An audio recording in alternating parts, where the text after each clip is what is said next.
Hello everyone, welcome to Six Sigma Bootcamp. In today's fast-paced business environment, organizations are always looking for ways to improve their processes, reduce cost, and increase customer satisfaction. Six Sigma is a data-driven approach that has proven to be effective in achieving these goals. And if you're interested in learning about the Six Sigma, then this bootcamp is the perfect place for you. In this bootcamp, we will be taking you through the basics of Six Sigma, what it is, how it works, and what you can expect to learn from this bootcamp. So, whether you are a business owner or a manager or someone who wants to improve their problem solving skills, then stick around and let's dive into the world of Six Sigma. Lean Six Sigma contains of four levels: yellow belt, green belt, black belt, and master belt.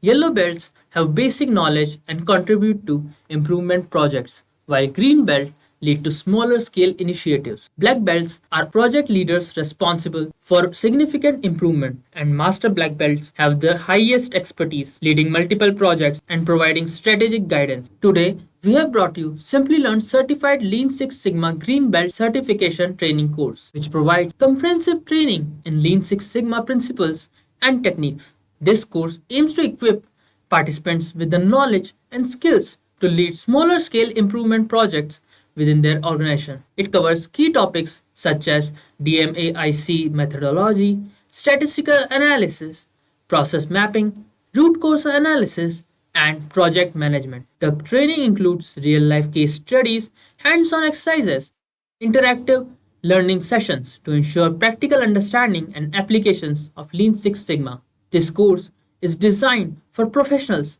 looking to enhance their problem solving and process improvement capabilities and earn a recognized green belt certification. To learn more about this course, you can click the link in the description box below. But first, we have Six Sigma in 9 minutes. Then we will discuss what is Lean Six Sigma. Then we will go over Six Sigma in detail. Then we will discuss 5S methodology. After that, we will go into the green belt training. Post that, we will draw out some comparisons between Six Sigma and Lean Six Sigma. Then we have Six Sigma tools. Finally, we will wrap up this session with benefits of Six Sigma. Imagine you've been tasked with a really important project at work. The company you're working for produces luxury cars. The production numbers are going down, and a lesser number of cars are getting manufactured each day. There also seems to be an issue with the quality of the windshield wipers that go on these cars. The question you are faced with: is there a way for the company to stop the stall in production and increase the production per day from 1,000 to 2,000? Also, is there a way to find out what's causing the drop in the wiper quality? There is. Six Sigma. Six Sigma gives you the tools and techniques to determine what's making the manufacturing process slow down, how you can eliminate the delays, improve the process, and fix further issues along the way. The concept was introduced in 1980 by Bill Smith while working for Motorola. Since then, Six Sigma has seen worldwide adoption. Six Sigma aims to reduce the time, defects, and variability experienced by processes in an organization. Thanks to Six Sigma, you can produce a defect-free product 99.9996% of the time, allowing only 3.4 errors per 1 million opportunities. Six Sigma also increases customer loyalty towards the brand, improves employee morale, leading to higher productivity. Six Sigma has two major methodologies: DMAIC and DMADV. Let's look at the first methodology. DMAIC is an acronym for Define, Measure, Analyze, Improve, and Control. Let's have a look at each of these stages individually and how it relates to your earlier problem. In the define phase, you determine what issues you're facing, what your opportunities for improvement are, and what the customer requires of you. Here, you look at the process as a whole and determine the issues with the manufacturing process. In this case, finding out why the cars had varying windshield wiper quality and how to optimize the current process to manufacture more cars. In the measure phase, you determine how the process is performing currently in its unaltered state. You determine the current number of cars that are manufactured in a day. In the current scenario, 1,000 cars are manufactured in a day. and each of these cars are outfitted with a pair of windshield wipers by one of 30 machines used. Some of the metrics measured are how many cars are produced in a day, time taken to assemble a car, how many windshield wipers were attached in a day, time that takes them to do so, defects detected from each machine on assembly completion, and so on. Following this, in the analyze phase, you determine what caused the defect or variation. On analyzing previous data, you find out that one of the machines that installed the windshield wiper was not performing as well as it was supposed to. Production was taking longer since the car chassis was being moved across the different locations slower, as cranes had to individually pick and drop the frame. This was because the wheels were attached to the car only in the last stage. Next, in the improve phase, you make changes to the manufacturing process and ensure the defects are addressed. You replace the faulty machines that installed the windshield wiper with another one. You also find a way to save time by attaching wheels on the frame in the initial stages of the manufacturing process, unlike how it was done earlier. Now the car can be moved across the assembly area faster. And finally, in the control phase, you make regular adjustments to control new processes and future performance. Based on the changes made, the company was able to reduce production time and manufacture about 2,000 cars a day with a higher quality of output. DMAIC is one of the most commonly used methodologies in the world. It focuses on improving the existing products of the organization. The second methodology is DMADV, which is short for Define, Measure, Analyze, Design, and Verify. It is used when the company has to create a new product or service from scratch. It is also called DFSS, or Design for Six Sigma. Let's take the scenario where the company decides to build a new model, a sports car. In the Define phase, you define the requirements of the customer. Based on inputs from customers, historical data, industry research, you determine what you need to ensure your car becomes a success. The data collected indicates customers are drawn to cars which can achieve more than 150 miles per hour. Customers are also more inclined towards cars which have V6 engines and an aerodynamic frame. Then, in the measure phase, you use the customer's requirements to create a specification. This specification helps define the product in a measurable method, so that data can be collected and compared with specific requirements. Some of the major specifications that you focus on are the top speed, engine type, and type of frame. In the analyze phase, you analyze the product to determine whether there are better ways to achieve the desired results. Areas of improvement are determined and tested. Based on the analysis of the prototype created in this phase, you find that the product satisfies just about all of the customer requirements, except the top speed. So, research begins on an aluminum alloy that could possibly meet the speed requirements of the customer. Following this, the design phase. Based on the learnings from the analysis phase, the new process or product is designed. Revisions are made to the model, and the car is manufactured with the new material. The analysis phase is repeated based on the new design. You also bring a focus group and see how they receive it. Based on their feedback, further changes are made. And finally, in the verify phase, you check whether the end result meets or exceeds customer requirements. Once you launch your brand new sports car, you collect customer feedback and incorporate it into future designs. And guess what? Your customers are loving the new design. And that is DMADV for you. Six Sigma has also found success in a number of different industries. The petrochemical, healthcare, banking, government, and software are some of the industries that have utilized the concepts of Six Sigma to achieve their business goals. Another commonly used methodology adopted by companies around the world is Lean. Lean is a methodology that aims to remove any part of the process that does not bring value to the customer.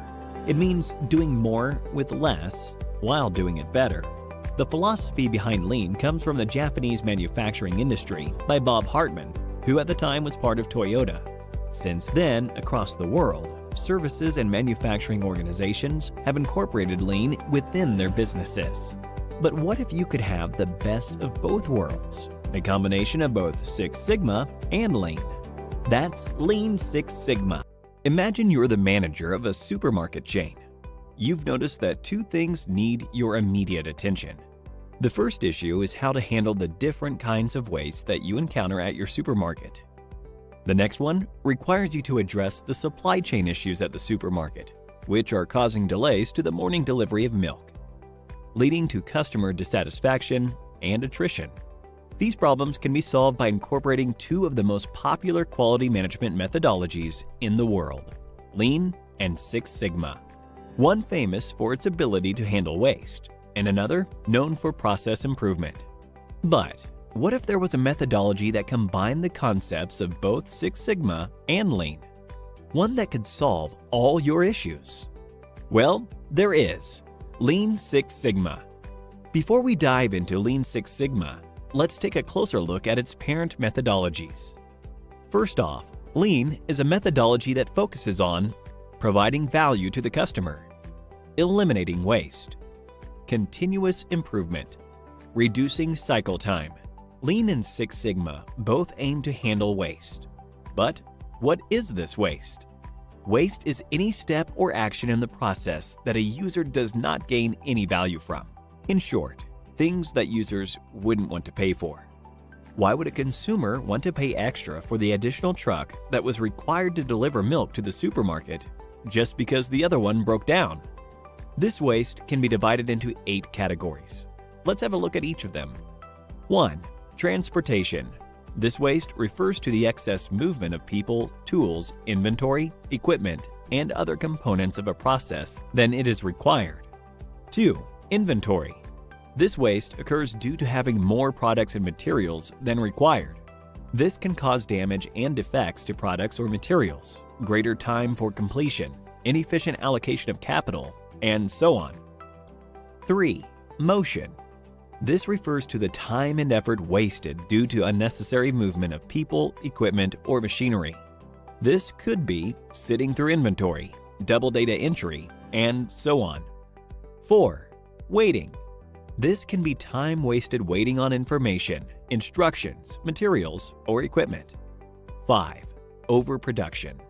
This is the waste created due to producing more products than required. 6. Overprocessing. It refers to more work, more components, or more steps in a product or service than required. 7. Defects. This is the waste originating from a product or service that fails to meet customer expectations. 8. Skills. This waste refers to the waste of human potential, underutilizing capabilities, and delegating tasks to people with inadequate training.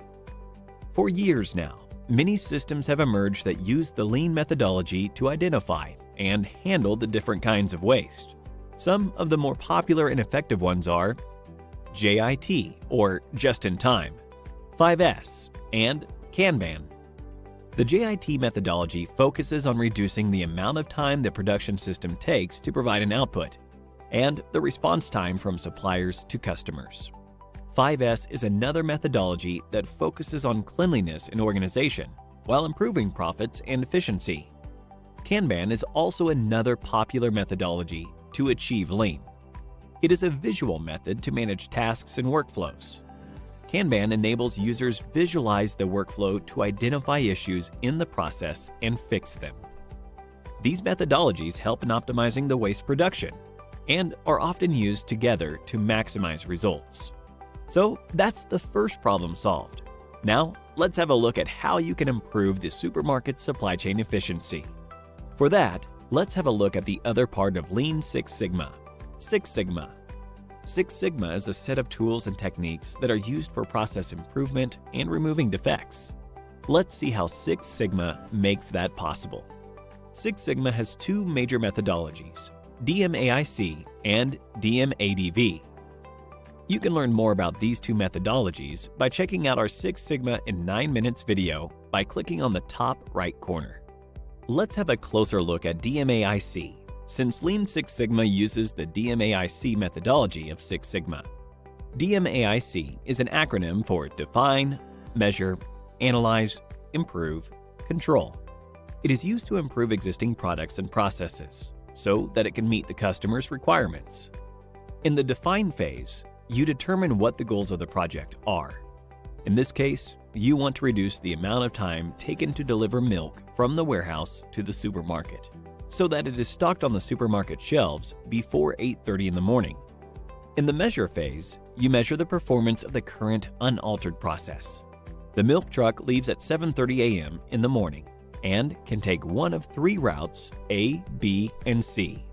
Route A is currently the preferred one, as it takes only 60 minutes to reach the supermarket, compared to the routes B and C, which take 70 and 80 minutes respectively.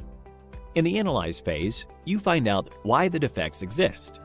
Since routes B and C were school bus routes, by reducing the starting time by 1 hour at 6:30 instead of 7:30 meant avoiding the traffic. Routes B and C now take 40 to 45 minutes to reach the supermarket. Route A still takes the milk truck 1 hour to get to the supermarket, even when the truck leaves at 6:30 a.m. In the improve phase, performance can be improved by addressing and eliminating the root causes. Now that you've realized that advancing the milk pickup by an hour and changing the route to Route B can save time, you change the process accordingly, providing your workers with ample time to stock the milk into the shelves before the morning rush. And finally, in the control phase, you make regular adjustments to control new processes and future performance. You continue to monitor the delivery times and try out alternate routes to continually improve the process and ensure even faster delivery. This process change led to reduced man-hours and cost, enhanced sales, and customer retention. The Lean Six Sigma methodology offers many such benefits to businesses. Let's take a look at some of them. 1. Increase in profits. 2. Standardized and simplified process. 3. Reduced errors. 4. Employee development. 5. Value to customers. And that is Lean Six Sigma for you. Six Sigma is a set of tools and techniques that have helped several companies around the world achieve business success. Hi guys, I'm Raul from Simplilearn, and let's get started with our introduction to Six Sigma. Now let's understand this better with an example. Here let's talk about how things were before Six Sigma was introduced. Here Jenny and James are having a conversation with each other. Jenny is James's manager and she's not happy at all. She says James is in a lot of trouble. This is because she found out that the customers weren't happy with the organization's service and the operational costs were way too high. And as manager, James had to make sure that this did not happen. Now let's have a look at the same scenario in present day. Here we have Jenny congratulating James. She's very impressed with his work, but James says it's all thanks to Six Sigma methodology. So Jenny asks, she wants to know more about Six Sigma. So to understand Six Sigma, here's what you need to know. Firstly, we'll have to understand what is Six Sigma, what its advantages are, some of its methodologies, what are the different roles in a Six Sigma team, what is lean, what is a lean process, and what is Lean Six Sigma. So now let's get started with understanding what exactly is Six Sigma. The Six Sigma methodology makes sure to find as well as eliminate any sort of defect or variation that could be affecting your product, service, or process. Now this methodology is statistics based, is data driven, and focused on continuous improvement. Now this means that there's no end goal in the horizon. There's always another goal to reach. There are three core ideologies behind Six Sigma. The first one states that for any business to be successful, there's continuous efforts that are required so that you can achieve stable as well as predictable process results. The second ideology states that in any business or manufacturing process, there are certain characteristics that can be defined, measured, analyzed, and controlled. The final ideology says that along with the rest of the organization, the top level management plays a very important role to making sure that there's sustained quality. Now let's talk about the advantages of Six Sigma. Six Sigma can help produce a roadmap or a path through which you can easily find and reduce any sort of organizational risk and reduce the operational costs. Another advantage is that it helps improve the efficiency of the process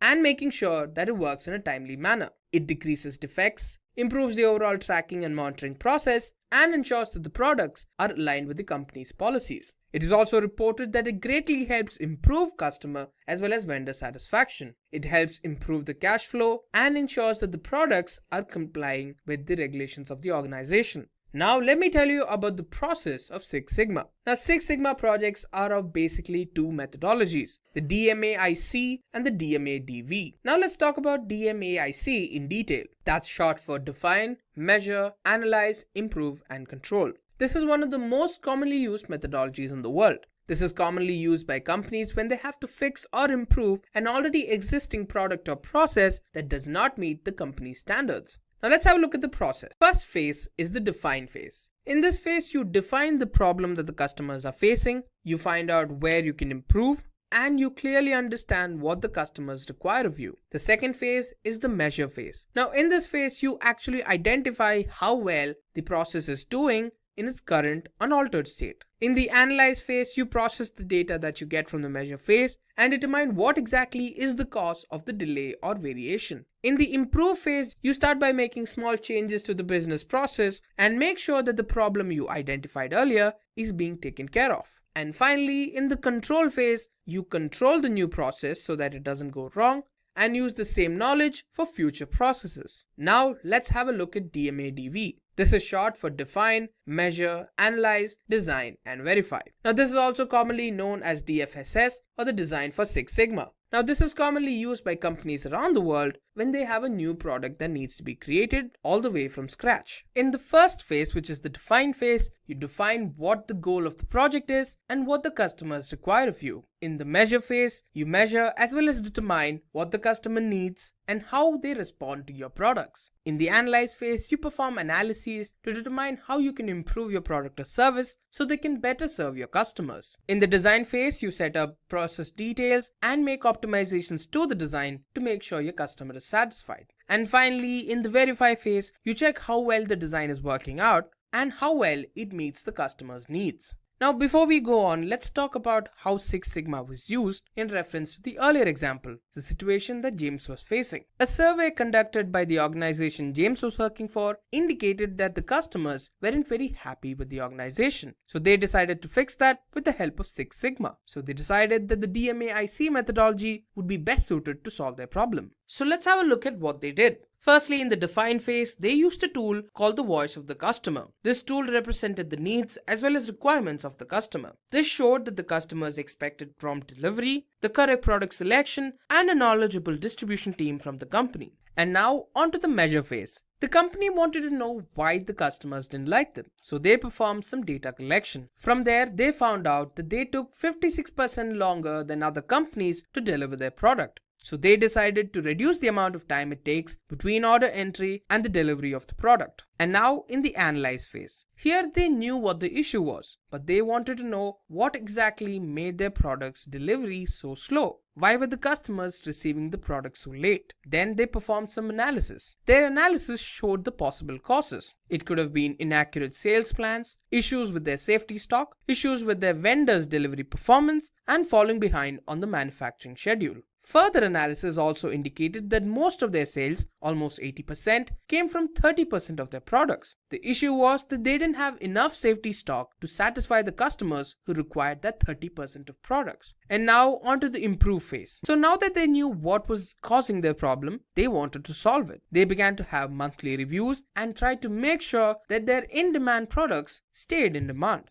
Another thing that they wanted to focus on was to make sure that they could order and provide the customer with the products that they wanted. And finally, onto the control phase. They began to set up plans so that they could monitor the sales of that 30% of products that were selling the most. Each year, they would review how well a product was selling and replace it if it had fallen out of favor. Now, let me tell you what a Six Sigma team consists of. Let's talk about the roles in a Six Sigma team. First up is level 7. Now, these are individuals who are at the novice level. Now, these individuals don't know in great detail about what the project is, but they have a basic understanding of the principles and the methodology behind the program. Now, they usually support with smaller projects and with smaller issues, but these individuals found the foundation for the people who decide where the program is going. And now we're at level 6. Now, these are individuals who have a yellow belt certification. Now, they are core members of the Six Sigma team who have an understanding of how the basic metrics work and how they can perform some sort of improvement. Now, they have their own areas of expertise and they're required to determine certain processes that need to improve. At the same time, they're also in charge of smaller improvement projects. Now, level 5. These are people who have a green belt certification. Now, these individuals are usually part-time professionals who have a number of different duties to fulfill. They focus on smaller Six Sigma projects. They're usually involved with gathering data, performing some sort of experiment, and analyzing information. They also assist with black belt projects. And now we're at level 4. These are individuals who have a black belt certification. They're usually team leaders of a Six Sigma project. They complete 4 to 6 projects a year and are experts in the principles, methodologies, and lean concepts. Thanks to their understanding of statistical experimental design, they can also understand the hidden reasons behind why a particular product failed. And now we're at level 3. These are individuals who have a master black belt certification. Now these are individuals who are experts when it comes to resources, the practices, and the methodologies that are employed in Six Sigma. Their main emphasis is to coach, train, and certify black belts. They also are involved with other Six Sigma leaders to ensure a company's goals are met. Now level 2. These individuals are called champions. So they work really closely with the executives and usually have a role like a senior or a middle executive level role. They also have a clear understanding of what exactly is the company's vision and mission. They also understand metrics so that they can set up a Six Sigma project that lines up with the company's goals. They're responsible for removing any sort of roadblock that could hamper the success of a project. And finally, we're at level 1. These are the executives. Now these individuals represent the highest level when it comes to a Six Sigma team. Now they have training as well as experience through which they can set up Six Sigma projects that clearly line up with the company's goals. Their main emphasis is to ensure that the project is able to add value to the organization and at the end of the day is successful. Now this is when Jenny interjects. She wants to know about lean. John tells her that lean, just like Six Sigma, is another methodology. So what exactly is lean? Now lean is a methodology that has a very important ideology to make sure that there's continuous optimization of the processes and there's an elimination of waste. So what's waste? So waste is basically any part of the process that the customer doesn't want to pay for. It is a process that does not add any value to the customer. Now coming back to lean, here are some of its characteristics. Whenever decisions are being made in a lean team, the main emphasis is to understand how it exactly adds value to the customer. Every member in a lean team has a clear understanding of what exactly are the goals of the organization. It also encourages employees to push for further success even if the organization is in a good place or is already doing well. There's also an emphasis on cross-functional collaboration and communication. Lean focuses on answering the difficult question or the complex ones rather than employing short-term fixes. And with Lean, you can easily prepare for issues that can come up in the future or improvise in unexpected circumstances. So let's talk about how Lean and Six Sigma are different from one another. The Lean methodology aims to reduce waste. It does so by analyzing the workflow. It also emphasizes on minimizing resource usage and improving customer value. Now let's talk about Six Sigma. The aim of Six Sigma is to provide near perfect results. It wants to reduce costs and improve customer satisfaction. Basically, both of them are moving towards the same goal, to reduce the amount of waste and to create efficient processes. Now let's talk about the process of Lean. Now there are 5 different steps. Let's start with the first one, identifying value. You need to identify value by determining what exactly is the problem you're trying to solve for the customer. The second step is to map your value stream. You need to map the workflow of your company. You need to focus on the different actions and the people that are involved with the process. You need to be able to identify which parts of the process are able to add value and the ones that don't. The third step is to create a flow. You need to break up your work into smaller silos and visualize the workflow so that you can easily identify problems that might show up later. The next step is to establish pull. You need to set up a system through which products are created only when there is a demand or a requirement for it. Through this, you can optimize resource capacity. And finally, we're at the 5th step, which is continuous improvement. You need to ensure all your employees at all levels are involved in the continuous improvement of the process. So what exactly is Lean Six Sigma? What if you could combine the best of both worlds? The combination of Six Sigma and Lean methodology led to the creation of Lean Six Sigma. Lean Six Sigma is a methodology that aims to solve problems, removes any form of waste or inefficiency, and improving the working conditions of employees to make sure that they can serve the customers better. Now, this is a combination of the tools, methods, and principles that are employed in Lean and Six Sigma. Let's talk about some of its advantages. It aims to provide customers with a better experience by streamlining the process. With efficient power flows, it aims to drive higher results. It can reduce cost, remove waste, and prevent defects. It can help the organization handle day-to-day problems. The decreased lead times help increase capacity and profitability. And finally, it helps with people development and improving the morale of the organization. So here we have Jim carrying a stack of sheets in his very messy cubicle. Suddenly, Jim realizes a few things. He's lost a really important file. But that's not all, the bad news just keeps on coming. He remembers that his messy desk and area are the talk of the entire office. And thanks to this, he doesn't even want to get any work done. A little angry and annoyed with himself, Jim sits down in resignation. That's when John walks in. John asks him what's wrong. Jim tells him that he's in a mess and doesn't know what to do. That's when John tells him about his solution, the 5S methodology. Now, let me tell you everything I'm going to teach you. We'll be talking about what is the 5S methodology, benefits of the 5S methodology, the process of 5S, which consists of 5 other steps. So now, let's have a look at what exactly is the 5S methodology. The 5S methodology is a popular workplace organization methodology that was introduced in Japan and was first implemented by Toyota Motor Corporation. The primary reason it was developed was to make just-in-time manufacturing possible. So what is just-in-time? It's a form of manufacturing that aims to produce only the amount of product needed when it's needed. The 5S methodology basically focuses on cleanliness and organization while at the same time focusing on maximizing efficiency and profit. So you could say that 5S provides a framework whose main focus is using visual management, which is a way to visually communicate a number of things like performance, standards, or warnings in a way that requires little to no training to interpret, so that you can emphasize on using a mindset as well as tools to ensure there's efficiency and value being created. So what you're doing in this methodology is observing, analyzing, collaborating, searching for waste, and then removing it. So what makes this methodology so special? Let's find out. First off, we have optimized organization. Thanks to 5S, every component that you need for work is kept in a way that's easily accessible and easy to use. So no more time is wasted on looking for items, deciding how they can be used, or even returning them. Then we have improved efficiency. The 5S methodology enables companies to focus on ways to eliminate waste while enhancing the company's bottom line. This is made possible by improving the company's products and services, and by extension, this is able to lower costs. Next, we have bigger storage density. Now, since 5S is mainly focused on removing the unnecessary items from the work area, there's a lot of free space open for efficient usage. Then, there's increased safety. So now that all the unnecessary clutter and waste is removed from the work area, it's much safer for the employee to work in. And finally, we have improved workspace morale. Now, since the workspace is a lot more cleaner, safer, and more organized, the morale among employees is also greatly improved. Now, let's have a look at the process of the 5S methodology.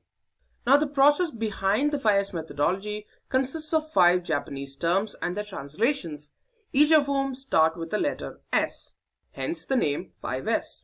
The steps are sort, set in order, shine, standardize, and sustain. And now for the first step. Sort. Sort, or seri in Japanese, can be translated to tidiness. Now this step involves sorting through materials, keeping only the essential items needed to complete tasks. The aim here is to remove clutter and clear the workspace of things that don't belong there or aren't critical to the work you're doing. In this step, you clean the work area. By carefully analyzing the workspace, you need to remove any items that you don't require for work. From these removed items, you need to decide which ones need to be removed and which ones need to be recycled. Other items may need to be returned from where they were taken, or there might be some items you're not sure about. These items need to be red tagged. Now we've red tagged unknown items. The items whose ownership isn't clear or which cannot be identified are red tagged. By red tagging, what you're doing is attaching a visible tag on the item, which includes information like where and when the item was found. The red tagged items are arranged in a particular location. It's likely that these red tagged items could stay in lost and found for a long time. Here are a few things you can do with them. After 30 days of staying in lost and found, supervisors from other departments can claim the items for themselves. If they stay undisturbed for 10 more days, they can be thrown away sold, or recycled. If these items are expected to be useful at some other point, they can be stored in lost and found with a specific plan for the time it's expected to be used. Now let's have a look at the next step. Set an order. Set an order or set-on translate to orderliness. Here the aim is to organize the work area, which means items need to be easy to find, use, and return. So first off, you need to create a 5S map. The 5S map is a floor plan or a diagram that can provide an overview of the work area, process, or station. It also shows the location of different components you might be needing for work, with travel paths and details on how they're related to one another. It can also include a description of the work that's done in that particular area. It also needs to be updated periodically. Then the plan needs to be communicated. Once storage locations are assigned, they're labeled. With this, employees will be able to easily identify what's inside these storage locations. Floor marking tapes could also be used to mark work areas, movement lanes, and storage supplies. Now, let's have a look at the next step. Shine. Shine or say so translates to cleanliness. Here, the aim is to remove the dust that accumulates under the clutter, while ensuring it doesn't return. Here, you need to perform routine cleaning. Every week, every area within the work area needs to be cleaned. Employees need to be responsible for the cleanliness of their workspace and the equipments they use. With this, they'll be able to quickly recognize problems that might arise. Difficult situations can be understood easily, and items that are out of place can be recognized quickly. Now, let's have a look at our next step. Standardize. Standardize or seiketsu translates to standardization. In this step, long-term changes are incorporated, what's being done and by whom is being written down. New practices are also being incorporated into the work procedure. First, things are written down. Decisions, once written down, can be included as part of the standards related to a particular area. For example, the 5S map created and the red tagging of items can all be incorporated as standards. Based on changing business needs, these standards can be changed as well. Then you need to use tools for standardizing. Communication is really important in this step. Decisions made about the work practices need to be communicated with the employees. This can be done with 5S checklists, job cycle charts, and procedure labels and signs. And now let's have a look at our last step. Sustain. Sustain or shitsuke translates to discipline. Here the focus is on continuous improvement. The decisions that were made in the previous step need to be repeated to form a continuous cycle.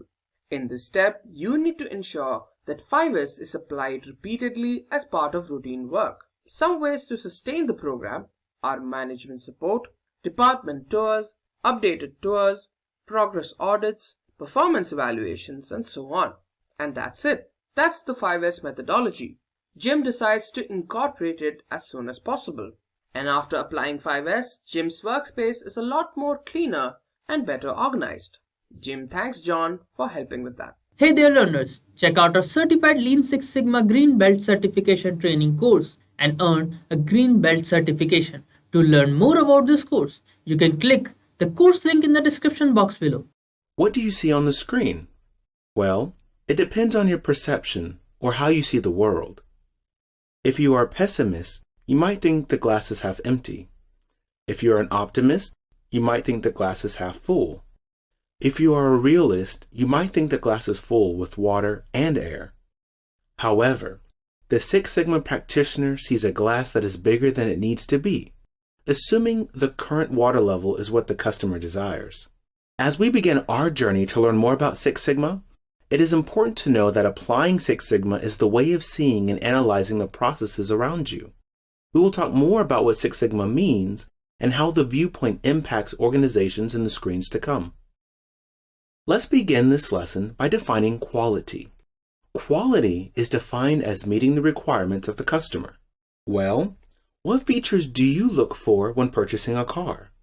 What facilities do you want in your house or apartment when buying one? What do you expect from a premium chocolate candy bar? Answers to these questions will tell what quality means to you for each of these items. Here's a snapshot of the quality journey with a few key milestones. In the 1930s, the idea of statistical process control was conceived by Walter Shewhart to monitor and control a process using statistical methods. This was used extensively during World War II to quickly expand industrial capabilities of the U.S. In the 1960s, quality circles were formulated. A quality circle is a self-improvement workers group that performs similar work, meets regularly to identify, analyze, and solve work-related problems. In 1987, the International Organization for Standardization designed ISO 9000. This is a set of international standards on quality management and quality assurance for organizations to implement quality management systems. In 1987, the Baldrige Award criteria was developed by U.S. Congress to raise awareness of quality management systems and recognize U.S. companies that have successfully implemented quality management systems. In 1988, the concept of benchmarking was introduced. Benchmarking is an improvement process where an organization measures its performance against the best organizations in its field, determines how such performance levels were achieved, and uses the information to improve its own performance. During the 1990s, the Balanced Scorecard, or BSC, was introduced. It is a management tool that helps managers at all levels to align activities to the strategy of their organization and to monitor the multiple results obtained in their key areas. In 1996, the concept of reengineering was introduced. Reengineering is also known as business process reengineering, which involves restructuring an entire organization. The term Six Sigma has different meanings or implications depending on the context. Sigma is a Greek letter used in the statistical world to represent a measure of variability. The Six Sigma process is an important method of quality principles and techniques. Also, Six Sigma is a business strategy to change company culture with top management support. The Sigma level is a measure of performance for a business process or service. So when you say Six Sigma, there are several definitions that are all correct. Quality is defined as the degree of excellence of a product or service and conformance to customer requirements. Taking a process to Six Sigma level ensures the quality of product and increase in profits as the primary goal. In other words, Six Sigma signifies quality. In 1986, Bill Smith and Mikhail Harry at Motorola started the Six Sigma initiative to improve performance. In 1995, Jack Welch initiated Six Sigma at General Electric to improve the entire business system and became the global promoter of Six Sigma. In 1998, Allied Signal saved $500 million with the use of Six Sigma. In 2000, General Electric saved $2 billion annually with the use of Six Sigma, and in 2001, Motorola saved $16 billion cumulatively with the use of Six Sigma. Six Sigma is a business methodology that employs a customer-centric, fact-based approach to reduce process variation and waste. This helps us dramatically improve customer satisfaction, increase shareholder value, and strengthen employee commitment. The methodology is designed to make companies rethink the way they do business and generate improvements in processes and services. Following are the benefits of implementing Six Sigma in an organization. It eliminates the root cause of problems and defects in a process, creates robust products and services, reduces process variation and waste, ensures customer satisfaction, achieves process standardization, reduces rework by getting it right the first time, addresses key business requirements, helps gain competitive advantage, and helps achieve organizational goals. Following are the 3 reasons why organizations are successful with Six Sigma. It is a proven systematic problem-solving methodology that follows a tried and effective process known as DMAIC, which improves productivity and efficiency by eliminating defects. Six Sigma is customer-focused. This methodology ensures businesses align their projects to customers' needs.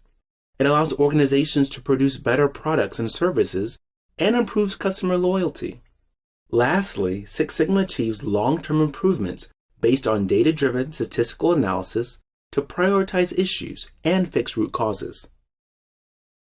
The Six Sigma process is known as DMAIC. DMAIC comprises 5 phases: define, measure, analyze, improve, and control. These phases are the roadmap to problem solving and improving our processes. The effectiveness of Six Sigma method is derived from its structure. Each phase has an overarching objective and specific deliverables that need to be completed, which helps us achieve the objectives. The purpose of the define phase is to document the problem, the desired outcome, goals, and deliverables. The purpose of the measure phase is to obtain baseline process performance levels and quantify the problem. The focus of the analyze phase is to identify the key root causes for process variation and defects. The purpose of the improve phase is to develop, test, and implement the solutions. The goal of the control phase is to monitor the key factors and maintain the gains. You learn the aspects of the DMAIC process. Now we'll look at the tools used in each phase.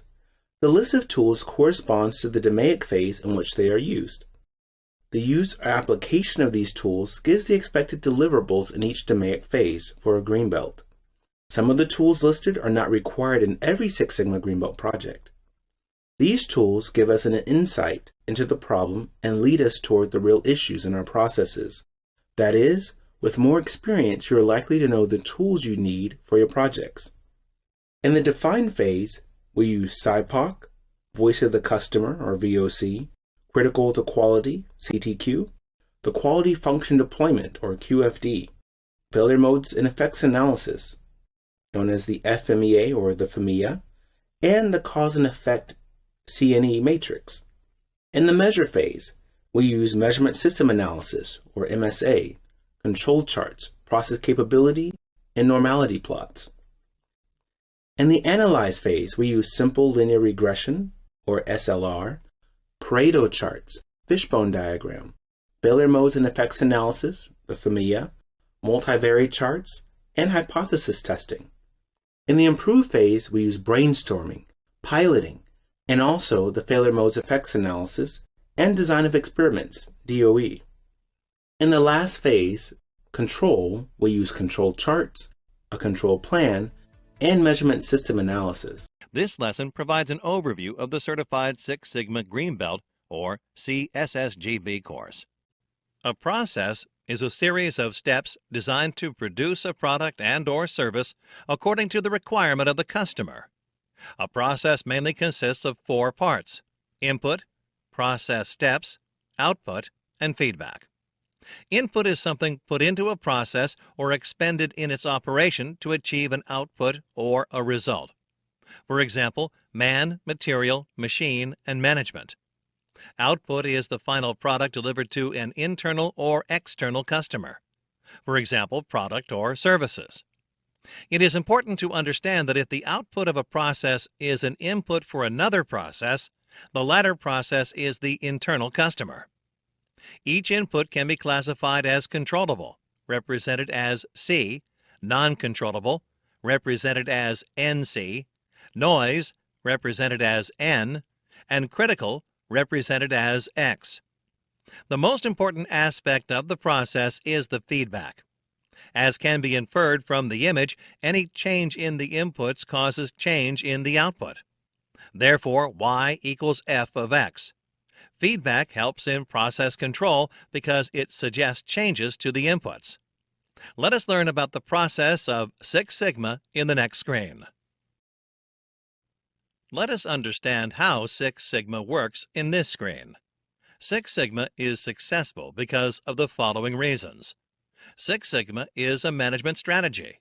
It creates an environment where the management supports Six Sigma as a business strategy and not as a standalone approach or a program to satisfy some public relations need. Six Sigma mainly emphasizes the DMAIC method of problem solving. Focus teams are assigned well-defined projects that directly influence the organization's bottom line with customer satisfaction and increased quality being byproducts. Six Sigma also requires extensive use of statistical methods. The next screen will focus on some key terms used in Six Sigma. Let us look at the Sigma level chart in this screen. As discussed earlier, the Six Sigma quality means 3.4 defects in 1 million opportunities, or a process with a 99.99966% yield. The Sigma level chart given on the screen shows the values for other Sigma levels. Please take a look at the values carefully. Let us understand the benefits of Six Sigma in the next screen. The organizational benefits of Six Sigma are as follows. A Six Sigma process eliminates the root cause of problems and defects in a process. Sometimes the solution is creating robust products and services that mitigate the impact of a variable input or output on a customer's experience. For example, many electrical utility systems have voltage variability up to and sometimes exceeding a 10% deviation from nominal value. Thus, most electrical products are built to tolerate the variability, drawing more amperage without damage to any components or the unit itself. Using Six Sigma reduces variation in a process, and thereby reduces waste in a process. It ensures customer satisfaction and provides process standardization.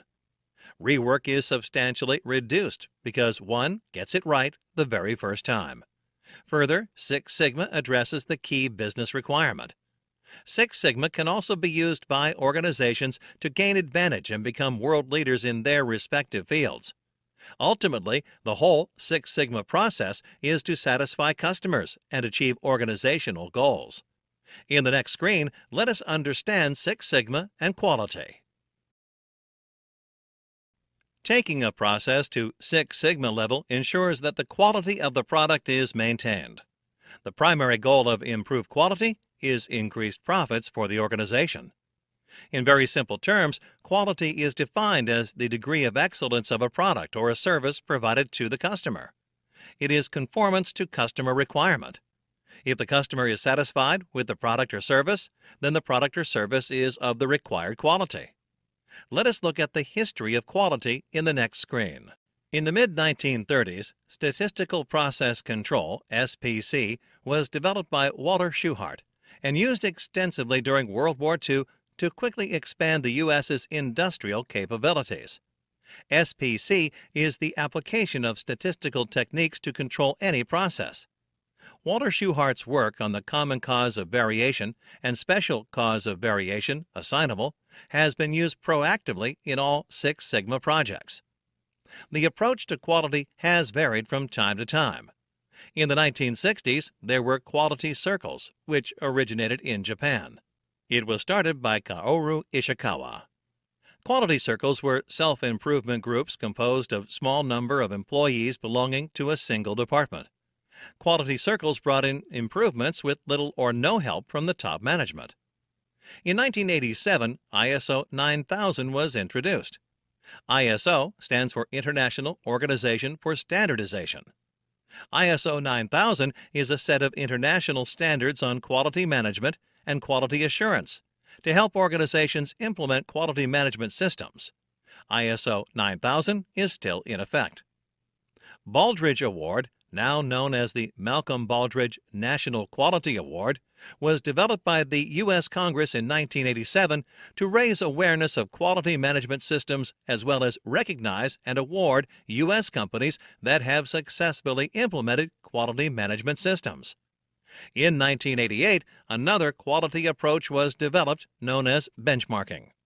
In this approach, an organization measures its performance against the best organizations in its field, determines how such performance levels were achieved, and the information is used by the organization to improve itself. Then in the 1990s, there was the balanced scorecard approach. It is a management tool that helps managers of all levels to monitor their results in their key areas so that one metric is not optimized while another is ignored. During the year 1996 through 1997, an approach known as re-engineering was developed. This approach involved the restructuring of an entire organization and its processes. Integrating various functional tasks into cross-functional processes is one of the examples of re-engineering. In the next screen, let us find out about the quality gurus and their contribution to the field of quality. Let us focus on Six Sigma and the business system in this screen. Business systems are designed to implement a process or a set of processes. A business system ensures that process inputs are at the right place and at the right time so that each step of the process has the resource it needs. A business system design should be responsible for collecting and analyzing data so that continual improvement of its processes, products, and services is ensured. A business system has processes, sub-processes, and steps as its subsets. Human resources, manufacturing, and marketing are some examples of processes in a business system. Six Sigma improves a business system by continuously removing the defects in its processes and also by sustaining the changes. A defective item is any product or service that a customer would reject. A customer can be the user of the ultimate product or service, or can be the next process downstream in the business system. Let us learn about Six Sigma projects and organizational goals in the following screen. Let us understand the structure of the Six Sigma team in this screen. There are totally 5 levels in the Six Sigma screen. The first level consists of the top executives of the organization. These people lead change and provide direction as they own the vision of the organization. For any improvement initiative to work, it is important that top management of the organization be actively involved in its propagation. The top executives own the Six Sigma initiatives. Next in the level are Six Sigma champions. They identify and scope projects, develop deployment and strategy, and support cultural change. They also identify and coach Master Black Belts. 3 to 4 Master Black Belts work under every champion.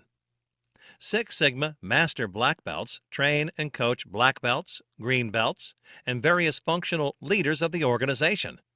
They usually have at least 3 to 4 Black Belts under them. The fourth level in Six Sigma structure is Six Sigma Black Belts. They apply strategies to specific projects and lead and direct teams to execute projects. Finally, there are Six Sigma Green Belts. They support the Black Belt employees by participating in project teams. Green Belts play a dual role. They work on the project and perform day-to-day jobs related to their work area. In the next screen, we will understand the drivers and metrics of organizational strategy. While financial accounting is useful to track physical assets, the Balanced Scorecard, or BSC, offers a more holistic approach to strategy implementation and performance measurement by taking into account perspectives other than the financial one. For an organization, traditional strategic activities that concentrate only on financial metrics are not sufficient to predict future performance. They are not sufficient to implement and control the strategic plan either. BSC translates the organizational strategy into actionable objectives that can be met on an everyday basis and provides a framework for performance measurement. The Balanced Scorecard helps clarify the organizational vision and mission to workable action items to be carried out and measured. It also provides feedback on both internal business processes and external outcomes. By doing so, it enables continuous improvement in strategic performance toward achieving organizational goals. The Balanced Scorecard achieves all this by integrating the organizational strategy with a limited number of key metrics from 4 major areas of performance: finance, customer relations, internal processes, and learning and growth. Many organizations in the world use Balanced Scorecard approaches, and the number is increasing every day. In the next screen, we will describe the Balanced Scorecard framework. We will learn about developing a Balanced Scorecard in this screen. While applying the Balanced Scorecard in an organization, care must be taken to account for interactions between different perspectives or strategic business units and avoid optimizing the results of one at the expense of another. To outline the strategy, a top-down approach is followed by determining the strategic objectives, measures, targets, and initiatives for each perspective. The strategic objectives refer to the strategy to be achieved in that perspective. 3 or 4 leading objectives are agreed upon. The progress toward strategic objectives is assessed using specific measures. These measures should be closely related to the actual performance drivers. This enables effectively evaluating progress. High-level metrics are linked to lower-level operational measures. The target values for each measure are set. The initiatives required to achieve the target value are identified. As already mentioned, this exercise is carried out for all the perspectives. Finally, the scorecard is integrated into the management system. In the next screen, let us understand the change in the approach to the balanced scorecard from the 4-box model of BSC to strategy maps. In earlier approaches to the balanced scorecard, the perspectives were presented in a 4-box model. This kind of scorecard was more a comprehensive glance at the key performance indicators or metrics in different perspectives. However, the key performance indicators or metrics of different perspectives were viewed independent of each other, which led to a silo-based approach and lack of integration. However, modern scorecards place the focus on the interrelations between the objectives and metrics of different perspectives and how they support each other. A well-designed, balanced scorecard recognizes the influence of one perspective on another and the effect of these interactions on organizational strategy. To achieve the objectives in one perspective, it is necessary to achieve the objectives in another perspective. In short, the 4 perspectives form a chain of cause and effect relationships. A map of interlinked objectives from each perspective is created. These objectives represent the performance drivers, which determine the effectiveness of strategy implementation. This is called a strategy map. The function of a strategy map is to outline what the organization wants to accomplish and how it plans to accomplish it. The strategy map is one-page view of how the organization can create value. For example, financial success is dependent on giving customers what they want, which in turn depends on the internal processes and learning and growth at an individual level. In the next screen, we will look at the impact of the balanced scorecard on the organization. The balanced scorecard and strategy map force managers to consider cause and effect relationships, which leads to better identification of key drivers and a more rounded approach to strategic planning. The BSC enables the organization to improve in the following ways. Being a one-page document, a strategy map can easily be communicated and facilitates understanding at all levels of the organization. An organization is successful in meeting its objectives only when everyone understands the strategy.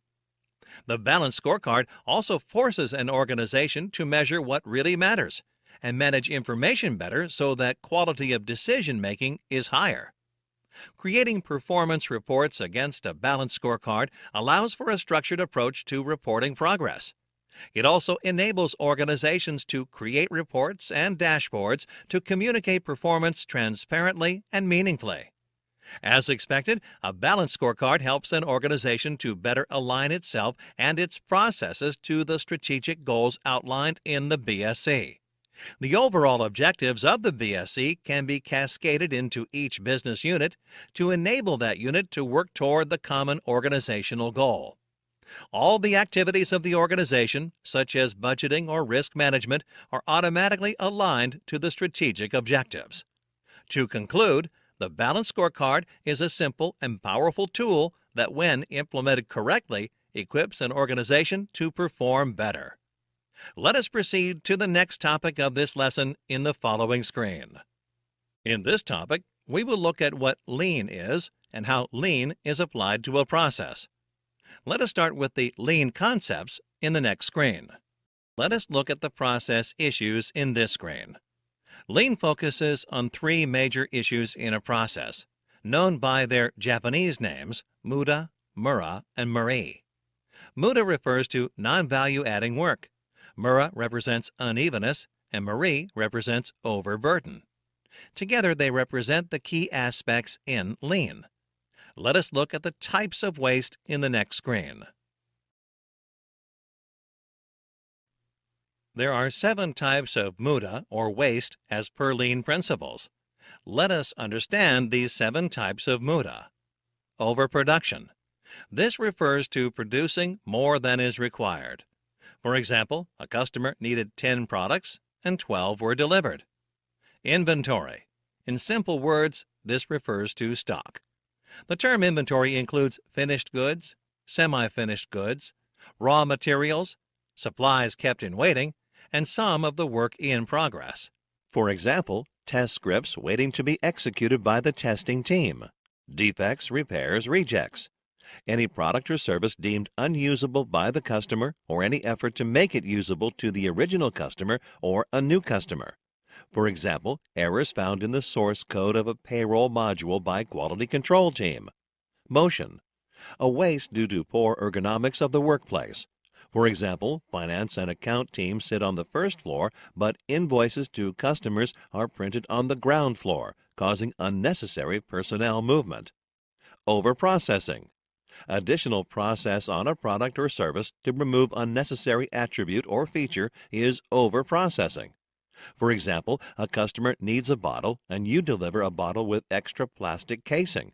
A customer needs ABEC3 bearing and your process is tuned to produce more precise ABEC7 bearings, taking more time for something the customer doesn't need. Waiting. When a part waits for processing or the operator waits for work, the wastage of waiting occurs. For example, improper scheduling of staff members. Transport. When the product moves unnecessarily in the process without adding value. For example, a product is finished and yet it travels 10 kilometers to the warehouse before it gets shipped to the customer. Another example, an electronic form is transferred to 12 people, some of them seeing the form more than once. That is, the form is traveling over the same space multiple times. Next, we will look at lean wastes other than the 7 types of waste discussed. Some lean experts talk about additional areas of waste. Underutilized skills. Skills are underutilized when the workforce has capabilities that are not being fully used toward productive efforts. People are assigned to jobs in which they do not fit.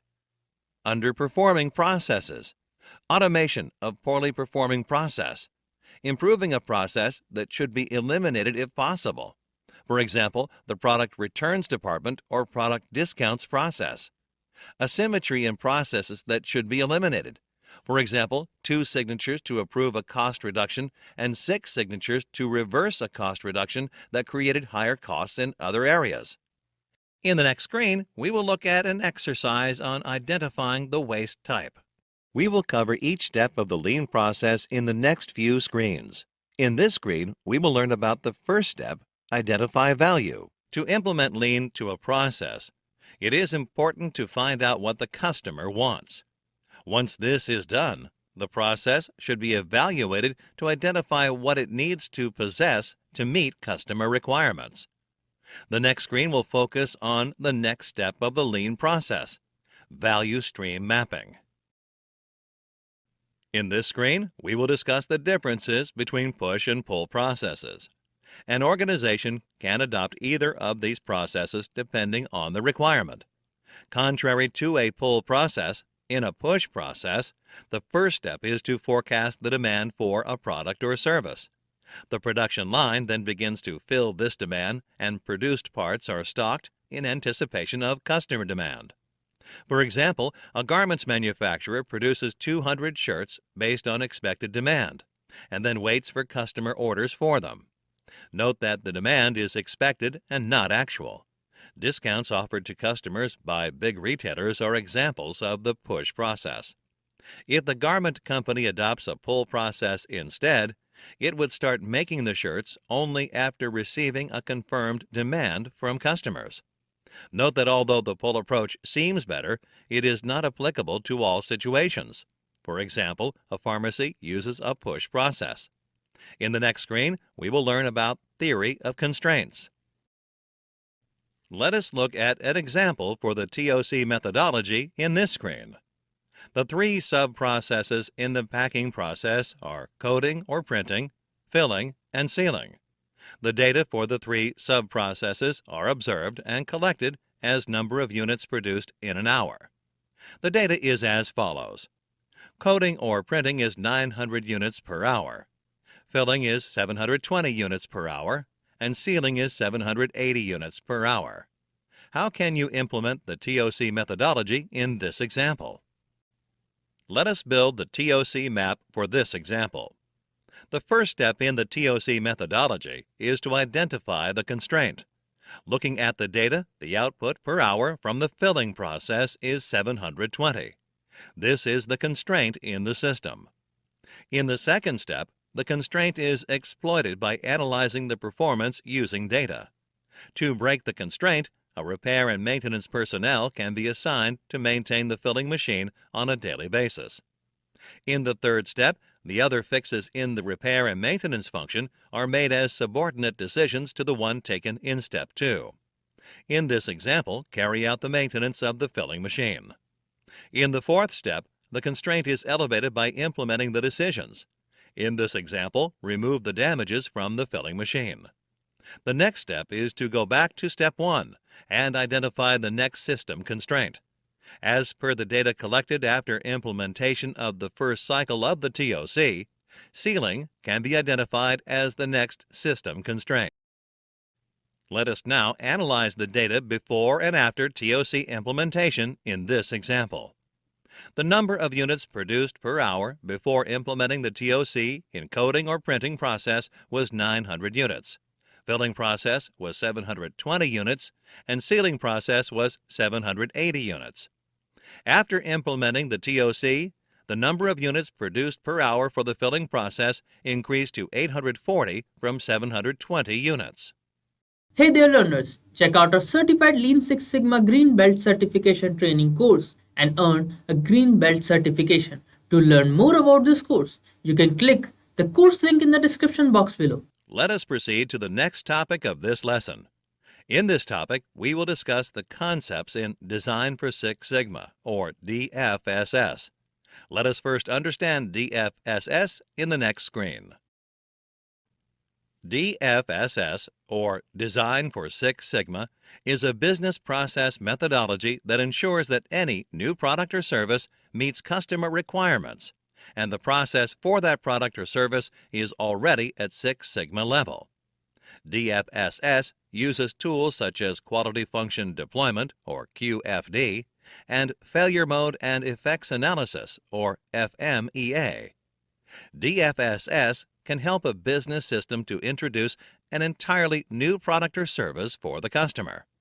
It can also be used to introduce a new category of product or service for the business system. For example, an FMCG company plans to make a new brand of hair oil, a type of product already in the market. DFSS also improves the product or service and adds to the current product or service lines. To implement DFSS, a business system has to know its customer requirements. DFSS can be used to design a new product or service, a new process for a new product or service, or redesign of an existing product or service to meet customer requirements. Let us learn about processes for DFSS in the next screen. The two major processes for DFSS are IDOV and DMAIC. IDOV stands for Identify, Design, Optimize, and Verify. DMAIC stands for Define, Measure, Analyze, Design, and Verify. In the IDOV process, the first step involves identifying specific customer needs based on which the new product and business process will be designed. The next step involves design, which involves identifying functional requirements, developing alternate concepts, evaluating the alternatives, selecting a best fit concept, and predicting Sigma capability. Tools such as FMEA are used here. The third step, Optimize, uses a statistical approach to calculate tolerance with respect to the desired output. When IDOV is implemented to design a process expected to work at Six Sigma level, this is checked in the Optimize phase. If the process does not meet expectations, the Optimize phase helps in developing detailed design elements, predicting performances, and optimizing design. The last stage of IDOV is to verify, that is, to test and validate the design, and finally to check conformance to Six Sigma standards. The other process, DMADV, has 5 stages. The first stage is to define the customer requirements and goals for the process, product, or service. Next, measure and match performance to customer requirements. The third stage involves analysis and assessment of the design for the process, product, or service. The next step is to design and implement the array of latest processes required for the new process, product, or service. The final stage is to verify results and maintain performance. In the next screen, we will look at the differences between IDOV and DMADV.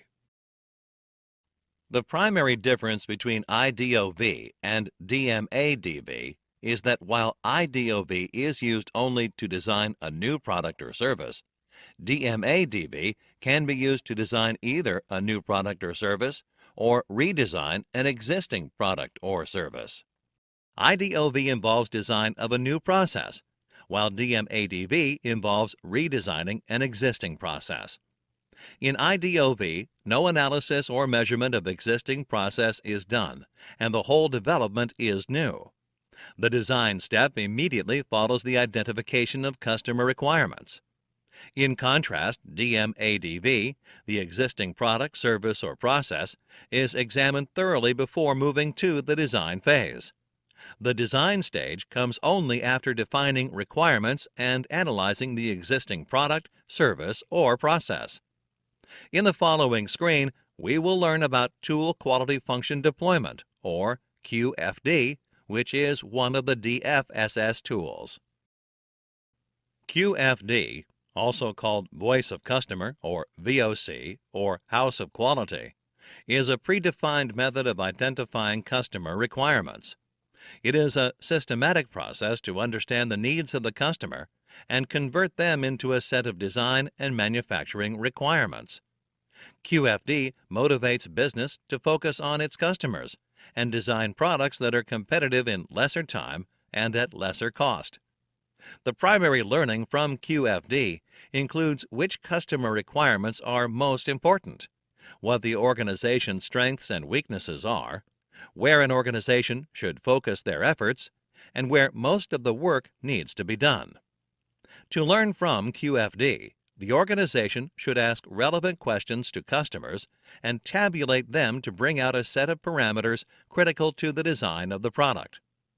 Apart from understanding customer requirements, it is also important to know what would happen if a particular product or service fails when being used by a customer. It is necessary to understand the effects of failure on the customer to ensure preventive actions are taken, and to be able to answer the customers in the event of failure. In the next screen, we will look at another DFSS tool, Failure Modes and Effects Analysis, or FMEA. Failure Modes and Effects Analysis, or FMEA, is a preemptive tool that helps any system to identify potential pitfalls at all levels of a business system. It helps the organization to identify and prioritize the different failure modes of its product or service and what effect the failure would have on the customer. It helps in identifying the critical areas in a system on which the organization's efforts can be focused. Note that while FMEA enables identification of critical areas, it does not offer solutions to the identified problems. We will look at the varieties of FMEA, such as DFMEA and PFMEA, in the next screen. PFMEA stands for Process Failure Mode and Effects Analysis, and DFMEA stands for Design Failure Mode and Effects Analysis. PFMEA is used on a new or existing process to uncover potential failures. It is done in the quality planning phase to act as an aid during production. A process FMEA can involve fabrication, assembly, transactions, or services. DFMEA is used in the design of a new product, service, or process to uncover potential failures. The purpose is to find out how failure modes affect the system and to reduce the effect of failure on the system. This is done before the product is sent to manufacturing. All design deficiencies are sorted out at the end of this process. In the following screen, we will understand FMEA Risk Priority Number. FMEA Risk Priority Number, or RPN, is a measure used to quantify or assess risk associated with a design or process. Assessing risk helps identify critical failure modes. Higher the RPN, higher the priority the product or process receives. RPN is a product of three numbers: severity of a failure, occurrence of a failure, and the detectability of a failure. All these numbers are given a value on a scale of 1 to 10. The minimum value of RPN is 1, and the maximum value is 1,000. A failure mode with a high occurrence rating means the failure mode occurs very frequently. A mode with a high severity rating means that the mode is really critical to ensure safety of operations. A mode with a high detection rating means that the current controls are not sufficient. In the next screen, we will look at the FMEA table. The FMEA table helps plan improvement initiatives by underlining why and how failure modes occur and helps organizations plan for their prevention. Typically, FMEA is applied on the output of root cause analysis and is a better tool for focus or prioritization as compared to multivoting. One important aspect of FMEA is that it does not need data. Experts in a particular area can form the FMEA table without having to look at data from any source. In functions such as human resources, the FMEA table is very useful, as there might not be much data available to the problem-solving team. The sample FMEA table is given on the screen. Please go through the contents for better understanding. In the following screen, we will discuss severity of risk priority number and scale criteria. Let us first discuss severity. Severity refers to the seriousness of the effect of the failure mode, or how critical the failure mode is to the customer or the process. The severity of a failure mode is rated on a scale of 1 to 10 using a severity table. Different industries follow different structures for the severity table. A high severity rating indicates a mode is critical to operational safety. For example, a team working on FMEA of a radioactive plant may insert fatal as the effect with rating 10. Another example is the severity table for a sports team. The team manager wants to rate the severity of failure of the team in an upcoming game. She might rate it at 9 given that the team would lose a big sponsorship should they face defeat, which could in turn be hazardous to the team's future. Shown here is a generalized table of severity. The severity rating can never be changed. For example, if a mode has a rating of 9 before improvement, it will continue to have a rating of 9 after improvement too. Let us look at occurrence of RPM and scale criteria. Occurrence is the probability that a specific cause will result in the particular failure mode. As with severity, occurrence is rated on a scale of 1 to 10 based on a table. Like the severity table, higher the occurrence of a failure, higher is its rating. Again, this table might vary depending on the industry and scenario. Sometimes the project team can use data here if available. Based on past data, the probability of occurrence of a failure can easily be rated. Shown here is a generalized table. Let us next look at detection of RPN and scale criteria. Detection is the probability that a particular failure will be detected. The table shown here is again a generalized one. The rating here is a bit different from severity or occurrence. Higher the detectability of a failure, lower is its rating. This is because if the failure can easily be detected, then everyone would know of it, and therefore there would be less or no damage. For example, if detection is impossible, the failure is given a rating of 10. Please note that at the start of a Six Sigma project, the failure mode is given a relatively high detection rating. Let us look at an example of FMEA and RPN in the next screen. In this example, a bank wants to recognize and prioritize the risks involved in the process of withdrawing cash from an ATM.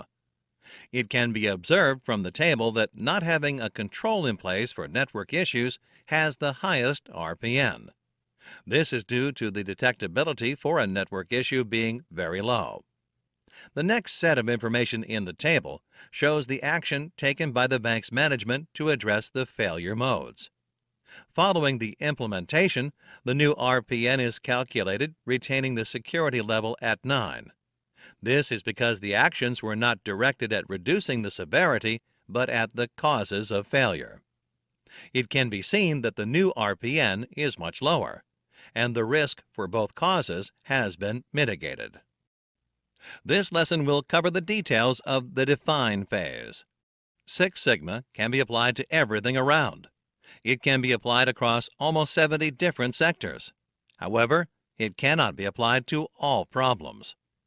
The first step is to check if the project qualifies to be a Six Sigma project. The questions that need to be asked are as follows. Is there an existing process? To implement the DMAIC methodology of problem solving, a process needs to exist. The process should be in operation for the development of the product or service. Is there a problem in the process? Ideally, the process should not have any problem. If there is a problem in the process performance, the process needs to be improved. Is the problem measurable? The problem has to be measurable in order to assess the root cause and the impact of the problem on the process. Does the problem impact customer satisfaction?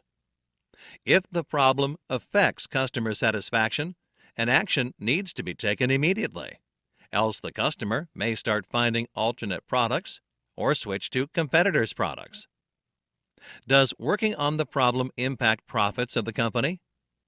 It is very essential to assess the impact of the project on the profits of the company. If the project affects the profits of the company adversely, then such a project is not feasible. Is the root cause of the problem unknown? If the root cause of the problem is visible, then a Six Sigma project is not required. Other problem-solving techniques can be used in this case. Is the solution unknown? If the solution to the problem is already known, then there is no need for any project. The company can directly implement the solution. The define phase of DMAIC will be introduced in the next screen. The Six Sigma project process is known as a DMAIC process. Define is the first phase in the Six Sigma project process. In the define phase, the problem is defined and the Six Sigma team is formed. The objectives of the define phase are as follows. Clearly define the problem statement through customer analysis. Understand customer requirements, and ensure that the Six Sigma project goals are aligned to these requirements. Define the objectives of the Six Sigma project. Plan the project in terms of time, budget, and resource requirements. Define the team structure for the project and establish roles and responsibilities. In the next screen, let us learn about benchmarking. Benchmarking is the process of comparing an organization's business processes, practices, and performance metrics with that of industry leaders. There are various types of benchmarking. Let us briefly look at each type. Process benchmarking entails comparing specific processes to a leading company or an industry standard. This is useful to obtain a simplified view of business operations and enables a focused review of major business functions. Process benchmarking includes comparisons of production processes, data collection processes, performance indicators, and productivity and efficiency reviews. Financial benchmarking is performed to assess overall competitiveness and productivity. It is done by running a detailed financial analysis and analyzing the result. Performance benchmarking involves comparison of products and services with those of competitors, with the intention of evaluating the organization's competitiveness. Product benchmarking involves designing new products or services or upgrading existing products or services. This can involve reverse engineering a competitor's products to study the strengths and weaknesses and modeling the new product on these findings. Strategic benchmarking refers to studying strategies and problem-solving approaches in other industries. Functional benchmarking is the focused analysis of a single function with the aim of improving it. Complex functions may need to be divided into processes before benchmarking is done. Competitive benchmarking includes standardizing organizational strategies, process, products, services, and procedures against the competitors in the same industry. Collaborative benchmarking is a type of benchmarking where the standardization of various business parameters is carried out by a group of companies and the information is shared. If the subsidiary units of a company or its various branches carry out the benchmarking, it is called collaborative benchmarking. Let us take a look at best practices for benchmarking in the next screen. Best practice is a method that ensures continuous improvement, leading to exceptional performance. It is also a method to sustain and develop the process continuously. Some of the best practices in benchmarking are as follows. Increase the objectives or scope of benchmarking. Set the standards and path to be followed at the initial stage. Reduce unnecessary effort and comply with the scope. Recognize the best in the industry to set a benchmark. Share the information derived from benchmarking. In the next screen, we will discuss project selection. Let us understand process, and business system in this screen. A process is a series of steps designed to produce a product or service to meet the requirement of a customer. A process mainly consists of three elements: input, process, and output. A business process is a systematic organization of objects, such as people, machinery, and materials, into work activities designed to produce a required product or service. As shown on the screen, a process is a subset of a business process. A business process is, in turn, a part of a business system. A business system is a value-added chain of various business processes, such as sales or finance. For example, payroll calculation is a process in the HR business process of an IT company, which is a business system. In the next screen, we will look at the process elements. Let us discuss the challenges to business process improvement in this screen. The improvement to a business process of an organization faces challenges due to the traditional business system structure, because it is generally grouped around the functional aspect. The main problem in a functionally grouped organization is the movement or flow of a product or service. A product or service has to go through various functions and their functional elements to reach the customer or end user. The other problem is management of the flow of products or services across various functional elements. This is difficult as usually there is no one in charge. These business process improvement problems can be solved using the project management approach to produce the product or service. In the next screen, we will learn about process owners and different stakeholders of a project. The representation of where the process owner and stakeholders are placed in the organizational hierarchy is on the screen. The process owner is a person at a senior level in the hierarchy. He is the one who takes responsibility for the performance and execution of a process, and also has the authority and the ability to make necessary changes. On the other hand, a stakeholder is a person, group, or organization which is affected or can affect an organization's actions. Businesses have many stakeholders like stockholders, customers, suppliers, company management, employees of an organization and their families, the society, etc. Let us discuss the effects of process failure on various stakeholders in the next screen. While it is an absolute business necessity to keep one's stakeholders satisfied at all times, failure to meet one or more process objectives may result in negative effects on them. In such situations, for the stockholders, the perceived value for the company gets reduced. Customers may seek other competitors for their deals, while imposing penalties and finding recourse in legal action against the company. Suppliers may be on the losing front with delayed payments or not being paid at all. Company management may require cost cut-down. Employees will receive diminishing wages. The community and society will be affected due to pollution created by the organization. In the next screen, we will understand the relationship between business and the stakeholder.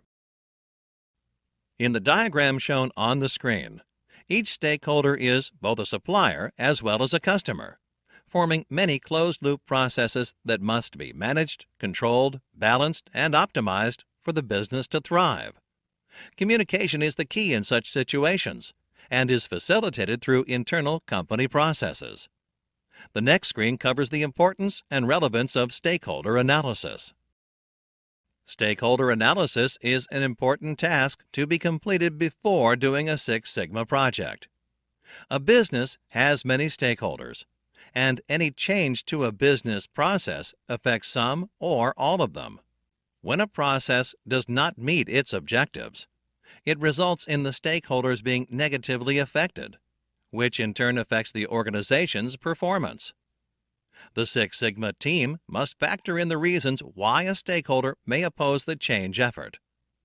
Let us proceed to the next topic of this lesson in the following screen. In this topic, we will discuss voice of the customer. Let us start with how to identify the customer in the following screen. Customers are the most important part of any business. A customer is someone who decides to purchase, pays, consumes, and gets affected by a particular product or service. It is critical to identify and understand the customer requirements. The products or services can be designed according to these requirements. Consequently, the company is able to provide products or services the customers are willing to purchase. There are two types of customers: internal and external customers. In the next screen, we will learn about internal customers. An internal customer can be defined as anyone within the business system who is affected by the product or the service while it is being developed. Most often, internal customers are the employees of the company. For example, let us assume that there is a series of processes in a particular business system. In such a scenario, the second process is the internal customer for the first process. The third process is an internal customer for the second process, and so on. The basic needs of an internal customer are to be provided proper tools and necessary equipment, imparted proper training, and given specific instructions to carry out their responsibilities. However, the needs are not limited to these alone.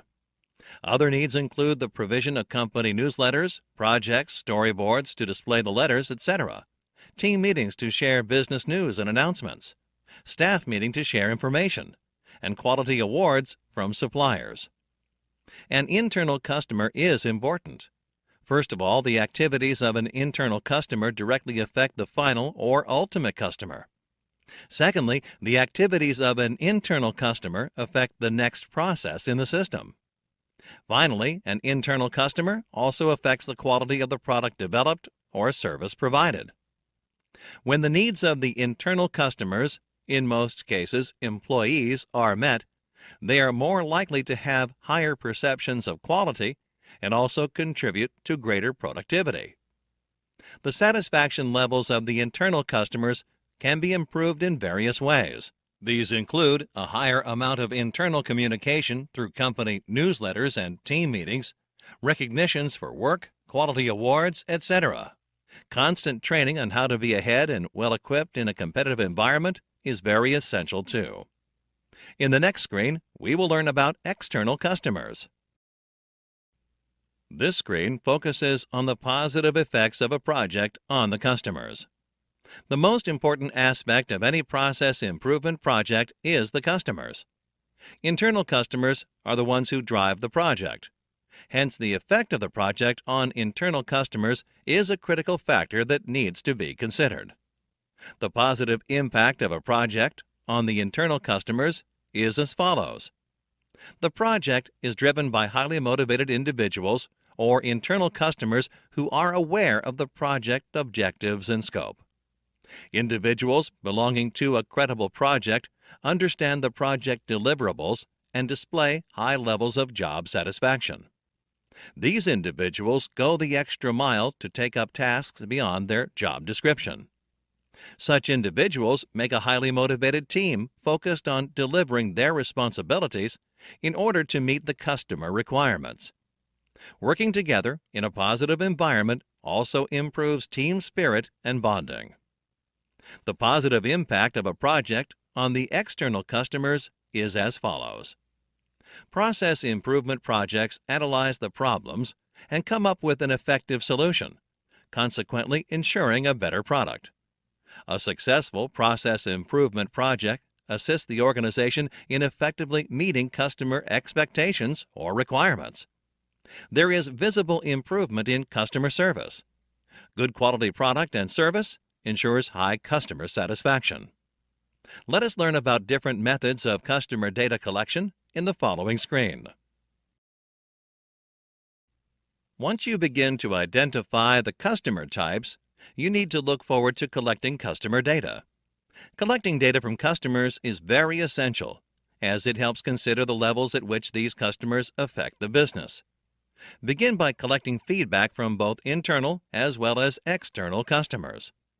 Customer feedback helps fill the gaps and improve the various business processes in the organization. It helps define a good quality product as perceived by the customer and identify qualities that make the competitor's products or service better. It also helps identify factors which provide a competitive edge to the product or service on offer. There are various methods to collect feedback from the customers. Many of you might be involved in a similar activity at some point or the other. Popular and common methods are surveys conducted through questionnaires, focus groups, individual interviews with the customers. Customer complaints received via call centers, emails, and feedback forms are also quite prevalent. Feedback received in this form are from dissatisfied customers. In the next screen, we will learn about questionnaires. Let us discuss the advantages and disadvantages of questionnaires in this screen. The advantages of a questionnaire are that it costs less. The phone response rate is high, anywhere from around 70 to 90%, and it produces faster results. Also, analysis of mail questionnaires requires few trained resources. Questionnaire is a method used to gather data. However, there are a few disadvantages associated with it. There may be incomplete results and unanswered questions leading to a lack of clarity. The response rate of mail surveys is about 20 to 30% only. At times, phone surveys can produce undesirable results, as the interviewer can influence the person being interviewed. We will differentiate between telephone survey and web survey in the next screen. There are different methods to collect data for a survey. The methods need to be based on the requirements and needs of the organization. The popular methods of survey are the telephone survey and web survey. Both have their own drawbacks and benefits, which are given on the screen. The organization needs to choose a method of collecting data according to the situation. It is recommended to go through the content for a better understanding. In the next screen, we will learn about focus groups. Let us now discuss the advantages and disadvantages of using a focus group for data collection. The interaction in a focus group generates information, provides in-depth responses, and can address more complex questions or qualitative data. It is an excellent platform to get critical to quality or CTQ definitions as well. On the other hand, the disadvantages of focus groups are that the learning only applies to those within the group, and it is not possible to generalize. The information collected is more qualitative than quantitative, which is another drawback. Additionally, they can also generate a lot of information from anecdotes and incidents experienced by the individuals in the group. In the next screen, we will discuss the interview technique. This screen discusses advantages and disadvantages of using the interview technique for data collection. Interviews have a capability to handle complex questions and a large amount of information. They also allow us to use visual aids in the process. It is a better method to be employed when people do not respond willingly and/or accurately by phone or email. However, there are some shortcomings as well. Interviews are time-consuming, and the resources or interviewer needs to be trained and experienced to carry out the task. Let us discuss the importance and urgency of these inputs in the next screen. The table shows the importance and urgency of different kinds of input. To understand the kind of input to be chosen, different kinds of methods for collecting data are identified. Telephone survey, web survey, and interview are the data collection methods identified. To select the best methods, the criteria or the factors which are important to the organization are listed. The criteria are the factors based on which an organization is going to make decisions. The list of factors is then given weightage based on the importance of each factor in decision-making. As seen, cost is the most important criterion for which the weightage is given 20. Response rate of the customer is next important factor, and the list follows. Visualizing feature and compiling and analyzing data are the factors which have the lowest impact on the decision of selecting the methods for data collection. Each of the data collecting methods is rated between 1 and 10, based on its impact on the listed factors, with 10 being highly favorable to the organization and 1 being least favorable. After rating all the methods with the factors listed, the sum or total is calculated. The calculation of the total involves multiplying each method's rating with the factor weightage and adding all the multiplied values of the column. That is, for telephone survey, the rating is multiplied with factors rating. 8 multiplied by 12 plus 8 multiplied by 6 plus 3 multiplied by 20 plus 5 multiplied by 5 plus 3 multiplied by 5 plus 7 multiplied by 15 plus 1 multiplied by 10 plus 7 multiplied by 3 plus 0 multiplied by 2 plus 3 multiplied by 2 plus 1 multiplied by 10 plus 7 multiplied by 5 plus 8 multiplied by 5. And the total of this is 471. In a similar way, calculate the total value for the remaining two methods. The total of other two methods are 744 and 522, respectively. Looking at the overall total of the methods, 744 is the highest. Hence, web survey is the best method for the organization to use for data collection. Let us look at the pros and cons of customer complaints data in the next screen. There are pros and cons in gathering information from customer complaints.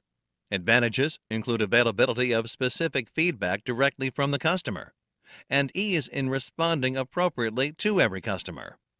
On the contrary, feedback in this method does not provide an adequate sample size, and may lead to process changes based on one or two inputs from the customer. The next screen will discuss the difference between product complaint and expedited service request. Product complaints and expedited service requests can act as inputs to the company for improving their process. These details address the needs of the customer in an indirect way. A product complaint means that the customer is not happy with the product that he has purchased from the company. An expedited service request means a service request is being rushed. If the customer requires the items immediately, then an expedited service request is raised from the customer, and the organization tries to fulfill it to please the customer. Product complaint implies that a product is not meeting customer specification, hence it has to be improved. Expedited service request implies that service timeliness are not meeting customer requirements, hence service has to be improved. Product complaint also implies that the customer needs for product are not completely identified, whereas expedited service request implies that the customer timings need to be recalculated. Let us discuss the importance and urgency of these inputs in the next screen. The table shows the importance and urgency of different kinds of input. To select the best methods, the criteria or the factors which are important to the organization are listed. The criteria are the factors based on which organization is going to make decisions. These factors are then given weightage based on the importance of each factor in decision making. As seen, cost involved and identification of customer need are the most important criteria for which the weightage given is 15, and the list follows. Time consumption and compiling and analyzing data are the factors which have the least impact on the decision of selecting the methods for data collection. Each method is rated between 1 and 10 based on its impact of the listed factors, with 10 being highly favorable to the organization and 1 being least favorable to the organization. After rating all the methods with the factors listed, the sum or total is calculated. Calculation of the total is derived by multiplying each method's rating with the factor weightage and adding all the multiplied values. That is, for product complaint, the rating is multiplied with the factor's rating. 8 multiplied by 15 plus 4 multiplied by 15 plus 3 multiplied by 2 plus 1 multiplied by 10 plus 1 multiplied by 10 plus 1 multiplied by 10 plus 1 multiplied by 8 plus 1 multiplied by 10 plus 4 multiplied by 2 plus 1 multiplied by 8 plus 1 multiplied by 10. And the total of this is 260. In the similar way, calculate the total value for expedited service request. The total of expedited service request is 817, and hence it is effective to the organization. Let us discuss the key elements of data collection tools in the next screen. Data collection tools will be selected based on the type of data to be collected. The key elements that make these tools effective are as follows. Data is collected directly from the primary source or customer. Hence, there is no scope for miscommunication or loss of information. Data is collected exclusively for the stated purpose. Hence, data is highly reliable. The data is captured after understanding the organizational purpose. This makes the data exclusively relevant and serves the purpose of the organization. Data is collected instantaneously when there is a requirement. This ensures that the data is up to date. Hence, the data is valid. The tools accurately define customer requirements. The customer requirements could be current needs or improvement to the product or service that they are currently using. The tools help to get enough information about customer requirement through which the process for improving or creating the product or service that the customer requires can be developed. In the next screen, we will discuss how the collected data can be reviewed. Collated data must be reviewed to eliminate vagueness, ambiguity, and any unintended bias. Nutra Worldwide buys laptops for its employees from a company that is into manufacture and sales of laptops. The company also provides servicing and repairs for their products to the customers. To understand the level of customer satisfaction in Nutra Worldwide and to improve its process, the laptop company is conducting a survey. The questionnaire, which was prepared initially, questionnaire before review, had questions that led to ambiguity, vagueness, and unintended bias. Let us look at each item on the survey. To understand the level of usage of the laptop and to know their customer better, the survey is raising a question related to the occupation of the customer. It gives the option of student or professional. But with this low amount of information, the company is neither able to gather the information, nor will the given option cover the entire possible occupation in the market. Including an option of other "Please specify," would help the customer to choose and provide the information if he does not belong to one of the two given groups. Hence, the same is added in the review so that the customer will not be in any ambiguity while filling the questionnaire. The question whether the sales executive was supportive with an option of yes or no is a question which leads again to ambiguity and unintended bias. The customer might be partially happy or partially not happy, but the choice does not let them inform their exact feeling. If the customer selects no as the option, then the company does not get enough information to understand where their sales executive went wrong. Hence, in the reviewed questionnaire, the customer is asked to rate the qualities of their sales executive, which will provide better data to the company in order to improve the process. Next, we will discuss a technique named Voice of Customer. The Voice of Customer is a technique to organize, analyze, and profile the customer's requirements. Voice of the Customer is an expression for listening to the external customer. The table shows the customer requirements while purchasing an air conditioner. In all cases, the customer is purchasing for his or her domestic usage. Each customer is further categorized according to his needs and requirements. When the customer says that he needs a silent air conditioner, he needs sound sleep at night in the bedroom. This is primarily to remain fresh the next morning and to get rid of the noisy ceiling fan being used currently. In case the customer says that he needs an efficient AC, he needs a machine which provides good cooling at night in the bedroom. This is mainly because it gets extremely hot in summer. Also, he currently uses a ceiling fan which is not so effective in summers. On the other hand, when the customer wants to buy an AC which is not too costly, he has limited cash for the purchase. He wants to purchase a low-cost AC. Let us discuss the importance of translating customer requirements in the next screen. Customer requirement is the data collected from customers that gives information about what they need or want from the process. Customer requirements are often high-level, vague, and non-specific. Some customers may give you a set of specific requirements to the business, but broadly, customers' requirements are a reflection of their experience. Customer requirements, when translated into critical process requirements that are specific and measurable, are called critical to quality (CTQ) factors.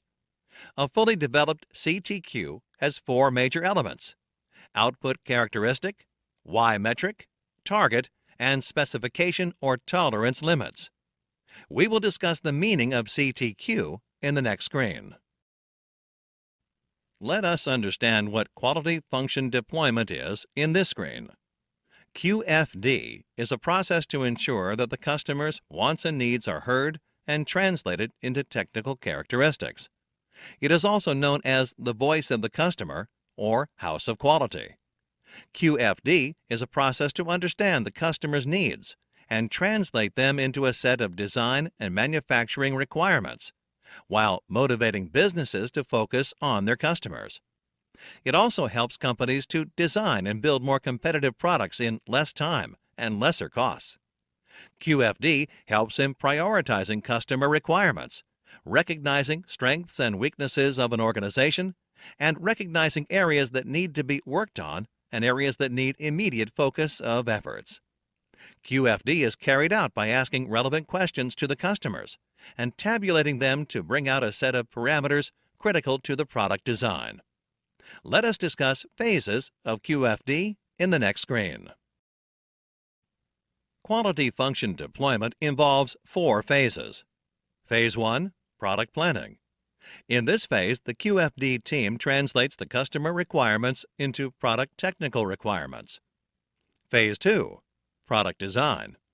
In this phase, the QFD team translates the identified technical requirements into key part characteristics or systems.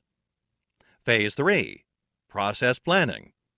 In this phase, the QFD team identifies the key process operations necessary to achieve the identified key part characteristics. Phase 4, production planning or process control. In this phase, the QFD team establishes process control plans, maintenance plans, and training plans to control operations. Next, we will understand the structure of QFD. Let us see what happens after completing the HOQ matrix. Completing one HOQ matrix is not the end of the QFD process. The output of the first HOQ matrix can be the first stage of the second QFD phase. As shown in the image, the translation process is continued using linked HOQ type matrices until the production planning targets are developed. Let us proceed to the next topic of this lesson in the following screen. Hey there learners, check out our certified Lean Six Sigma Green Belt certification training course and earn a Green Belt certification. To learn more about this course, you can click the course link in the description box below. In this topic, we will discuss the basics of project management. Let us start with a discussion on problem statement. Every Six Sigma project targets a problem that needs to be resolved. The first step of project initiation is defining the problem statement. A problem statement needs to describe the problem in a clear and concise manner. A problem statement needs to identify and specify the observed gap in performance. It should indicate the current performance state of a process and the required performance state completely derived from customer requirements. A problem statement should be quantifiable. This means it should have specified metrics including the respective units. Please note that the problem statement cannot contain solutions or causes for the problem. In the next screen, we will discuss the is or is not template. The is or is not technique was first popularized by Kepner-Trigot Incorporated in the 1970s. It is a powerful tool that helps define the problem and gather required information. An example of a problem statement of paper cup leaks is given on the screen. The Six Sigma team has to answer what is the problem, what isn't the problem, where is it, where isn't it, when isn't it a problem, to what extent is it a problem, and to what extent isn't it a problem. The information is then used to fill the question areas in the is and is not issue template. In the analysis phase, if a cause cannot describe the is and the is not data, then it's not likely the main cause. In the next screen, we will list the criteria for the project objectives. The project objectives must meet the SMARTS criteria. SMARTS is an acronym of the characteristics desired in project objectives: specific, measurable, attainable, relevant, time-based, and stretch. The project deliverables should be specific. Example: hospitals maintain records of all patients. Often, a few forms are rejected or missed due to errors in recording the ID numbers. In this case, setting the objective as reduce form rejection is very vague. Instead, reduce patient ID errors in recording lab results is specific and effectively targets solving the problem. The project objectives should be quantifiable. Example: setting the objective as fewer form rejections is very vague. Instead, reduce patient ID errors by 30% sets a specific goal. The project objectives should be achievable and practical. The project objectives should be relevant to the problem. The project objectives must specify a time frame within which they should be delivered. The project objectives must not be easily achievable. Example: most problems and errors can be reduced by creating awareness. Hence, the objective must stretch beyond the easily attainable state. In the next screen, we will understand project documentation. Project documentation refers to creating documents to provide details about the project. Such documents are used to gain a better understanding of the project, prevent and resolve conflict among stakeholders, and share plans and status for the project. Documentation of a project is critical throughout the project. Some of the benefits achieved through project documentation are mentioned below. Documentation serves as written proof for execution of the project. It helps teams achieve a common understanding of the requirements and the status of the project. It removes personal bias, as there is a documented history of discussions and decisions made for the project. Depending on the nature of the project, each project produces a number of different documents. Some of these documents are the project charter, project plan, and its subsidiary plans. Other examples of project documentation include project status reports, including key milestones report, risk items, and pending action items. The frequency of these reports is determined by the need and complexity of the project.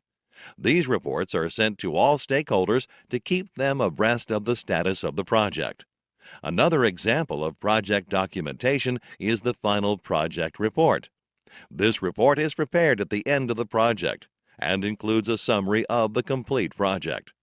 Project storyboard, inputs generated from statistical tools, outputs from spreadsheets, checklists, and other miscellaneous documents are also classified as project documents. In the next screen, we will understand project charter. We will list the project charter sections in this screen. The major sections of a project charter are project name and description, business requirements, name of the project manager, project purpose or justification, including ROI, stakeholder and stakeholder requirements, broad timelines, major deliverables, constraints and assumptions, and the budget summary of the charter. In the next screen, we will understand the project plan. A project plan is the final approved document which is used to manage and control the various processes within the project and ensure its seamless execution. The project manager uses the project charter as an input to create a detailed project plan. A project plan comprises various sections, prominent among them being the project management approach, the scope statement, the work breakdown structure, the cost estimates, scheduling, defining performance baselines, marking major milestones to be achieved, and the key members and required staff personnel for the project. It also includes the various open and pending decisions related to the project and the key risks involved. Additionally, it also contains references to other subsidiary plans for managing risk, scope, schedule, etc. In the next screen, we will learn about project scope. We will look at different techniques used for interpreting the project scope in this screen.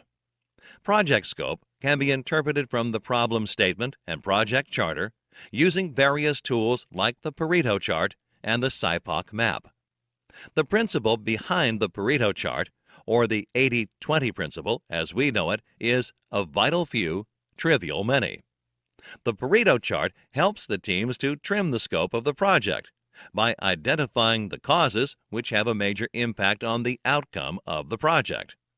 The SIPOC map is a high-level process map, which helps all team members in understanding the process functions in terms of addressing questions like who are the suppliers, what are the inputs they provide, what are the outputs that can be obtained, and who are the customers.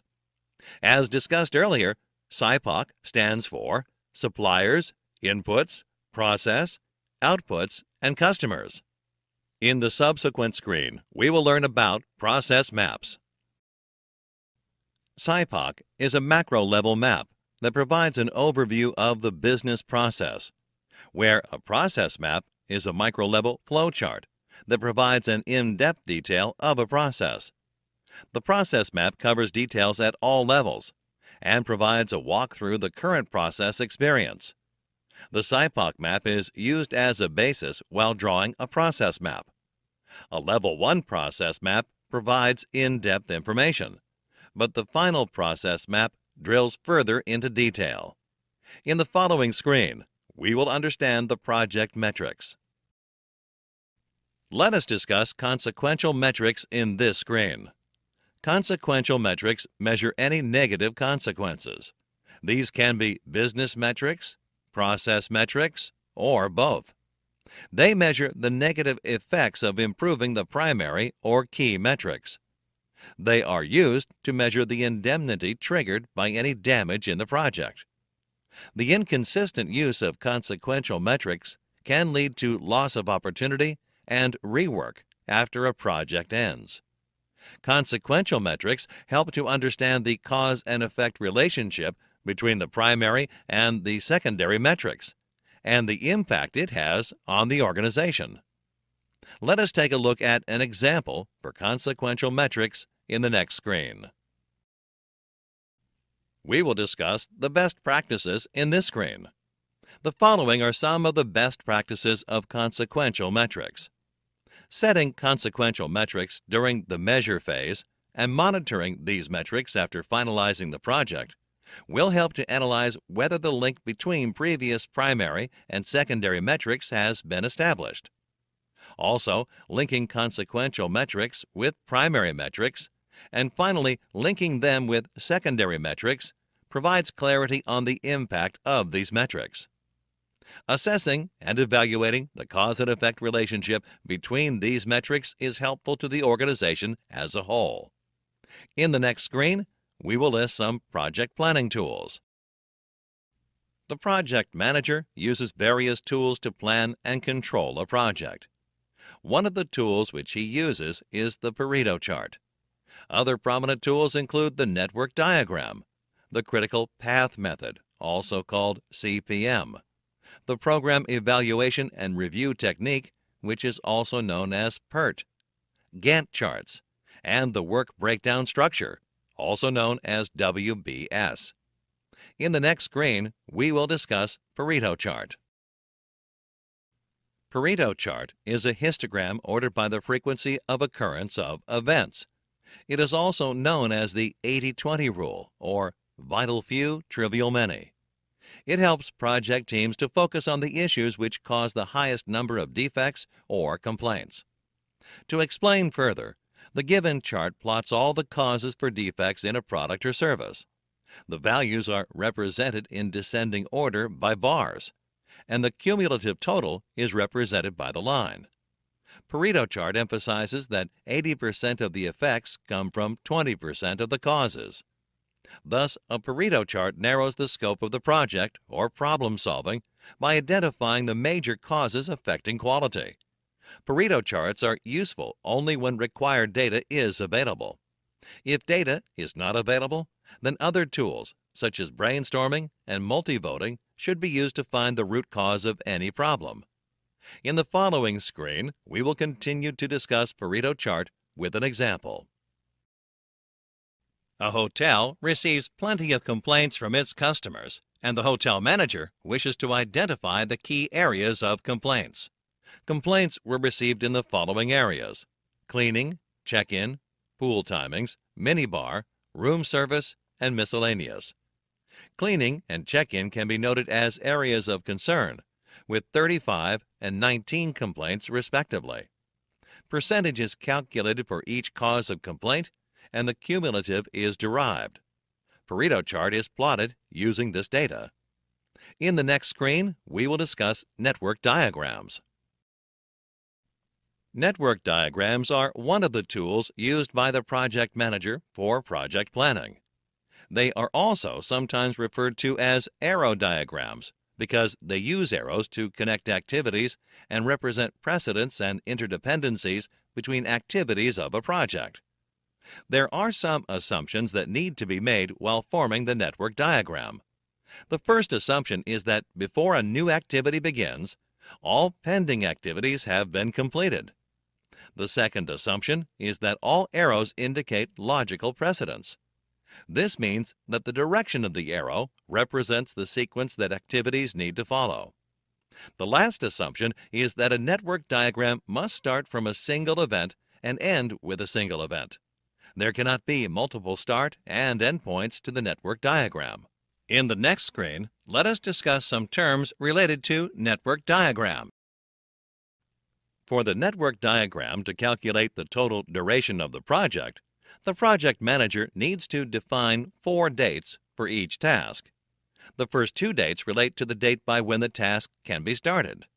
The first date is early start. This is the earliest date by when the task can start. The second date is late start. This is the last date by when the task should start. The second two dates relate to the dates when the task should be complete. Early finish is the earliest date by when the task can be completed. Late finish is the last date by when the task should be completed. The duration of the task is calculated as the difference between the early start and early finish of the task. The difference between the early start and late start of the task is called the slack time available for the task. Slack can also be calculated as the difference between the early finish and late finish dates of the task. Slack time, or float time for a task, is the amount of time the task can be delayed before it causes a delay in the overall project timeline. In the next screen, we will discuss critical path method. Critical path method, also known as CPM, is an important tool used by project managers to monitor the progress of the project and to ensure that the project is on schedule. The critical path for a project is the longest sequence of tasks on the network diagram. The critical path in the given network diagram is highlighted in orange. Critical path is characterized by zero slack for all tasks on the sequence. This means that the smallest delay in any of the tasks on the critical path will cause a delay in the overall timeline of the project. This makes it very important for the project manager to closely monitor the tasks on the critical path and ensure that the tasks go smoothly. If needed, the project manager can divert resources from other tasks that are not on the critical path to tasks on the critical path to ensure that the project is not delayed. When a project manager removes resources from such tasks, he needs to ensure that the task does not become a critical path task because of the reduced number of resources.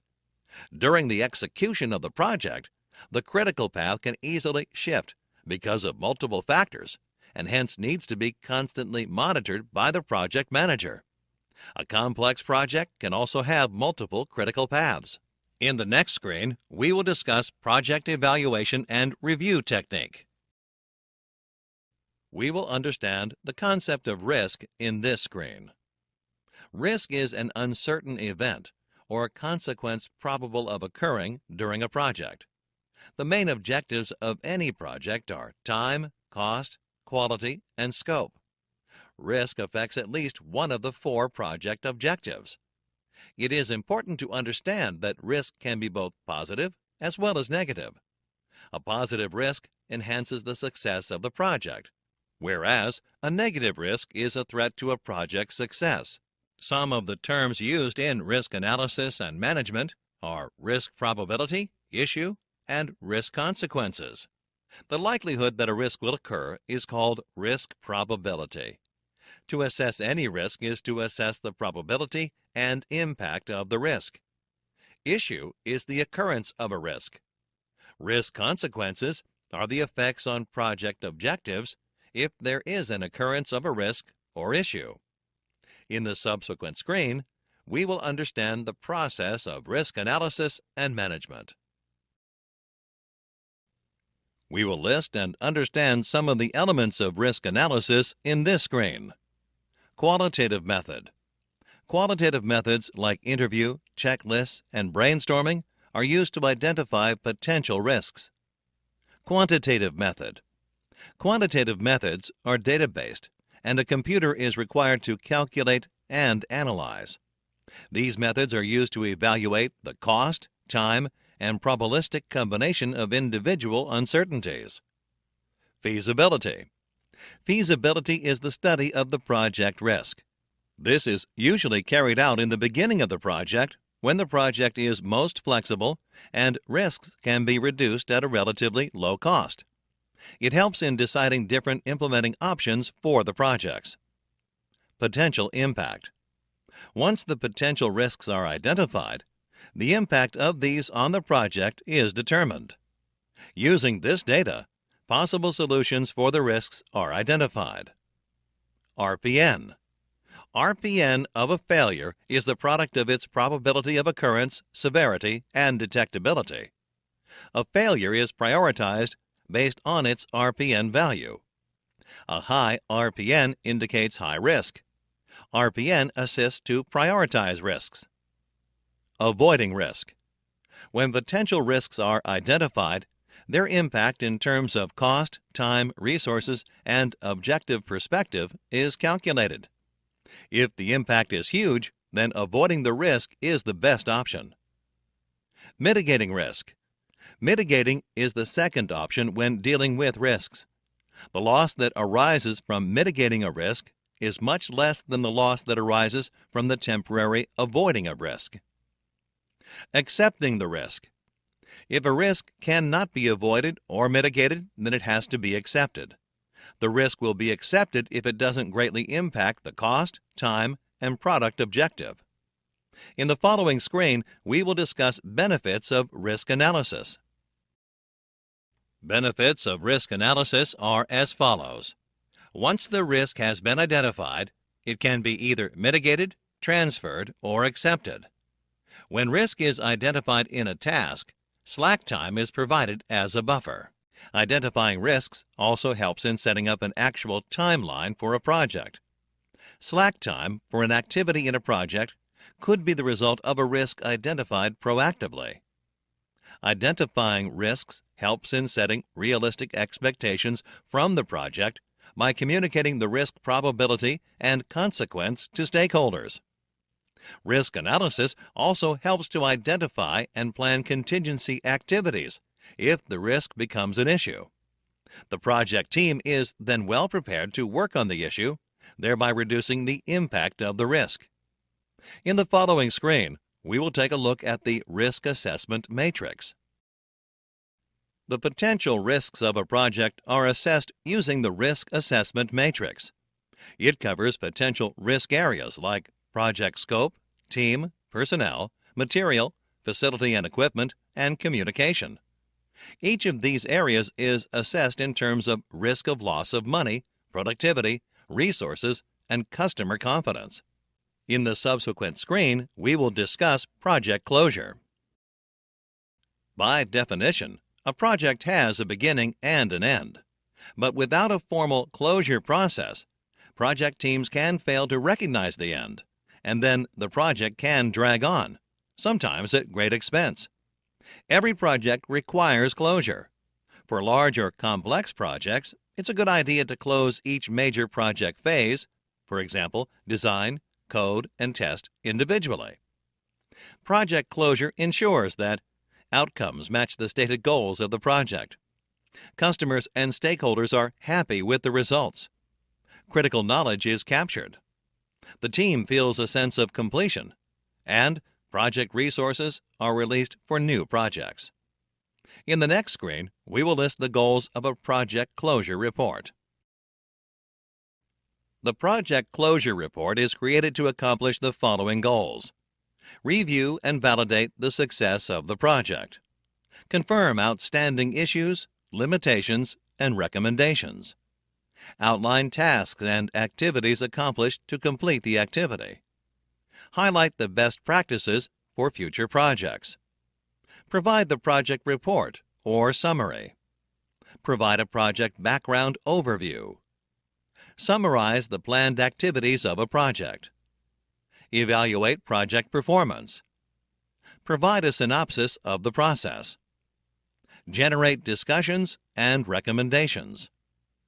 Generate project closure recommendations. In the following screen, we will list and understand project closure activities. During project closure, the project manager needs to take care of the following activities. Finalize the project documents. Much of a project's documentation is created during the life of the project. Document collection and update procedures are well established during the project lifeline. Capture the project knowledge. Project documents are helpful for future projects, in troubleshooting the product, or in a future audit. Set up a project library. Ideally, the project library is set up at the beginning of the project, and team members add documents as they produce them. Document the project learnings.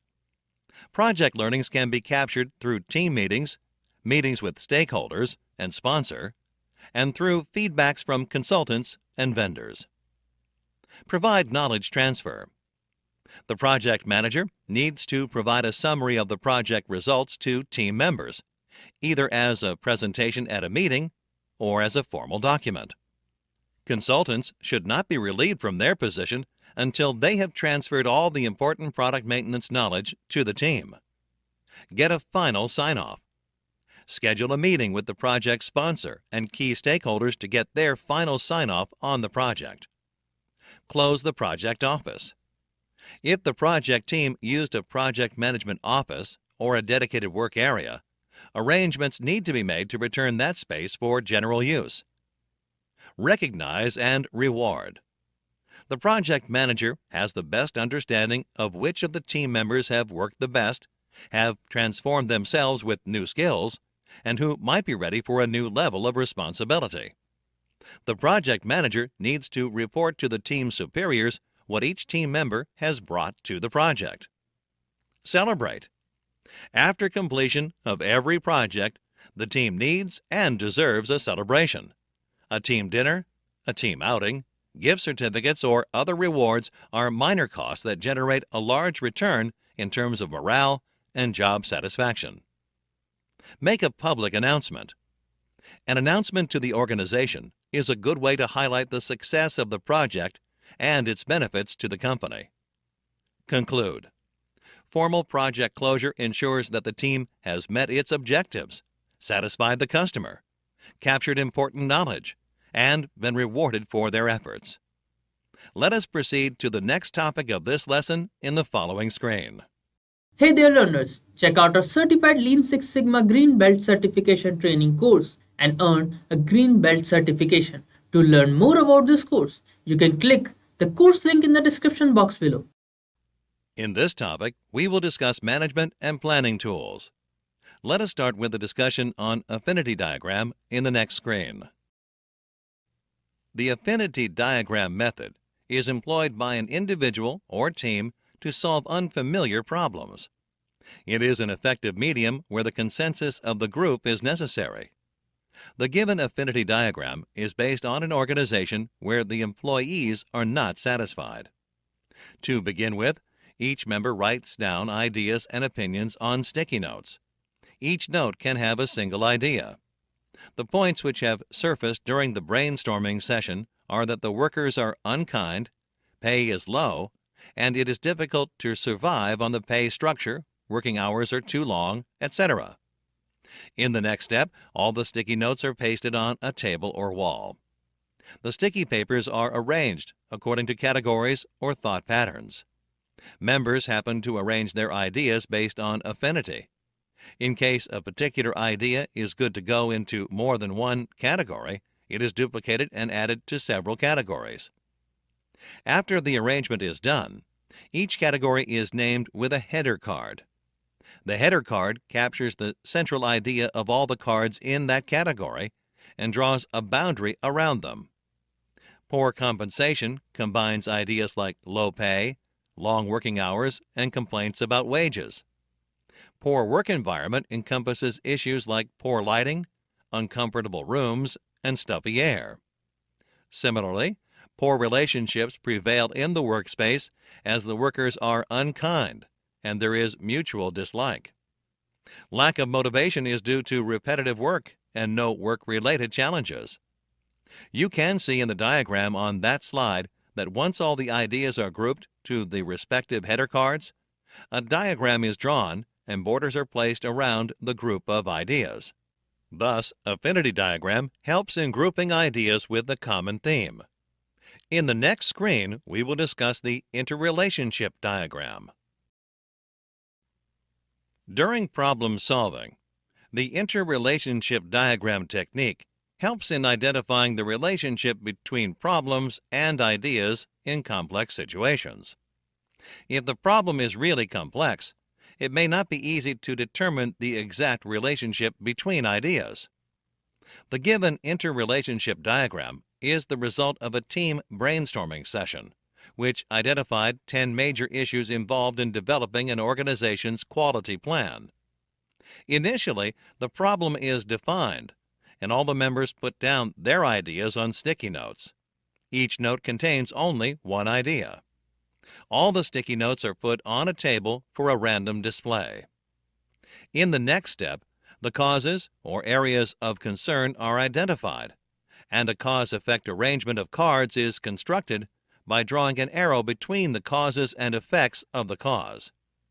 This is done until all the ideas on the sticky notes are accounted for and made a part of the interrelationship diagram. Take a large sheet of paper and replicate the cause-effect arrangement on it. As depicted in the image, a large number of outgoing arrows indicate the root cause, whereas a higher number of incoming arrows indicates an outcome.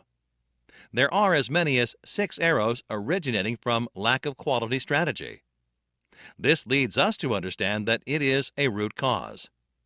On the other hand, there are 3 arrows ending with the idea lack of TQM commitment by managers, making it an outcome. In the next screen, we will understand the tree diagram. The tree diagram is a systematic approach to outline all the details needed to complete a given objective. In other words, it is a method used to identify the tasks and methods needed to solve a problem and reach a predefined goal. It is mostly used while developing actions to execute a solution, while analyzing processes in detail during the evaluation of implementation issues for several potential solutions, and also as a communication tool to explain the details of a process to others. The given tree diagram shows the plan of a coffee shop trying to set standards for the coffee it delivers. First, the objective is noted on a note card and placed on the far left side of the board. The basic goal of the coffee shop is to provide a delightful cappuccino experience. In the next step, the coffee shop needs to determine the means required to achieve the goal and furnish 3 different solutions. In other words, the answers to the how or why questions of the objectives. In this case, the cappuccino needs to be at a comfortable temperature, and it should have strong and pleasing coffee aroma with the right amount of sweetness. In the next step, the 3 issues mentioned in the second stage are addressed at length. Each issue is answered. By maintaining the espresso and steamed milk temperature, the cappuccino can be served at a palatable temperature. Strong flavored cappuccino can be prepared using a good amount of finely ground coffee beans. And a good quality sweetener, used in the right amount, makes a great cappuccino. Thus, the tree diagram can be used to achieve a goal or define a process. In the following screen, we will discuss prioritization matrices. Let us learn about matrix diagram in this screen. Matrix diagrams show the relationship between objectives and methods, results and causes, tasks and people, etc. Their objective is to provide information about the relationship. They provide importance of task and method elements of the subject. They also help determine the strength of relationships between a grid of rows and columns. They help in organizing a large amount of inter-process related activities. Let us discuss various types of matrices in the next screen. Let us learn about a process decision program chart in this screen. Process decision program chart, or the PDPC method, is used to chart the course of events from the beginning of a process till the goal. While emphasizing the ability to identify the failure of important issues on activity plans, the PDPC helps create appropriate contingency plans to limit the number of risks involved. The PDPC is used before implementing a plan, especially when the plan is large and complex, if the plan must be completed on schedule, or if the price of failure is quite high. The given process decision program chart shows the process which can help in securing a contract. The process starts when the seller receives an order request from a potential buyer. This can lead to fixing an appointment with the buyer, confirming the appointment date and meeting the buyer. If a date is not fixed, then buyer should be contacted till the meeting is confirmed. Without a meeting, there is a risk of losing the order. Considering an optimistic scenario where a meeting is fixed with the buyer, the seller describes the price of the product or service. If the price is competitive, the order is secured. If the price is not competitive, the seller may have to repeat the bid until the buyer agrees and the order is secure. However, the buyer may not agree to a revised bid either, in which case the seller might lose the bid. In such a scenario, the seller can justify the pricing and pursue the buyer to agree to the bid. It might work, and the seller might secure the order. In the next screen, we will discuss the activity network diagram. An activity network diagram is used to show the time required for solving a problem and to identify items that can be done in parallel. It is used in scheduling and monitoring tasks within a complex project or process with interrelated tasks and resources. Moreover, it is also used when you know the steps of the project or process, their sequence, and the time taken by each of the steps involved. The original Japanese name for this tool is arrow diagram. The given activity network diagram shows a house construction plan and identifies the factors involved separately, like the amount of time for each operation in one situation, the relationship of work without time for each operation, and an operation by itself. The number of days is denoted by D. So the time taken for an activity like foundation to scaffolding takes around 5 days plus 4 days, which is 9 days in total. The line joining electrical work and interior walls is dotted. This shows relation between them, but without any timeline.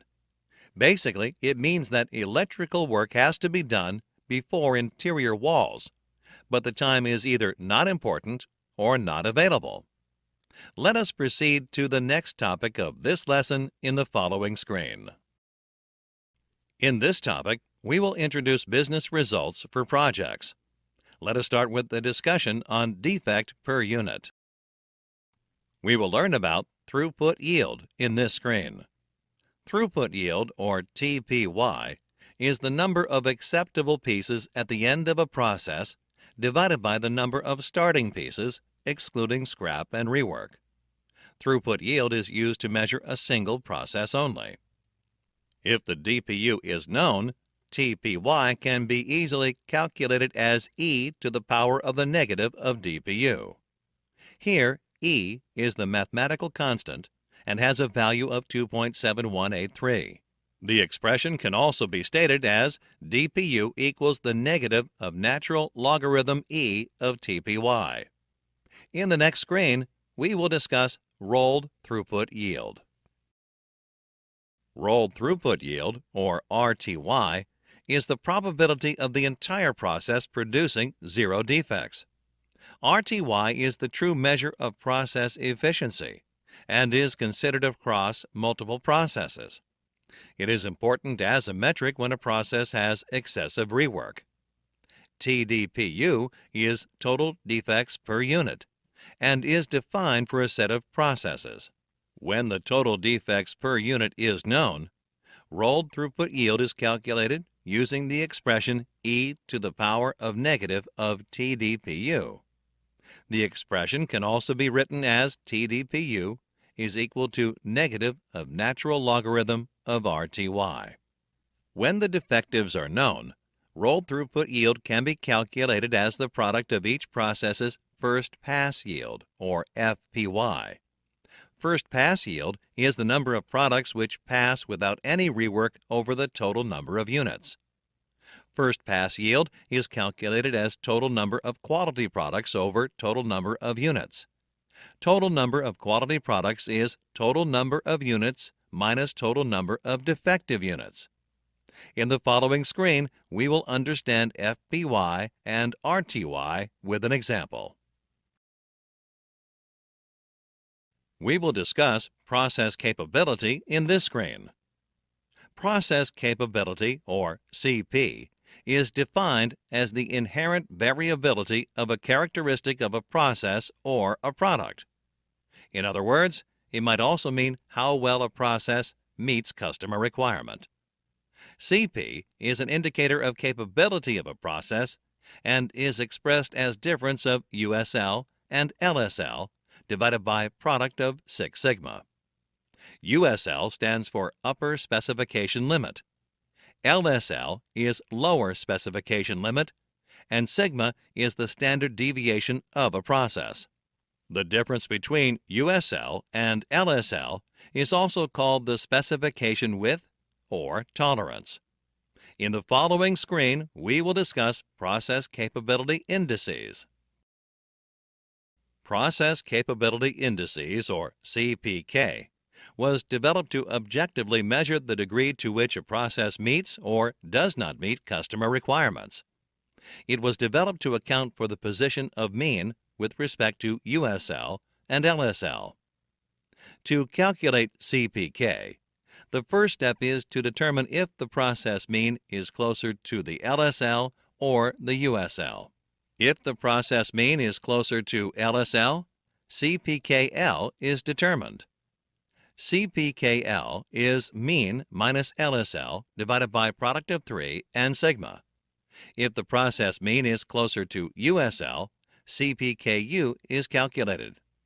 CPKU is USL minus mean divided by product of 3 and sigma. Here, mean is the process average, and sigma represents the standard deviation. If the process mean is equidistant, either of the specification limit can be chosen. CPK takes up the value of CPKU and CPKL, depending on whichever is the lower value. In the next screen, we will understand process capability indices with an example. In this screen, we will discuss CPK and CP interpretations. A CP value of less than 1 indicates the process is not capable. Even if CP is greater than 1, to ascertain if the process really is not capable, check the CPK value. A CPK value of less than 1 indicates that the process is definitely not capable, but might be if CP is greater than 1 and the process mean is at or near the midpoint of the tolerance range. The CPK value will always be less than CP, especially as long as the process mean is not at the center of the process tolerance range. Non-centering can happen when the process has not understood the customer expectations clearly, or the process is complete as soon as the output reaches a specific limit. For example, a shirt size of 40 has a target chest diameter of 40 inches, but the process consistently delivers shirts with a mean of 41 inches as the chest diameter. A machine stops removing material as soon as the measured dimension is within specified limit. Let us proceed to the next topic of this lesson in the following screen. In this topic, we will discuss team dynamics and performance. Let us start with a discussion on team stages. There are 5 typical stages in the team building process. Each team passes through these stages as they start and proceed through the project. The 5 stages in the team building process are as follows: forming, storming, norming, performing, and adjourning. In the next screen, we will discuss the first stage, forming. The first stage in the team building process is called the forming stage. In this stage, the team comes together and begins to formulate roles and responsibilities. The team leader is identified, and he or she starts directing the team and assigning responsibilities to other team members. Most team members at this stage are generally enthusiastic and motivated by a desire to be accepted within the team. The leader employs a directive style of management, which includes delegating responsibility within the team, providing a structure to the team, and determining processes needed for the smooth functioning of the team. Toward the end of this phase, the team should achieve a commitment to the project and an acceptance of a common purpose. In the next screen, we will discuss the second stage, storming. The second phase in the team building process is called the storming stage. As suggested by the name itself, in this stage, conflicts start to arise within the team. Team members often struggle over responsibilities and control within the project. It is the responsibility of the team leader to coach and conciliate the team. The leader employs a coaching style of management which is reflected through facilitating change, managing conflict, and mediating understanding between different parties. Towards the end of this phase, team members need to learn to voice disagreement openly and constructively, while staying focused on common objectives and areas of agreement. In the next screen, we will discuss the third stage, norming. The third stage in the team building process is called the norming stage. In this stage, people get along, and the team develops a unified commitment toward the project goal. The team leader promotes the team and participates in the team activities. Team members look to the leader to clarify their understanding as some leadership roles begin to shift within the lower rungs of the group. The leader employs a participatory style of management through facilitating change, working to build consensus, and overseeing quality control. Toward the end of this phase, team members need to accept individual responsibilities and work out agreements about team procedures. In the next screen, we will discuss the fourth stage, performing. The next stage in the team building process is called the performing stage. This is the most productive stage for the project team. In this stage, team members manage complex tasks and work toward the common goals of the project. The leader employs a supervisory style of management by overseeing progress, rewarding achievement, and supervising process. The team leader leads the project on more or less an automated mode. When the project has completed successfully, or when the end is in sight, the team moves into the final stage. In the next screen, we will discuss the fifth stage, adjourning. The last stage of team building is called the adjourning stage. In this stage, the project is winding down, and the goals are within reach. The team members are dealing with their impending separation from the team. The team leader provides feedback to the team. The leader employs a supportive style of management by giving feedback, celebrating accomplishments, and providing closure. The team leader needs to adopt a different style of leadership at every stage. It is therefore important for a leader to understand these stages and identify the current stage that a team is in. The success of the team depends on how well the leader can guide them through these phases. In the next screen, we will learn about negative dynamics. Team members can exhibit negative behavior in more than one way during the project life cycle. This behavior has a negative effect on the dynamics of the team. The first kind of negative participants fall in the category of overbearing participants. These participants use their influence or expertise to take on a position of authority, discounting contributions from other team members. To cope with such participants, team leaders must establish ground rules for participation and reinforce that the group has the right to explore any area pertinent to team goals and objectives. Another kind of negative participant is often referred to as the dominant participant. These participants take up an excessive amount of group time by talking too much, focusing on trivial concerns, and otherwise preventing participation by others. Team leaders need to be able to control dominant participants without inhibiting their energy or enthusiasm. Some other participants are reluctant participants, who feel intimidated and are not happy with the team process. Owing to their reluctance, they miss opportunities to bring up data that is valuable to the project. This can often lead to hostility within the team. One way to deal with reluctant participants is to respond positively and with encouragement to any contribution from the team member. Teamwork is more than a natural consequence of working together. Team management is more than building a relationship with individual team members. All teams face group challenges that need group-based diagnosis and problem solving to ensure that negative participants are able to contribute and perform as part of the team. In the next screen, we will learn about group challenges. Six Sigma team and their responsibilities are described here. Various roles assist the smooth execution of a Six Sigma project. These roles are required to support the project by providing the information and resources that are needed to execute the project. The first important member of the Six Sigma team is the executive sponsor. Sponsors are the source or conduit for project resources, and they are usually the recipients of the benefits the project will produce. The sponsor is responsible for setting the direction and priorities for the organization. The sponsor may be a functional manager or an external customer. The next important role is that of the process owners. They work with the black belts to improve their respective processes.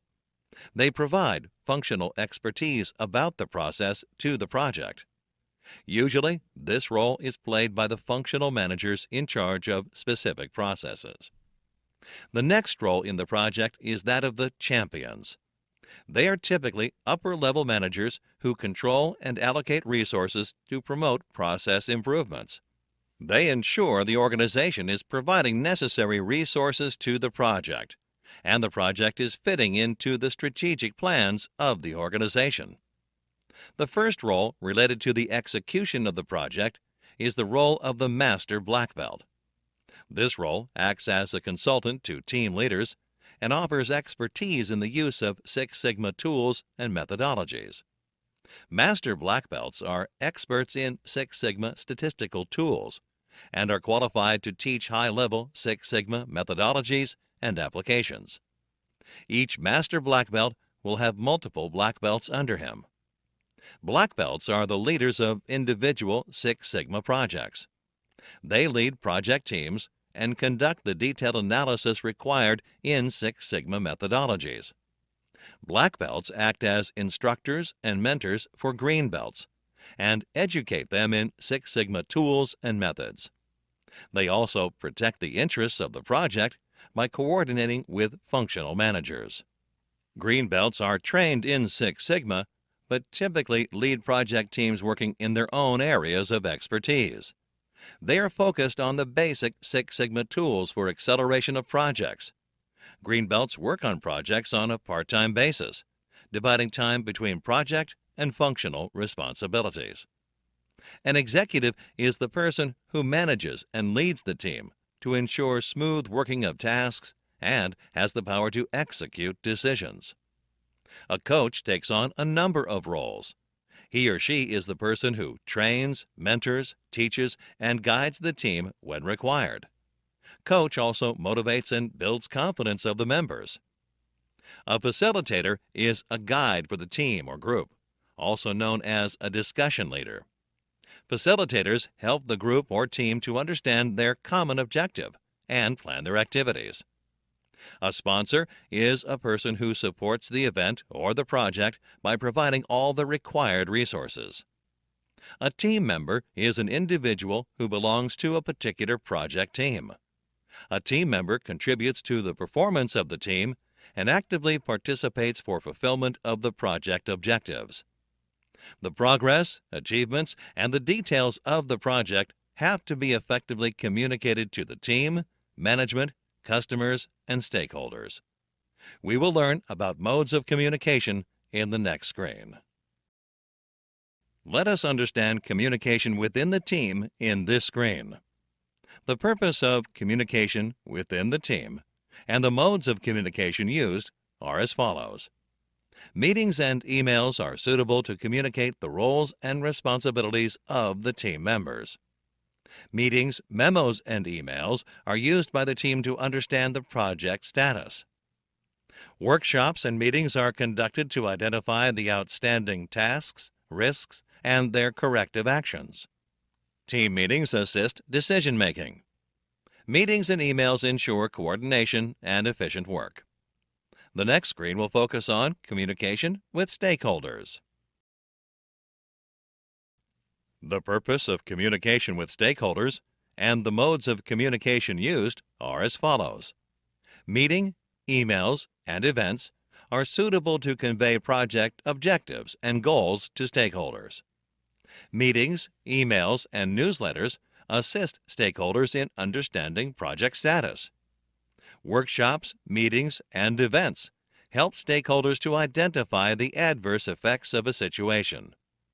Meetings with stakeholders assist decision-making process.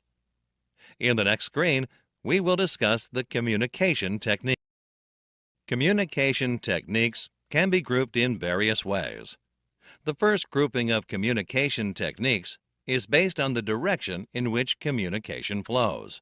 Vertical communication consists of two subtypes, namely downward flow of communication and upward flow of communication. In the downward flow of communication, the managers must pass information and give orders and directives to the lower levels in the organization. On the contrary, upward communication consists of information relayed from the bottom or grassroots levels to the higher levels of the company. Horizontal communication refers to the sharing of information across the same levels of the organization. This can be in the form of formal and informal communication. Formal communications are official company-sanctioned methods of communicating to the employees. The grapevine, rumor mill, etc. are some of the means of informal communication in the organization. The second grouping of communication techniques is based on the usage of words. Verbal communication includes use of words for communication, via telephone, face-to-face, etc. Nonverbal communication conveys messages without the use of words through body language, facial expressions, etc. The last grouping of communication techniques is based on participation of the people involved in communication. One-way communication happens when information is relayed from the sender to the receiver without the expectation of a response, like memos and announcements.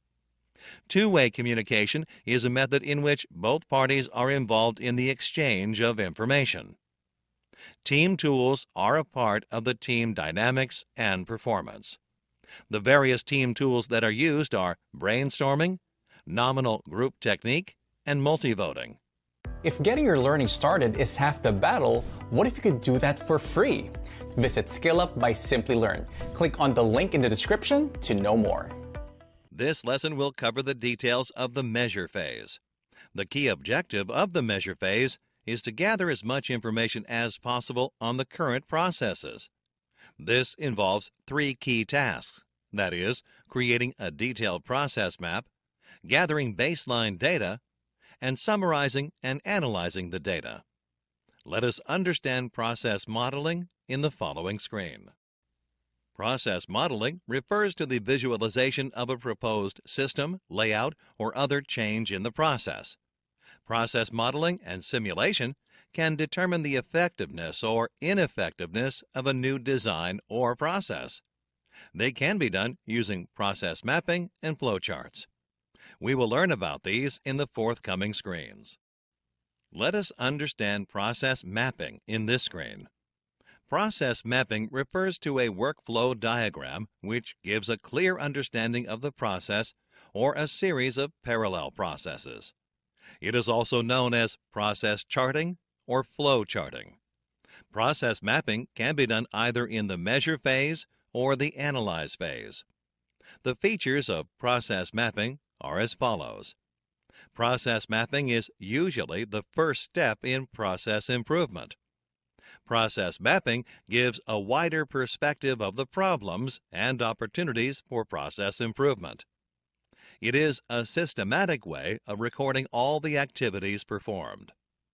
Process mapping can be done by using any of the methods like flowcharts, written procedures, and detailed work instructions. Let us learn about flowchart in the following screen. A flowchart is a pictorial representation of all the steps of a process in consecutive order. It is used to plan a project, document processes, and communicate the process methodology with others. There are many symbols used in a flowchart, and the common symbols are shown in the given table. It is recommended you take a look at the symbols and their description for better understanding. Click the button to view an example of a flowchart. The given flowchart shows the processes involved in software development. The flowchart starts with the Start box, which connects to the Design box. In a software project, a software design is followed by coding, which is then followed by testing. In the next step, there is a check for errors. In case of errors, it is evaluated for the error type. If it is a design error, it goes back to the beginning of the design stage. If it is not a design error, it is then routed to the beginning of the coding stage. On the contrary, if there are no errors, the flowchart ends. Let us learn about written procedures in this screen. A written procedure is a step-by-step guide to direct the reader through a task.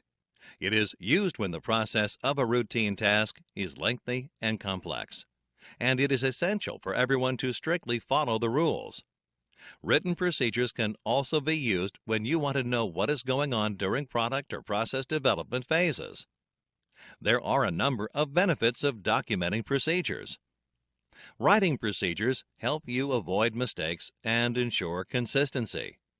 They streamline the process and help your employees take relevant decisions and save a lot of time. Written procedures help in improving quality. They are simple to understand, as they tend to describe the processes at a general level. In the next screen, we will discuss how work instructions are helpful in understanding the process in detail. Work instructions define how one or more activities involved in a procedure should be written in a detailed manner with the aid of technology or other resources like flowcharts. They provide step-by-step details for a sequence of activities organized in a logical format so that an employee can follow it easily and independently. For example, in the internal audit procedure, how to fill out the audit results report comes under Work Instructions. Selection of the 3 process mapping tools is based on the amount of detail involved in the process. For a less detailed process, you can select Flowchart, and for a detailed process with lots of instructions, you can select Work Instructions. Click the button to view an example of work instructions. This example shows the work instructions for shipping electronic instruments. The company name is Nutri Worldwide Inc. The instructions are written by Brianna Scott and approved by Andrew Murphy. It is a 1-page instruction. The work instructions are documented for the shipping of electronic instruments by the shipping department. The scope of the project states that it is applicable to shipping operations. The procedure is divided into 3 broad steps. As a first step, the order for the shipment must be prepared. In this step, the shipping person receives an order number from the sales department through an automatic order system. The quantity of the instrument and its card number are looked up from the system file, and the packaging is done as per the instructions on the card. The next step is packaging. Special packing instructions must be checked. The instruments are then marked as per the instructions on the card and packed in a special or standard container as per the requirement. The order number is written in the shipping system, and the packing list and shipping documentation are obtained. Finally, the quantity of instruments and the documents is checked. Let us understand process input and output variables in this screen. Any improvement of a process has a few prerequisites. To improve a process, the key process output variables, KPOV, and key process input variables, KPIV, should first be measured.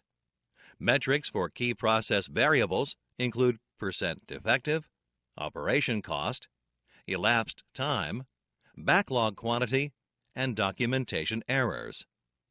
Critical variables are best identified by the process owners. Process owners know and understand each step of a process and are in a better position to identify the critical variables initially. Once identified, the relationship between the variables is depicted using tools such as SIPOC and cause and effect matrix. The process input variables results are compared to determine which input variables have the greatest effect on the output variables. Let us proceed to the next topic of this lesson in the following screen. In this topic, we will discuss probability and statistics in detail. Let us learn about probability in the following screen. Probability refers to the chance of something occurring or happening. An outcome is the result of a single trial of an experiment. Suppose there are n possible outcomes that are equally likely. The probability that a specific type of event or outcome, say f, can occur is the number of specific outcomes divided by the total possible outcomes. Click the button to view an example of probability. In the event of tossing a coin, what is the probability of the occurrence of heads? A single trial of tossing a coin has two outcomes, heads and tails. Hence, the probability of heads occurring is 1 divided by 2, the total number of outcomes. Let us look at some basic properties of probability in this screen. There are 3 basic properties of probability. Click each property to know more. Property 1 states that the probability of an event is always between 0 and 1, both inclusive. According to Property 2, the probability of an event that cannot occur is 0. In other words, an event that cannot occur is called an impossible event. Property 3 states that the probability of an event that must occur is 1. In other words, an event that must occur is called a certain event. If E is an event, then the probability of its occurrence is given by P of E. It is also read as the probability of event E. In this screen, let us look at some common terms used in probability along with an example. The commonly used terms in probability are sample space, Venn diagram, and event. Sample space is the collection of all possible outcomes for a given experiment. In the coin example discussed earlier, the sample space consists of one instance each of heads and tails. If 2 coins are tossed, the sample space would be 4 in total.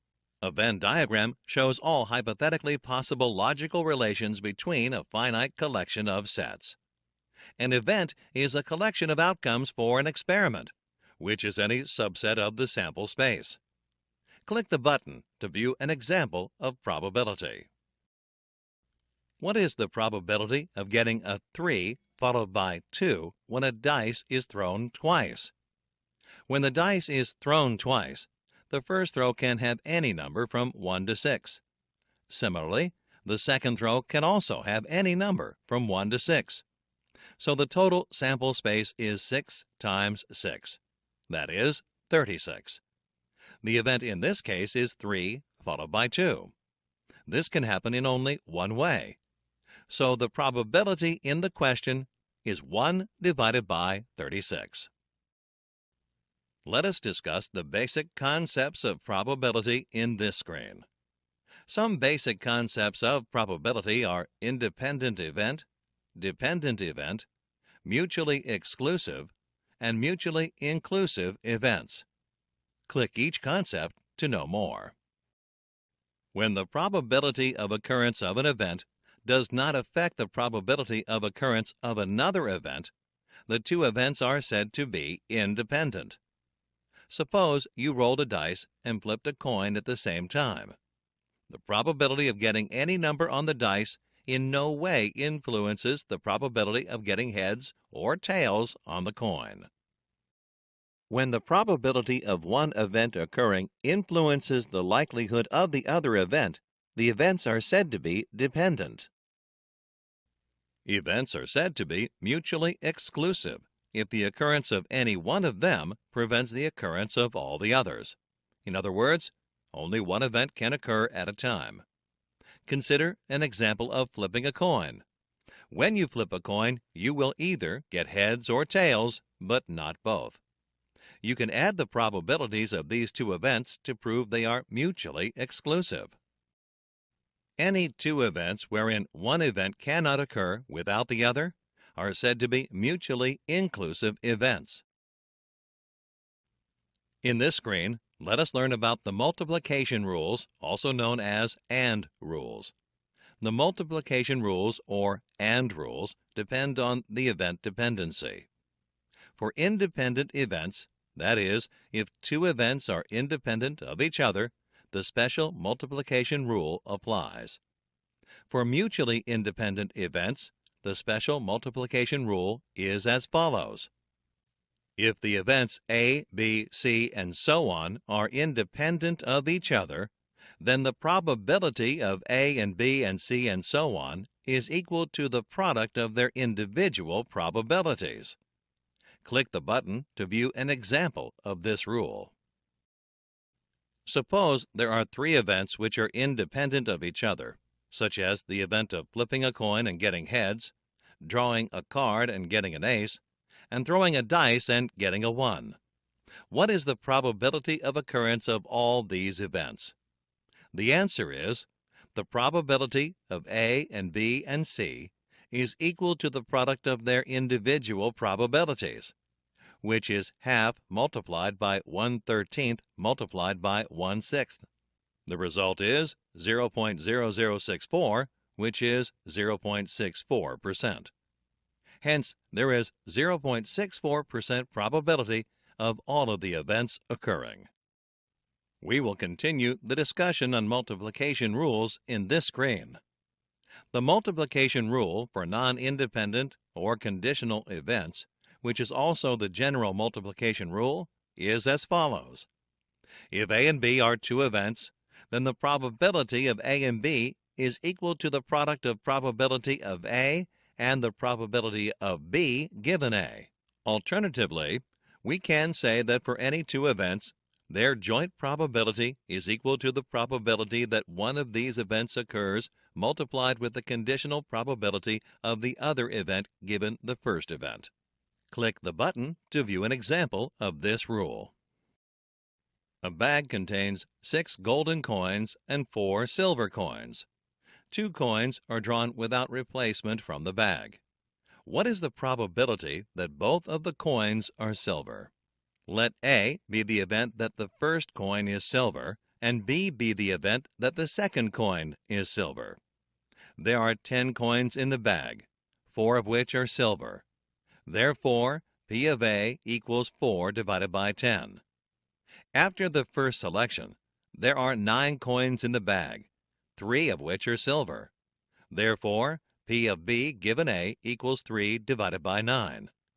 Therefore, based on the rule of multiplication, probability of A intersection B equals 4 divided by 10 multiplied by 3 divided by 9.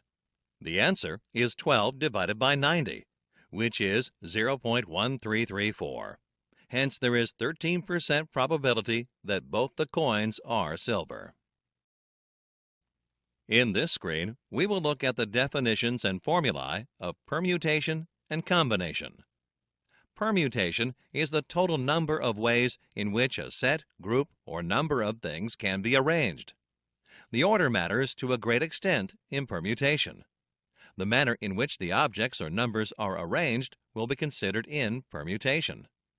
The formula for permutation is NPR equals P of n and R equals n factorial divided by n minus r factorial, where n is the number of objects and r is the number of objects taken at a time. The unordered arrangement of set, group, or number of things is known as combination. The order does not matter in combination. The formula for combination is NCR equals C of n and R equals n factorial divided by r factorial multiplied by n minus r factorial, where n is the number of objects and r is the number of objects taken at a time. Let us look at an example for calculating permutation and combination in the following screen. From a group of 10 employees, a company has to select 4 for a particular project. In how many ways can the selection happen given the following conditions? When the arrangements of employees needs to be different. When the arrangement of employees need not be different. Click the button to know the answer. In the given example, the values of N and R are 10 and 4 respectively. Let us consider the first condition. From a group of 10 employees, 4 employees need to be selected. The arrangement needs to be different. Using the permutation formula, NPR equals P of N and R equals N factorial divided by N minus R factorial. 10P4 equals P of 10 and 4 equals 10 factorial divided by 10 minus 4 factorial equals 5040. Therefore, the 4 employees can be selected in 5040 ways. Let us now consider the second condition. From a group of 10 employees, 4 employees need to be selected. The arrangement of employees need not be different. Using the combination formula, NCR equals C of N and R equals N factorial divided by R factorial multiplied by N minus R factorial. 10C4 equals C of 10 and 4 equals 10 factorial divided by 4 factorial multiplied by 10 minus 4 factorial equals 210. Therefore, the 4 employees can be selected from a group of 10 employees in 210 different ways. Let us understand the 2 types of statistics in this screen. Statistics refers to the science of collection, analysis, interpretation, and presentation of data. In Six Sigma, statistical methods and principles are used to measure and analyze the process performance and improvements. There are 2 major types of statistics: descriptive statistics and inferential statistics.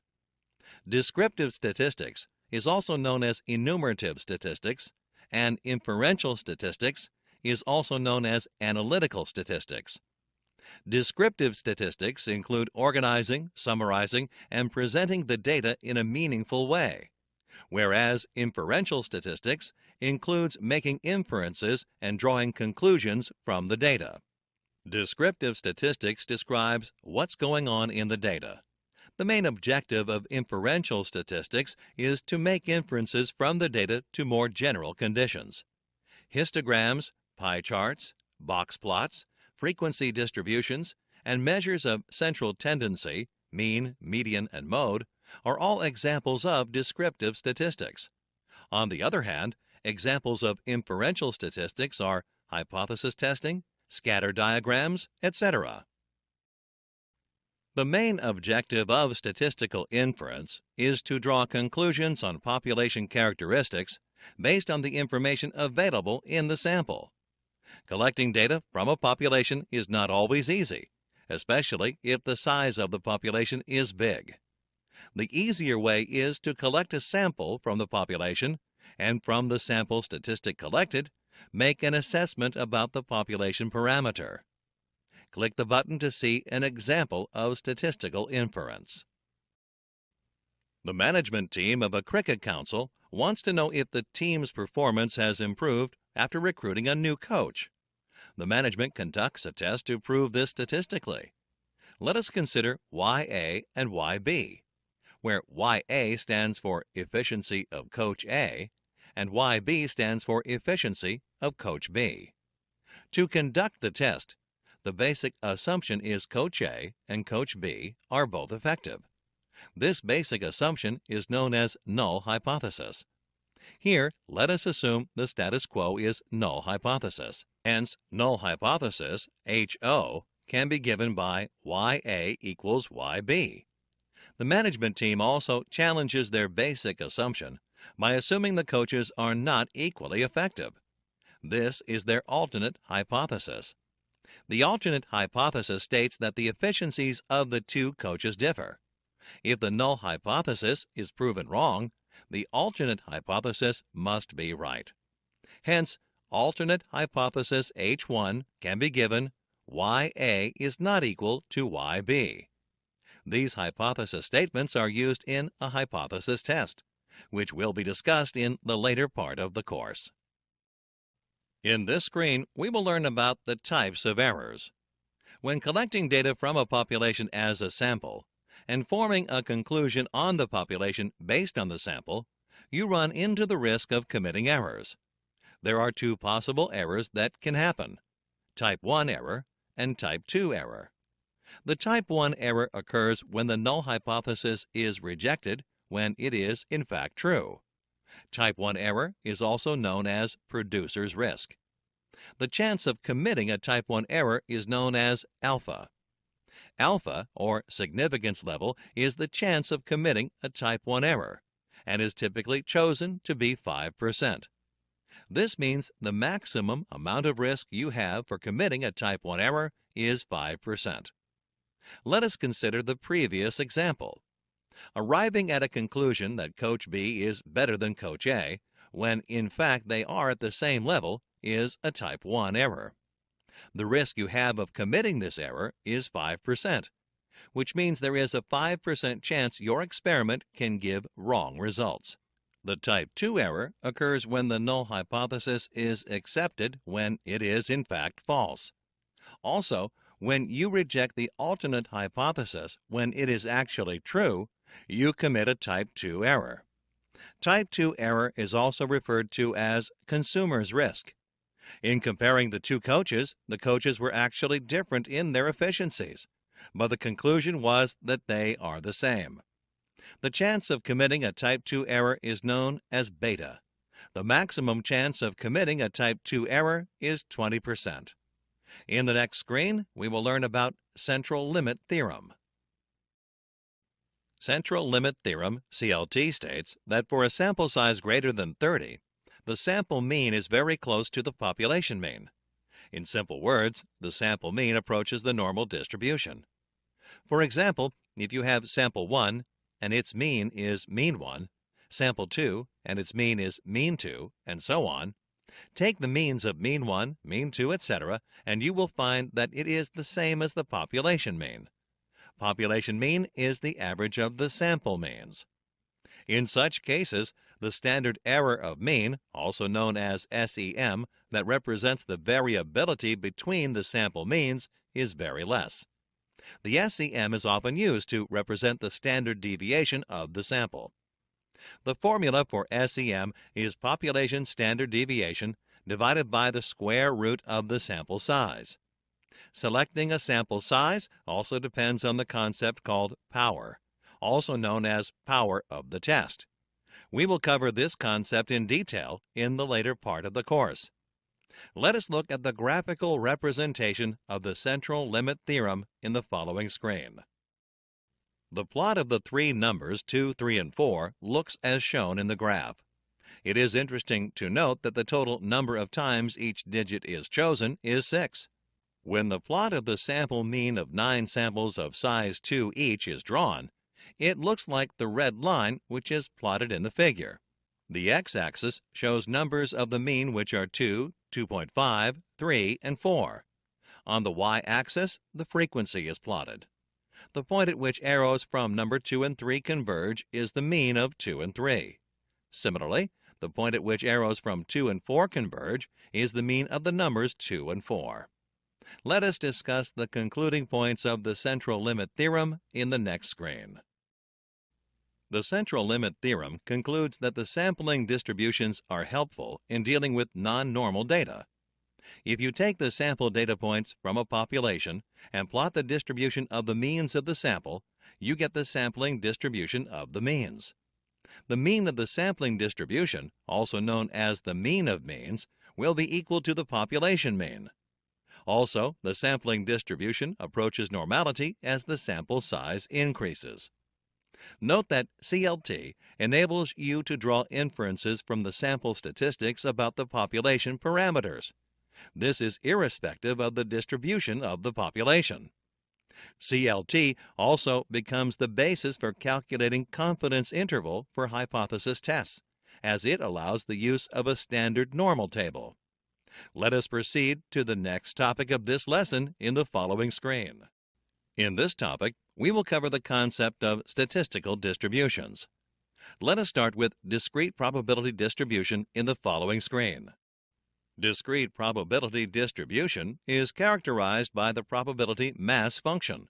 It is important to be familiar with discrete distributions while dealing with discrete data. Some of the examples of discrete probability distribution are binomial distribution, Poisson distribution, negative binomial distribution, geometric distribution, and hypergeometric distribution. We will focus only on the two most useful discrete distributions, binomial distribution and Poisson distribution. Like most probability distributions, these distributions also help in predicting the sample behavior that has been observed in a population. Let us learn about binomial distribution in the following screen. Binomial distribution is a probability distribution for discrete data. Named after the Swiss mathematician Jacob Bernoulli, it is an application of popular knowledge to predict the sample behavior. Binomial distribution also describes the discrete data as a result of a particular process, like the tossing of a coin for a fixed number of times, and the success or failure in an interview. A process is known as Bernoulli's process when the process output has only two possible values like defective or OK, pass or fail, and yes or no. Binomial distribution is used to deal with defective items. Defect is any non-compliance with a specification. Defective is a product or service with at least one defect. Binomial distribution is most suitable when the sample size is less than 30 and less than 10% of the population. It is the percentage of non-defective items, provided the probability of creating a defective item remains the same over a period. Let us look at the equation. The probability of exactly R successes out of a sample size of n is denoted by P of R, which is equal to NCR whole multiplied by P to the power of R and 1 minus P whole to the power of n minus R. In the equation, P is the probability of success, R is the number of successes desired, and n is the sample size. To continue discussing the binomial distribution, let us look at some of its key calculations in the following screen. The mean of a binomial distribution is denoted by mu and is given by n multiplied by p. The standard deviation of a binomial distribution is denoted by sigma, which is equal to n multiplied by p multiplied by 1 minus p. The method of calculating factorials, say factorial of 5, is the product of 5, 4, 3, 2, and 1, which is equal to 120. Similarly, factorial of 4 is the product of 4, 3, 2, and 1, which is equal to 24. Let us look at an example of calculating binomial distribution in the next screen. Suppose you wish to know the probability of getting heads 5 times in 8 coin tosses. You can use the binomial equation for the same. Click the Answer button to see how this is done. The tossing of a coin has only 2 outcomes, heads and tails. It means that the probability of each outcome is 0.5, and it remains fixed over a period of time. Additionally, the outcomes are statistically independent. In this case, the probability of success denoted by P is 0.5. The number of successes desired is denoted by R, which is 5, and the sample size is denoted by N, which is 8.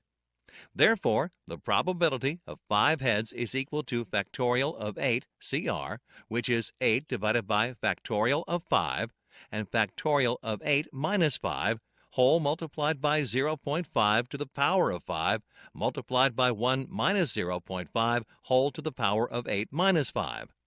This calculation gives a result of 0.2187, which is equal to 21.87%. Let us learn about Poisson distribution in this screen. Poisson distribution is named after Simeon Denis Poisson and is also used for discrete data. Poisson distribution is an application of the population knowledge to predict the sample behavior. It is generally used for describing the probability distribution of an event with respect to time or space. Some of the characteristics of Poisson distribution are as follows. Poisson distribution describes the discrete data resulting from a process like the number of calls received by a call center agent or the number of accidents at a signal. Unlike binomial distribution, which deals with binary discrete data, Poisson distribution deals with integers, which can take any value. Poisson distribution is suitable for analyzing situations wherein the number of trials, similar to the sample size in binomial distribution, is large and tends towards infinity. Additionally, it is used in situations where the probability of success in each trial is very small, almost tending toward zero. This is the reason why Poisson distribution is applicable for predicting the occurrence of rare events like plane crashes, car accidents, etc., and is therefore widely used in the insurance sector. Poisson distribution can be used for predicting the number of defects as well, given a low defect occurrence rate. Let us look at the formula for calculating Poisson distribution in the next screen. The Poisson distribution for a probability of exactly x occurrences is given by p of x equals to lambda to the power of x multiplied with log e to the power of minus lambda whole divided by factorial of x. In this equation, lambda is the mean number of occurrences during the interval, x is the number of occurrences desired, and e is the base of natural logarithm, which is equal to 2.71828. The mean of the Poisson distribution is given by the lambda, and the standard deviation of a Poisson distribution is given by sigma, which is the square root of lambda. Let us look at an example to calculate Poisson distribution in the next screen. The past records of a road junction which is accident-prone show a mean number of 5 accidents per week at this junction. Assume that the number of accidents follows a Poisson distribution, and calculate the probability of any number of accidents happening in a week. Click the button to know the answer. Given the situation, you know that the value of lambda, or mean, is 5. So P of 0, that is, the probability of 0 accidents per week, is calculated as 5 to the power of 0 multiplied by e to the power of minus 5 whole divided by factorial of 0. The answer is 0.006. Applying the same formula, the probability of 1 accident per week is 0.03. The probability of more than 2 accidents per week is 1 minus the sum of probabilities of 0, 1, and 2 accidents, which is 0.884. In other words, the probability is 88.4%. Let us learn about normal distribution in this screen. The normal or Gaussian distribution is a continuous probability distribution. The normal distribution is represented as n and depends on 2 factors. Mu, which stands for mean, and sigma, which gives the standard deviation of the data points. Normal distribution normally has a higher frequency of values around the mean and lesser occurrences away from it. It is often used as a first approximation to describe real-valued random variables that tend to cluster around a single mean value. The distribution is bell-shaped and symmetrical. The total area under the normal curve is 1, which is P of x. Various types of data, such as body weight, height, the output of a manufacturing device, etc., follow the normal distribution. Additionally, normal distribution is continuous and symmetrical, with the tails asymptotic to the x-axis, which means they touch the x-axis at infinity. Let us continue to discuss normal distribution in the following screen. In a normal distribution, to standardize comparisons of dispersion or the different measurement units like inches, meters, grams, etc., a standard z variable is used. The uses of z value are as follows. While the value of z, or the number of standard deviations, is unique for each probability within the normal distribution, it helps in finding probabilities of data points anywhere within the distribution. It is dimensionless as well, That is, it has no units such as millimeters, liters, coulombs, etc. There are different formulas to arrive at the normal distribution. We will focus on one commonly used formula for calculating normal distribution, which is z equals y minus mu whole divided by sigma. Here, z is the number of standard deviations between y and the mean, denoted by mu. Y is the value of the data point in concern. Mu is mean of the population or data points, and sigma is the standard deviation of the population or data points. Let us look at an example for calculating normal distribution in the following screen. Suppose the time taken to resolve customer problems follows a normal distribution with a mean of 250 hours and standard deviation of 23 hours. Find the probability of a problem resolution taking more than 300 hours. Click the button to know the answer. In this case, y is equal to 300, mu equals 250, and sigma equals 23. Applying the normal distribution formula, z is equal to 300 minus 250 whole divided by 23. The result is 2.17. When you look at the normal distribution table, the z value of 2.17 covers an area of 0.98499 under itself. This means the probability of a problem taking 0 to 300 hours to be resolved is 98.5%, and therefore the chances of a problem resolution taking more than 300 hours is 1.5%. Let us understand the usage of z-table in this screen. The graphical representation of z-table usage is given here. The probability of areas under the curve is 1. For the actual value, one can identify the z-score by using the z-table. As shown, this probability is the area under the curve to the left of point plus a to 0. Using the actual data, when you calculate mean and standard deviation, and the values are 25 and 5 respectively, it is the normal distribution. If the same data is standardized to a mean value of 0 and standard deviation value of 1, it is the standard normal distribution. In the next screen, we will take a look at the z-table. The z-table gives the probability that z is between 0 and a positive number. There are different forms of normal distribution z-tables followed globally. The most common form of z-table with positive z-scores is shown here. The value of a, called the percentage point, is given along the borders of the table in bold and is to 2 decimal places. The values in the main table are the probabilities that z is between 0 and plus a. Note that the values running down the table are to 1 decimal place. The numbers along the column change only for the second decimal place. Let us look at some examples on how to use a z-table in the following screen. Let us find the value of p of z less than 0. The table is not needed to find the answer once we know that the variable z takes a value less than or equal to 0. First, the area under the curve is 1. And second, the curve is symmetrical about z equals 0. Hence, there is 0.5 or 50% above chance of z equals 0 and 0.5 or 50% below chance of z equals 0. Let us find the value of p of z greater than 1.12. In this case, the chance of z is greater than a number, in this case 1.12. You can find this by using the following fact. The opposite or complement of an event of A is the event of not A. That is, the opposite or complement of event A occurring is the event A not occurring. Its probability is given by P of not equal A equals 1 minus P of A.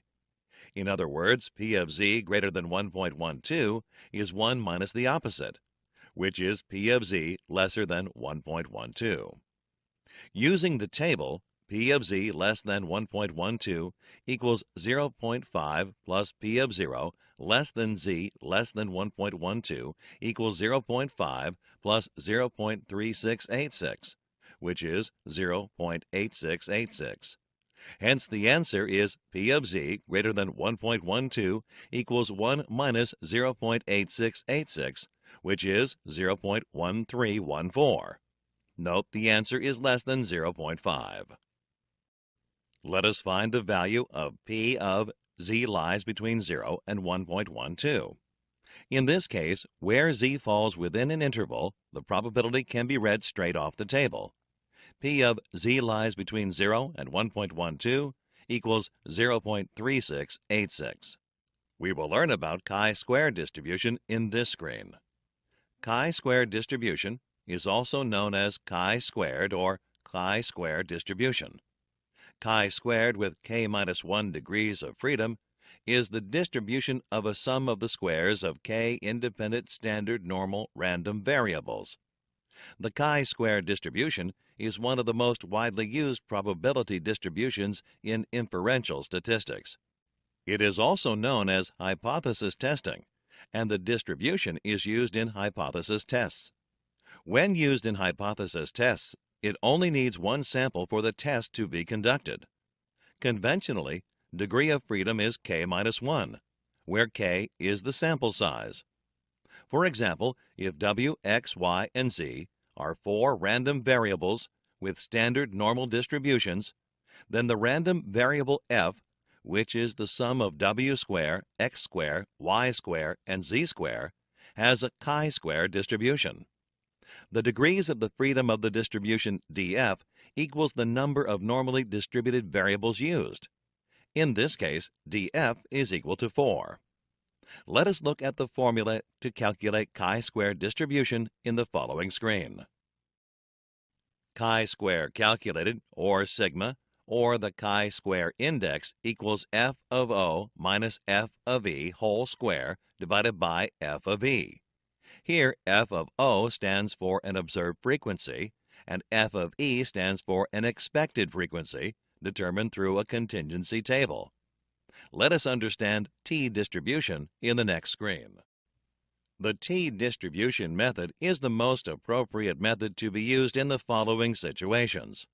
When you have a sample size of less than 30, when the population standard deviation is not known, when the population is approximately normal. Unlike the normal distribution, a t-distribution is lower at the mean and higher at the tails as seen in the image. T-distribution is used for hypothesis testing. Also, as seen in the image, the t-distribution is symmetrical in shape, but flatter than the normal distribution. As the sample size increases, the t-distribution approaches normality. For every possible sample size or degrees of freedom, there is a different t-distribution. Let us learn about f-distribution in the following screen. The f-distribution is a ratio of 2 chi-square distributions. A specific f-distribution is denoted by the ratio of the degrees of freedom for the numerator chi-square and the degrees of freedom for the denominator chi-square. The f-test is performed to calculate and observe if the standard deviations or variances of two processes are significantly different. The project teams are usually concerned about reducing the process variance. As per the formula, f calculated equals s1 square divided by s2 square, where s1 and s2 are the standard deviations of the two samples. If the f calculated is 1, it implies there is no difference in the variance. If s1 is greater than s2, then the numerator must be greater than the denominator. In other words, df1 equals n1 minus 1, and df2 equals n2 minus 1. From the f distribution table, you can easily find out the critical f distribution at alpha and the degrees of freedom of the samples of two different processes, df1 and df2. Let us proceed to the next topic of this lesson in the following screen. In this topic, we will discuss collecting and summarizing data in detail. Let us learn about types of data in the following screen. Data is objective information which everyone can agree on. It is a collection of facts from which conclusions may be drawn. The two types of data are attribute data and variable data. Click each type to know more. Discrete data is data that can be counted and only includes numbers such as 2, 40, or 1050. Attribute data is commonly called pass, fail, or good-bad data. Attribute or discrete data cannot be broken down into a smaller unit meaningfully. It answers questions such as how many, how often, or what type. Some examples of attribute data are number of defective products, percentage of defective products, frequency at which a machine is repaired, or the type of award received. Any data that can be measured on a continuous scale is continuous or variable data. This type of data answers questions such as how long, what volume, or how far. Examples of continuous data include height, weight, time taken to complete a task, temperature, and so on. Let us understand the importance of selecting the data type in this screen. Deciding the data type facilitates analysis and interpretation. Therefore, the first step in the measure phase is to determine what type of data should be collected. This can be done by considering the following. The first consideration is to identify what is already known. For this, the values already identified for the process are listed. These include critical to quality parameters, or CTQs, key process output variables, or KPOVs, and the key process input variable, or KPIVs. Next, to understand how to proceed with the data gathered, it is necessary to determine the data type that fits the metrics for the key variables identified. The question now arises, why should the data type be identified? This is important, as it enables the right set of data to be collected, analyzed, and used to draw inferences. It is not advisable to convert one type of data into another. Converting attribute data to variable data is difficult and requires assumptions to be made about the process. It may also require additional data gathering, including retesting units. Let us look at measurement scales in the following screen. There are 4 measurement scales arranged in the table in increasing order of their statistical desirability. In the nominal scale, the data consists of only names or categories, and there is no possibility of ordering. An example of this type of measurement can be a bag of colored balls, which contains 10 green balls, 5 black balls, 8 yellow balls, and 9 white balls. This is the least informative of all scales. The most appropriate measure of central tendency for this scale is mode. In the ordinal or ranking scale, data is arranged in order, and values can be compared with each other. An example of this scale can be the ratings given to different restaurants: 3 for A, 5 for B, 2 for C, and 4 for D. The central tendency for this scale is median or mode. The interval scale is used for ranking items in step order along a scale of equidistant points. For example, the temperatures of 3 metal rods are 100 degrees, 200 degrees, and 600 degrees Fahrenheit, respectively. Note that 3 times 200 degrees is not the same as 600 degrees as a temperature measurement. The central tendency here is mean, median, or mode. Mean is used if the data does not have any outliers. The ratio scale represents variable data and is measured against a known standard or increment. However, this scale also has an absolute zero, that is, no numbers exist below 0. An example of the ratio scale are physical measures where height, weight, and electric charge represent ratio scale data. Note that negative length is not possible. Again, here you would use mean, median, or mode as the central tendency measure. In the next screen, we will learn about assuring data accuracy. To ensure data is accurate, sampling techniques are used. Sampling is the process, act, or technique of selecting an appropriate test group or sample from a larger population. It is preferable to survey 100 people to surveying 10,000 people. Sampling saves the time, money, and effort involved in collecting data. The three types of sampling techniques described here are random sampling, sequential sampling, and stratified sampling. Click each type to know more. Random sampling is the technique where a group of subjects or a sample for study is selected from a larger group or population at random. Sequential sampling is similar to multiple sampling plans, except that it can, in theory, continue indefinitely. In other words, it is a non-probability sampling technique wherein the researcher picks a single subject or a group of subjects in a given time interval, conducts the study, analyzes the results, and then picks another group of subjects if needed, and so on. In stratified sampling, the idea is to take samples from subgroups of a population. This technique gives an accurate estimate of the population parameter. In this screen, we will compare simple random sampling with stratified sampling. Simple random sampling is easy to do, while stratified sampling takes a lot of time. The possibility of simple random sampling giving erroneous results is very high, while stratified sampling minimizes the chances of error.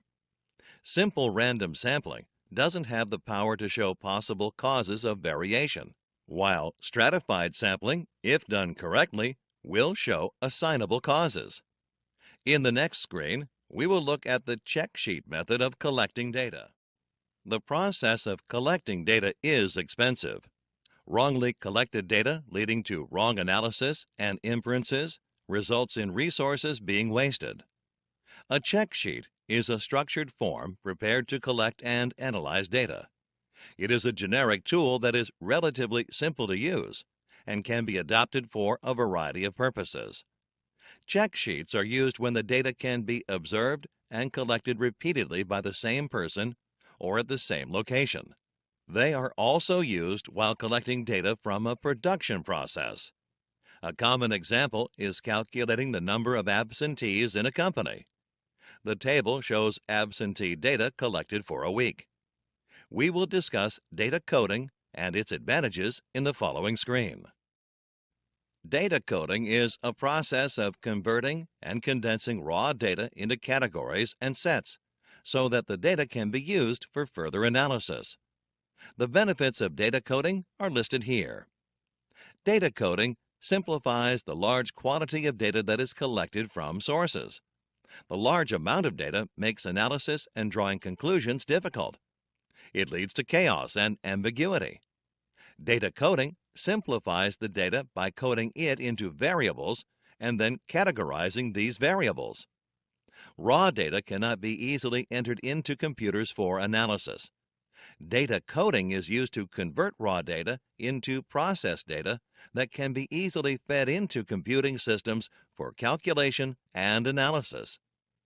Coding of data makes it easy to analyze the data. Converted data can either be analyzed directly or fed into computers.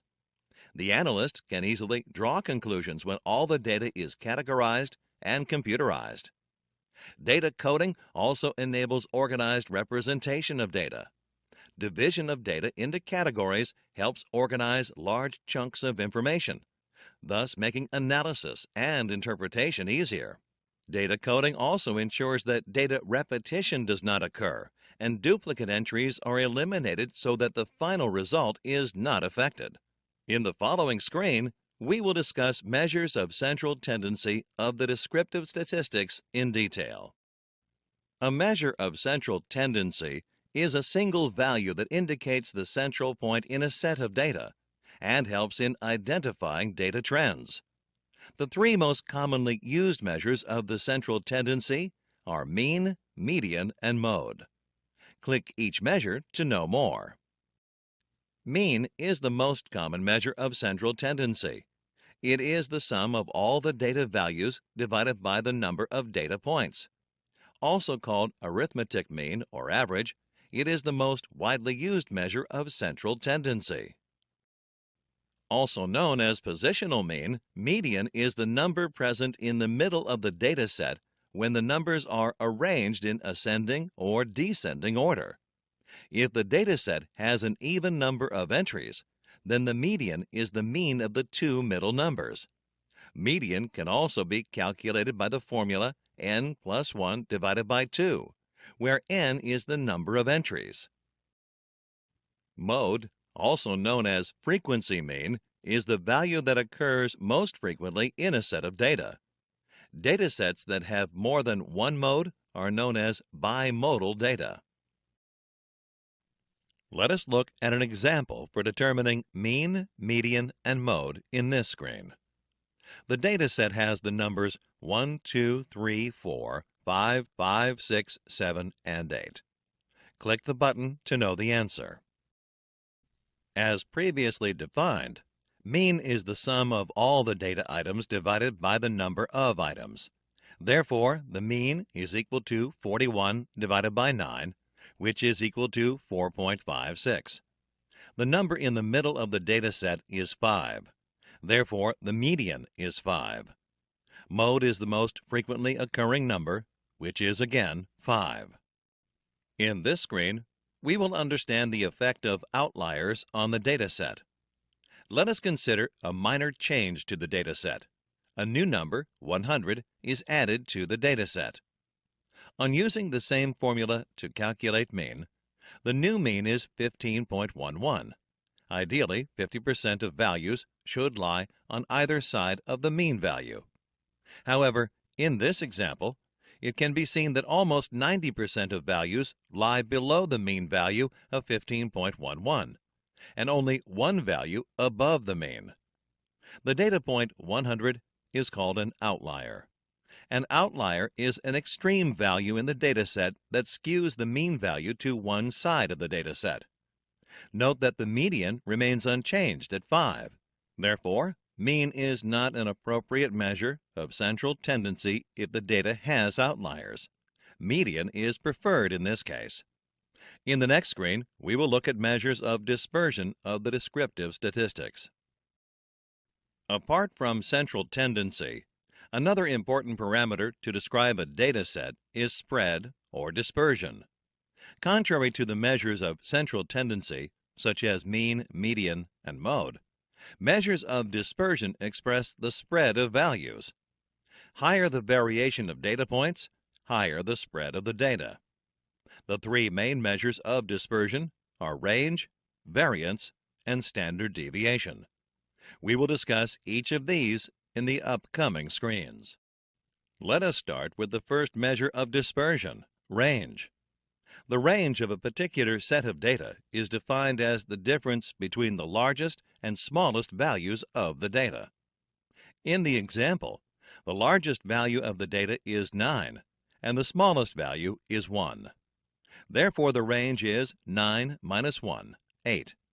In calculating range, all the data points are not needed, and only the maximum and minimum values are required. Let us understand the next measure of dispersion, variance, in the following screen. The variance, denoted as sigma square or S square, is defined as the average of squared mean differences and shows the variation in a data set. To calculate the variance for a sample data set of 10 numbers, type the numbers in an Excel sheet. Calculate the variance using the formula equals VARP or VARS. The VARP formula gives the population variance, which is 7.24 for this example. The VARS formula gives the sample variance 8.04. Population variance is calculated when the data set is for the entire population, and sample variance is calculated when data is available only for a sample of the population. Population variance is preferred over sample variance as the latter is only an estimate. Sample variance allows for a broader range of possible answers for the true mean of the population. That is, the confidence levels are higher in sample variance. Note that variance is a measure of variation and cannot be considered as the variation in a dataset. In the following screen, we will understand the next measure of dispersion, standard deviation. Standard deviation, denoted by sigma or S, is given by the square root of variance. The statistical notation of this is given on screen. Standard deviation is the most important measure of dispersion. Standard deviation is always relative to the mean. For the same dataset, the population standard deviation is 2.69, and sample standard deviation is 2.83. As in variance calculation, if the dataset is measured for every unit in a population, the population standard deviation and sample standard deviation can be calculated in Excel using the formula given on the screen. The steps to manually calculate the standard deviation are: first, calculate the mean. Then, calculate the difference between each data point and the mean and square that answer. Next, calculate the sum of the squares. Next, divide the sum of the squares by n or n minus 1 to find the variance. Lastly, find the square root of variance, which gives the standard deviation. In the next screen, we will look at frequency distribution of the descriptive statistics. Frequency distribution is a method of grouping data into mutually exclusive categories, showing the number of observations in each class. An example is presented to demonstrate frequency distribution. A survey was conducted among the residents of a particular area to collect data on cars owned by each home. A total of 20 homes were surveyed. To create a frequency table for the results collected in the survey, the first step is to divide the results into intervals and count the number of results in each interval. For instance, in this example, the intervals would be the number of households with no car, 1 car, 2 cars, and so on.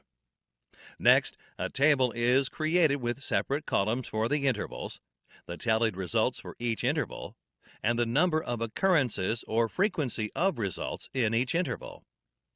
Each result for a given interval is recorded with a tally mark in the second column.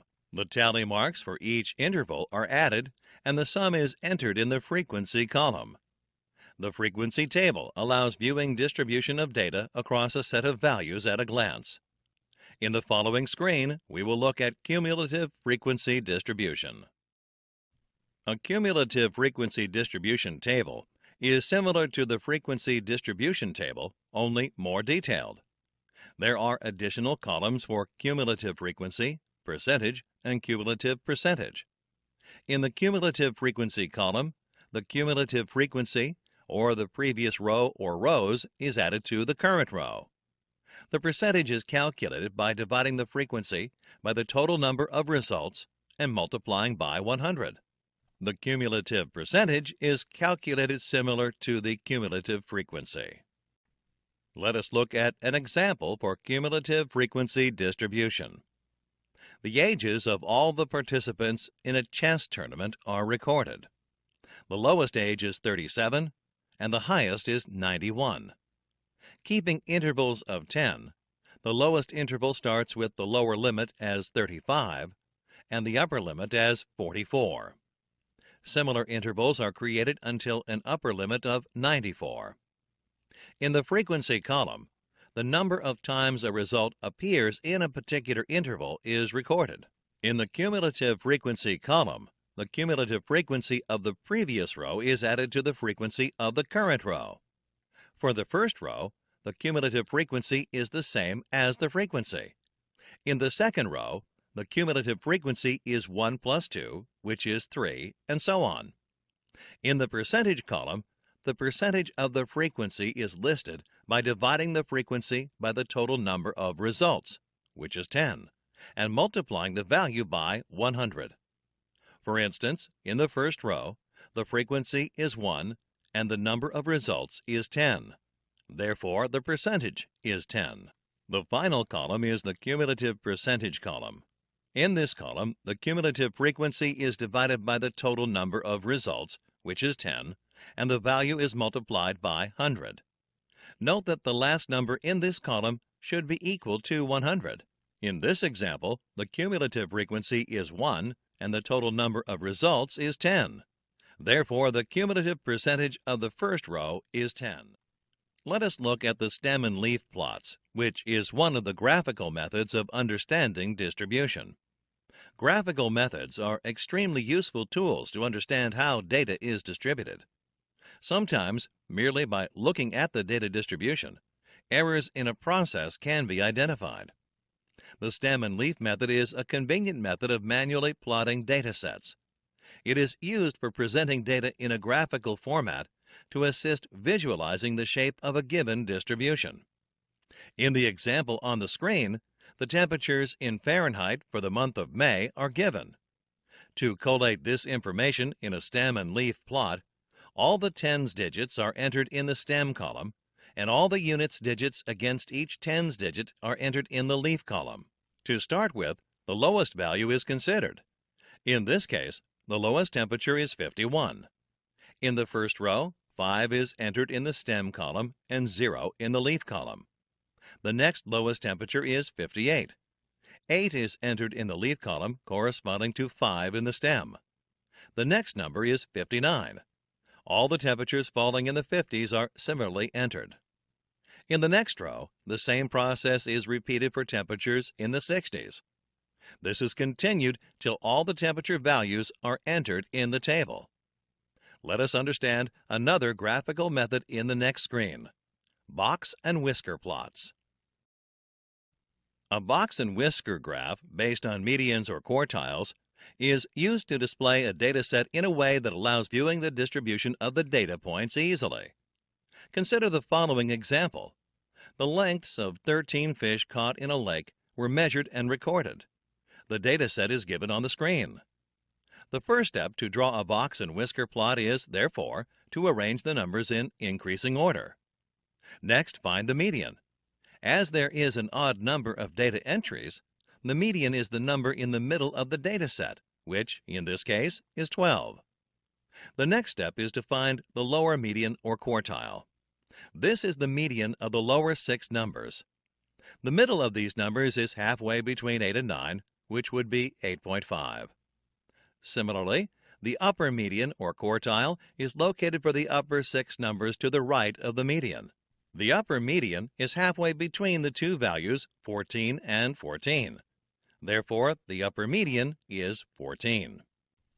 Let us now understand how the box and whisker chart is drawn using the values of the median and upper and lower quartiles. The next step is a numbered line is drawn extending far enough to include all the data points. Then a vertical line is drawn from the median point 12. The lower and upper quartiles, 8.5 and 14 respectively, are marked with vertical lines, and these are joined with the median line to form two boxes, as shown on the screen. Next, two whiskers are extended from either ends of the boxes, as shown to the smallest and largest numbers in the data set, 5 and 20 respectively. The box and whiskers graph is now complete.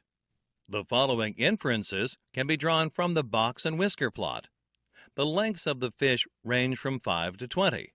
The range is, therefore, 15. The quartiles split the data into 4 equal parts. In other words, 1/4 of the data numbers is less than 8.5. 1/4 between 8.5 and 12. Next quarter of the data numbers are between 12 and 14. And another quarter has data numbers greater than 14. In this screen, we will learn about another graphical method, scatter diagrams. A scatter diagram, or scatter plot, is a tool used to analyze the relationship or correlation between two sets of variables, x and y, with x as the independent variable and y as the dependent variable. A scatter diagram is also useful when cause-effect relationships have to be examined or root causes have to be identified. There are 5 different types of correlation that can be used in a scatter diagram. Let us learn about them in the next screen. The 5 types of correlation are perfect positive correlation, moderate positive correlation, no relation or no correlation, moderate negative correlation, and perfect negative correlation. Click each type to learn more. In perfect positive correlation, the value of dependent variable y increases proportionally with any increase in the value of independent variable x. This is said to be 1:1. That is, any change in one variable results in an equal amount of change in the other. The following example is presented to demonstrate perfect positive correlation. The consumption of milk is found to increase proportionally with an increase in the consumption of coffee. The data is presented in the table on the screen. The scatter diagram for the data is also shown. It can be observed from the graph that as x increases, y also increases proportionally. Hence, the points are linear. In this type of correlation, as the value of the x variable increases, the value of y also increases, but not in the same proportion. To demonstrate this, the following example is presented. The increase in savings for increase in salary is shown in the table. As you can notice in the scatter diagram, the points are not linear. Although the value of y increases with increase in the value of x, the increase is not proportional. When a change in one variable has no impact on the other, there is no relation or correlation between them. Let us consider the following example. To study the relation between the number of fresh graduates in the city and the job openings available, data for both was collected over a few months and tabulated as shown. The scatter diagram for the same is also displayed. It can be observed that the data points are scattered and there is no trend emerging from the graph. Therefore, there is no correlation between the number of fresh graduates and the number of job openings in the city. In moderate negative correlation, an increase in one variable results in a decrease in the other variable. However, this change is not proportional to the change in the first variable. To demonstrate modern negative correlation, the prices of different products are listed along with the number of units sold for each product. The data is shown in the table. From the scatter diagram shown, it can be observed that higher the price of a product, lesser are the number of units of that product sold. However, the decrease in the number of units with increasing price is not proportional. In perfect negative correlation, an increase in one variable results in a proportional decrease of the other variable. This is also an example of 1:1 correlation. As an example, the effect of an increase in the project time extension on the success of project is considered. The data is shown in the table. The scatter diagram for the data shows a proportional decrease in the probability of the project's success with each extension of the project time. Hence, the points are linear. Perfect correlations are rare in the real world. When encountered, they should be investigated and verified. In this screen, we will look at another graphical method, histograms. Histograms are similar to bar graphs, except that the data in histograms is grouped into intervals. They are used to represent category-wise data graphically. A histogram is best suited for continuous data.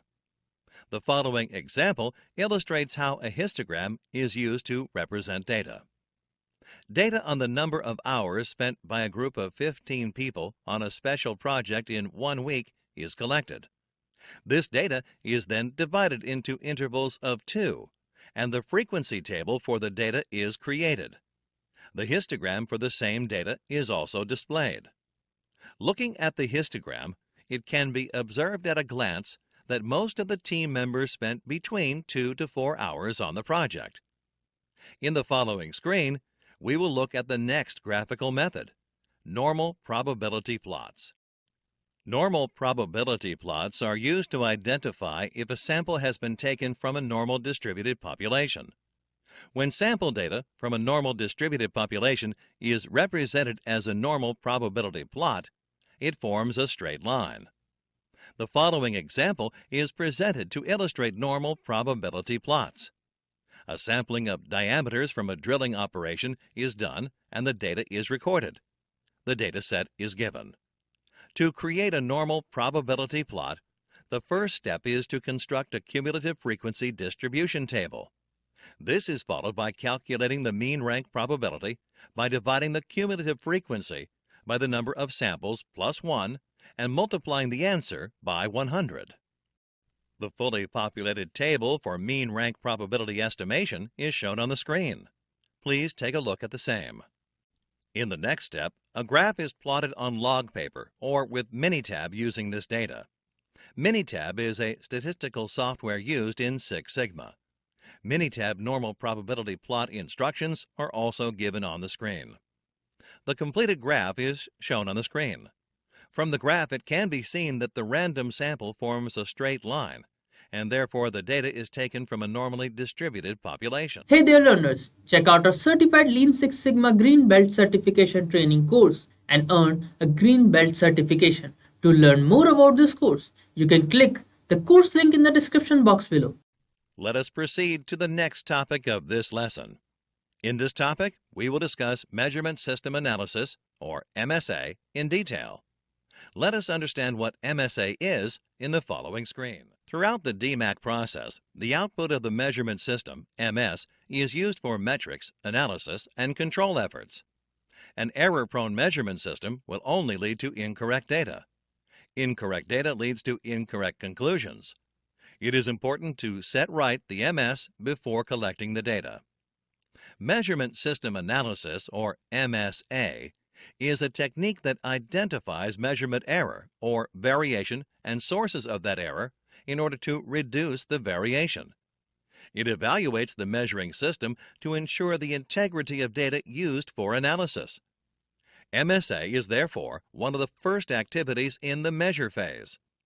The measurement system's capability is calculated, analyzed, and interpreted using gauge repeatability and reproducibility to determine measurement correlation, bias, linearity, percent agreement, and precision or tolerance. Let us discuss the objectives of MSA in the next screen. A primary objective of MSA is to obtain information about the type of measurement variation associated with the measurement system. It is also used to establish criteria to accept and release new measuring equipment. MSA also compares measuring one method against another. It helps to form a basis for evaluating a method which is suspected of being deficient. The measurement system variations should be resolved to arrive at the correct baselines for the project objectives. As baselines contain crucial data based on which decisions are taken, it is extremely important that the measurement system be free of error as far as possible. Let us look at measurement analysis in detail in the next screen. In measurement analysis, the observed value is equal to the sum of the true value and the measurement error. The measurement error can be a negative or a positive value.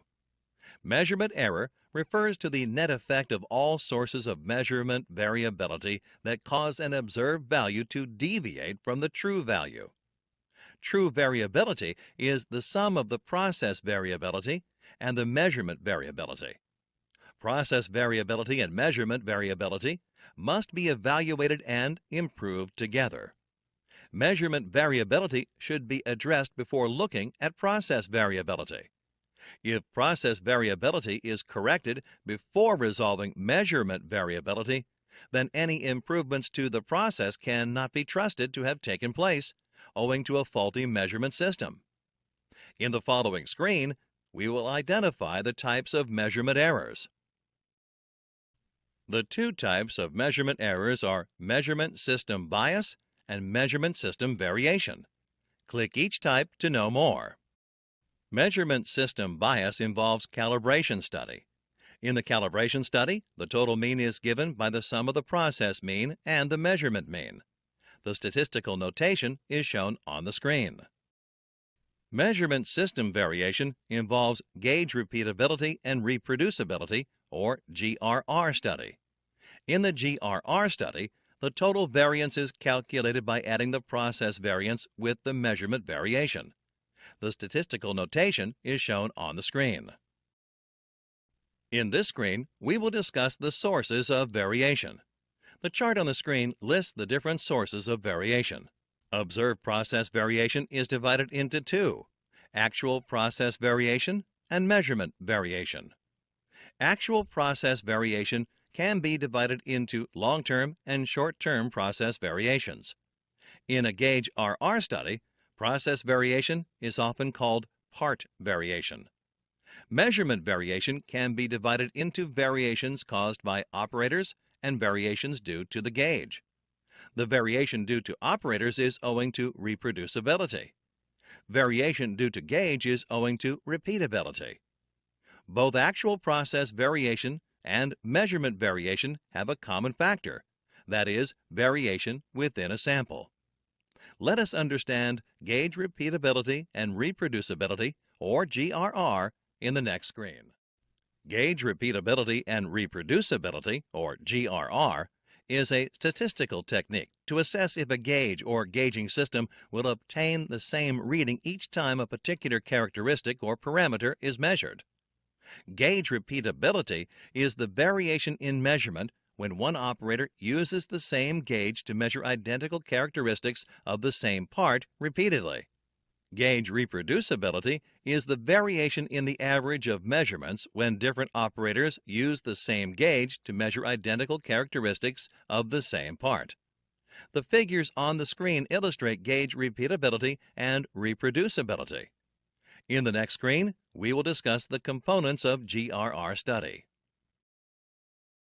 The figure on the screen illustrates the difference between gauge repeatability and reproducibility.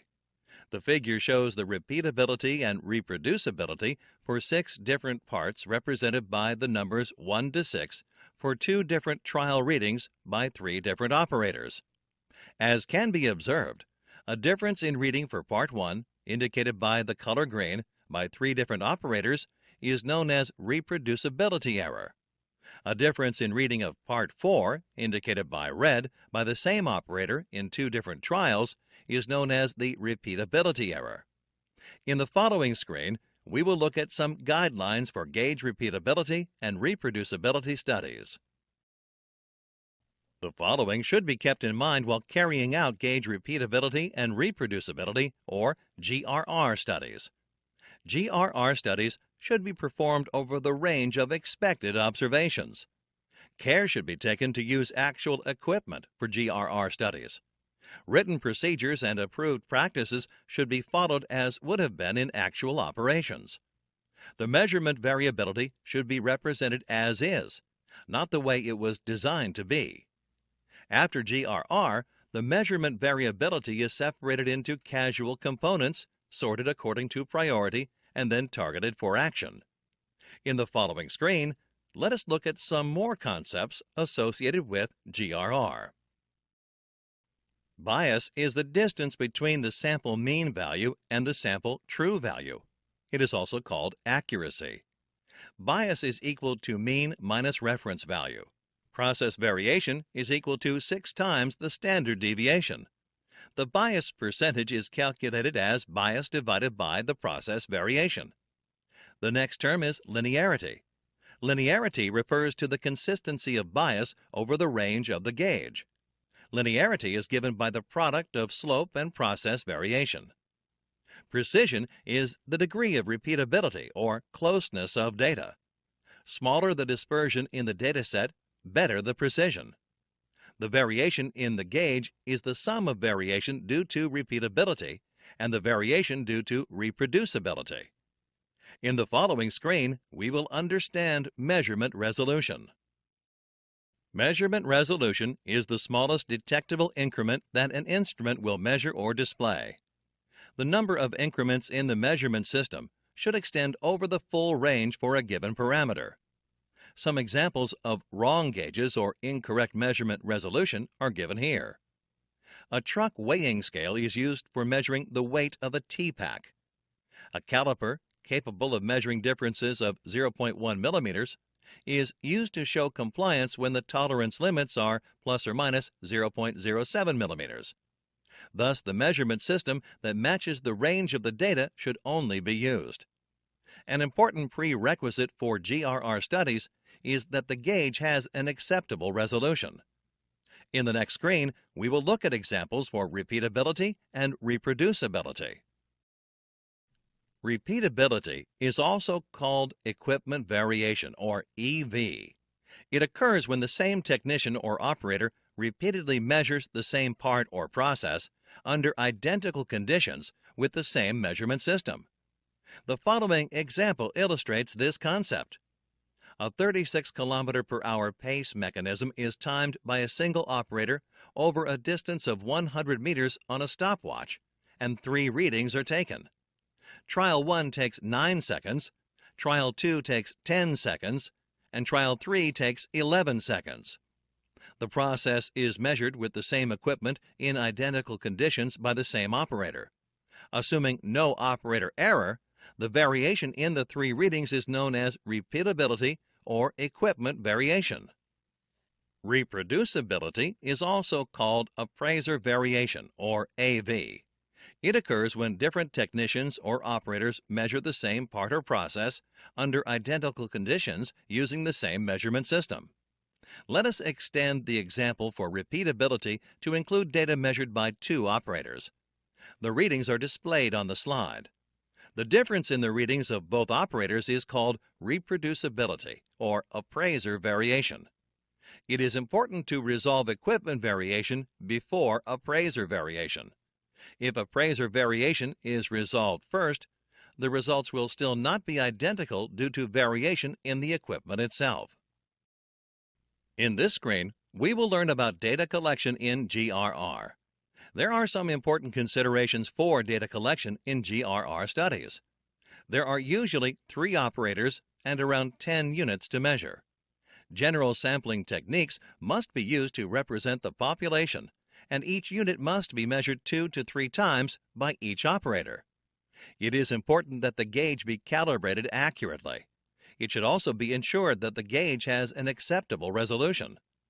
Another practice is that the first operator measures all the units in random order. Then this order is maintained by all other operators. All the trials must be repeated. In the next screen, we will discuss the ANOVA method of analyzing GRR studies.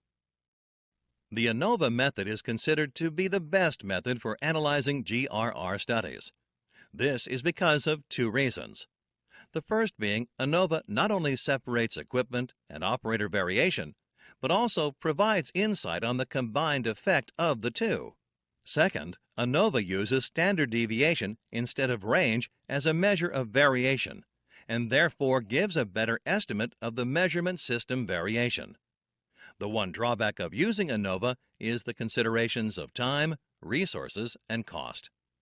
In the next screen, we will understand how MSA can be interpreted. 2 results are possible for an MSA. In the first case, the reproducibility error is larger than the repeatability error. This occurs when the operators are not trained and calibrations on the gauge dial are not clear. The other possibility is that the repeatability error is larger than the reproducibility error. This is clearly a maintenance issue and can be resolved by calibrating the equipment or performing maintenance on the equipment. This indicates that the gauge needs redesigned to be more rigid and the location needs to be improved. It also occurs when there is ambiguity in SOPs. MSA is an experiment which seeks to identify the components of variation in the measurement. In the following screen, we will look at a template used for GRR studies. A sample gauge RR sheet is given on this screen. The operators here are Andrew Murphy and Lucy Wang, who are the appraisers in this study. They have measured and rated the performance of 3 employees, Ibrahim Glassoff, Brianna Scott, and Jason Schmidt. This is a sample template for a gauge R&R study. The parts are shown across the top of the sheet. In this case, the measurement system is being evaluated using 3 parts: the employees, Ibrahim Glassoff, Brianna Scott, and Jason Schmidt. The operators measure each part repeatedly. From this data, the average X and ranges R for each inspector and for each part are calculated. The grand average for each inspector and each part is also calculated.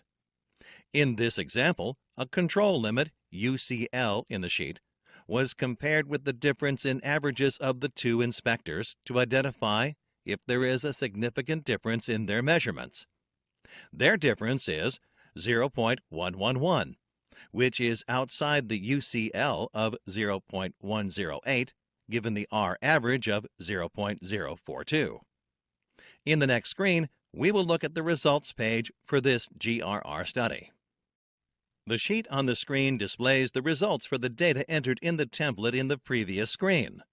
Please spend some time to go through the data for a better understanding of the concept. In the following screen, we will look at the interpretation to this results page. The percentage GRR value is highlighted in the center right of the table in the previous screen. There are three important observations to be made here about the gauge RR study. First, this study also shows the interaction between operators and parts. If the percentage GRR value is less than 30, then the gauge is acceptable and the measurement system does not require any change. If the value is greater than 30, then the gauge needs correction. The equipment variation is checked and resolved first, followed by the appraiser variation. Second, if EV equals 0, it means the MS is reliable, the equipment is perfect, and the variation in the gauge is contributed by different operators. If the AV is equal to 0, the MS is precise.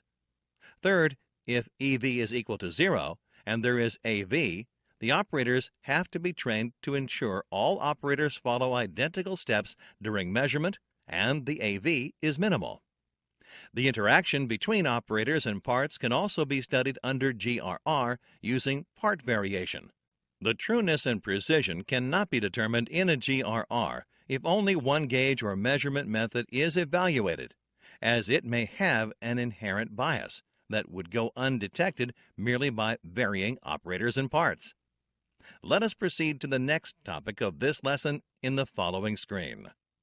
In this topic, we will discuss process and performance capability in detail. In the following screen, we will look at the differences between natural process limits and specification limits. Natural process limits, or control limits, are derived from the process data and are the voice of the process. The data consists of real-time values from past process performance. Therefore, these values represent the actual process limits and indicate variation in the process. The two control limits are upper control limit, UCL, and lower control limit, LCL. Specification limits are provided by customers based on their requirements, or the voice of the customer, and cannot be changed by the organization. These limits act as targets for the organization, and processes are designed around the requirements. The product or service has to meet customer requirements and has to be well within the specification limits. If the product or service does not meet customer requirements, it is considered as a defect. Therefore, specification limits are the intended results or requirements from the product or service that are defined by the customer. The two specification limits are upper specification limit, or USL, and lower specification limit, or LSL. The difference between the two is called tolerance. An important point to note is that for a process, if the control limits lie within the specification limits, the process is said to be under control. Conversely, if specification limits lie within the control limits, the process will not meet customer requirements. In the following screen, we will look at process performance metrics and how they are calculated. The two major metrics used to measure process performance are defects per unit, or DPU, and defects per million opportunities, or DPMO. DPU is calculated by dividing the number of defects by the total number of units. DPMO is calculated by multiplying the defects per opportunity with 1 million. In the following screen, we will look at an example for calculating process performance. In this example, the Quality Control Department checks the quality of finished goods by sampling a batch of 10 items from the produced lot every hour. The data is collected over 24 hours. The table displays the data for the number of defectives for the sampling period. If items are consistently found to be outside the control limits on any given day, the production process is stopped for the next day. Let us now interpret the results of the sampling. In this example, as the sample size is constant, DPU or P bar is used to calculate the process capability. The total number of defectives is 34, and the subgroup size is 10. The total number of units is 10 multiplied by 24, which is 240. The defects per unit is 0.0124. The defects per million opportunities is obtained by multiplying the defects per unit with 1 million, which is 141,666.66.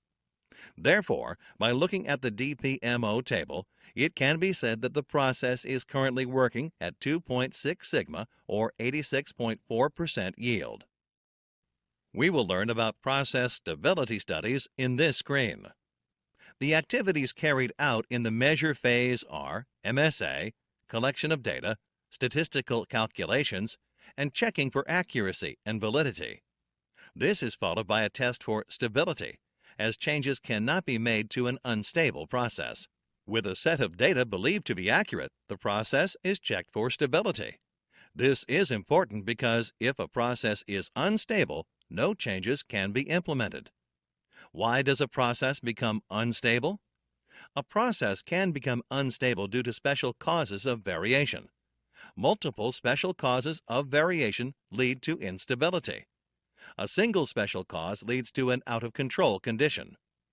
Run charts in Minitab can be used to check for process stability. Let us look at the steps to plot a run chart in Minitab in the following screen. To plot a run chart in Minitab, first enter the sample data collected to check for stability. Next, click Stat on the Minitab window, followed by Quality Tools. Next, click Run Charts. Select the column and choose the subgroup size as 2. Click OK.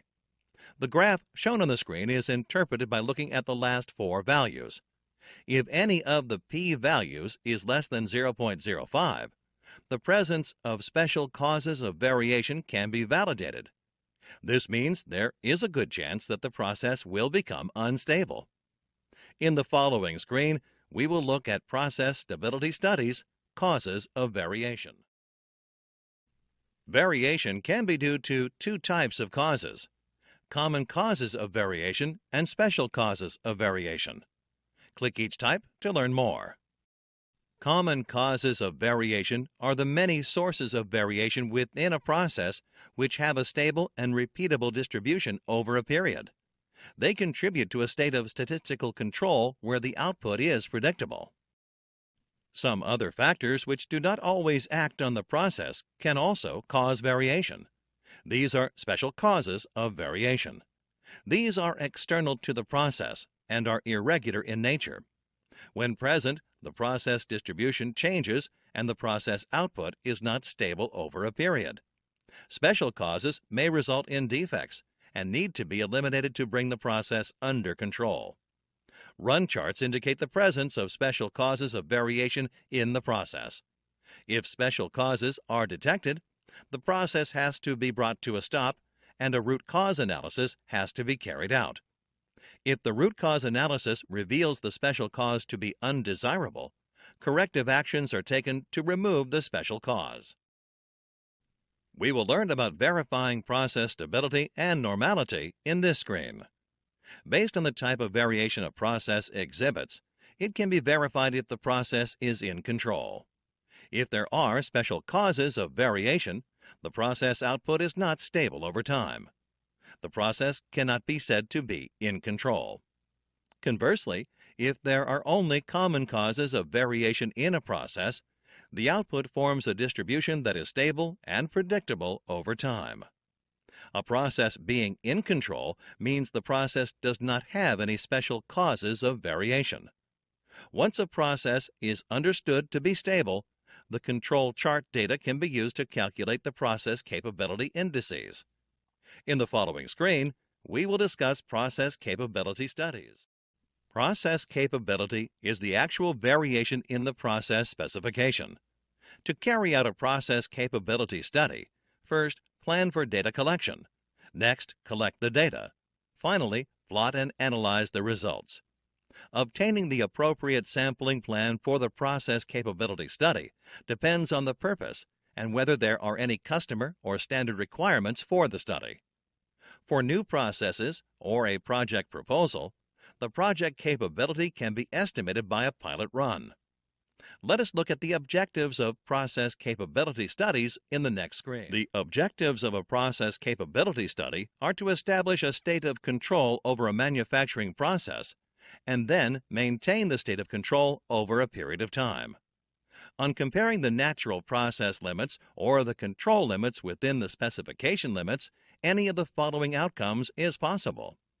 First, the process limits are found to fall between the specification limits.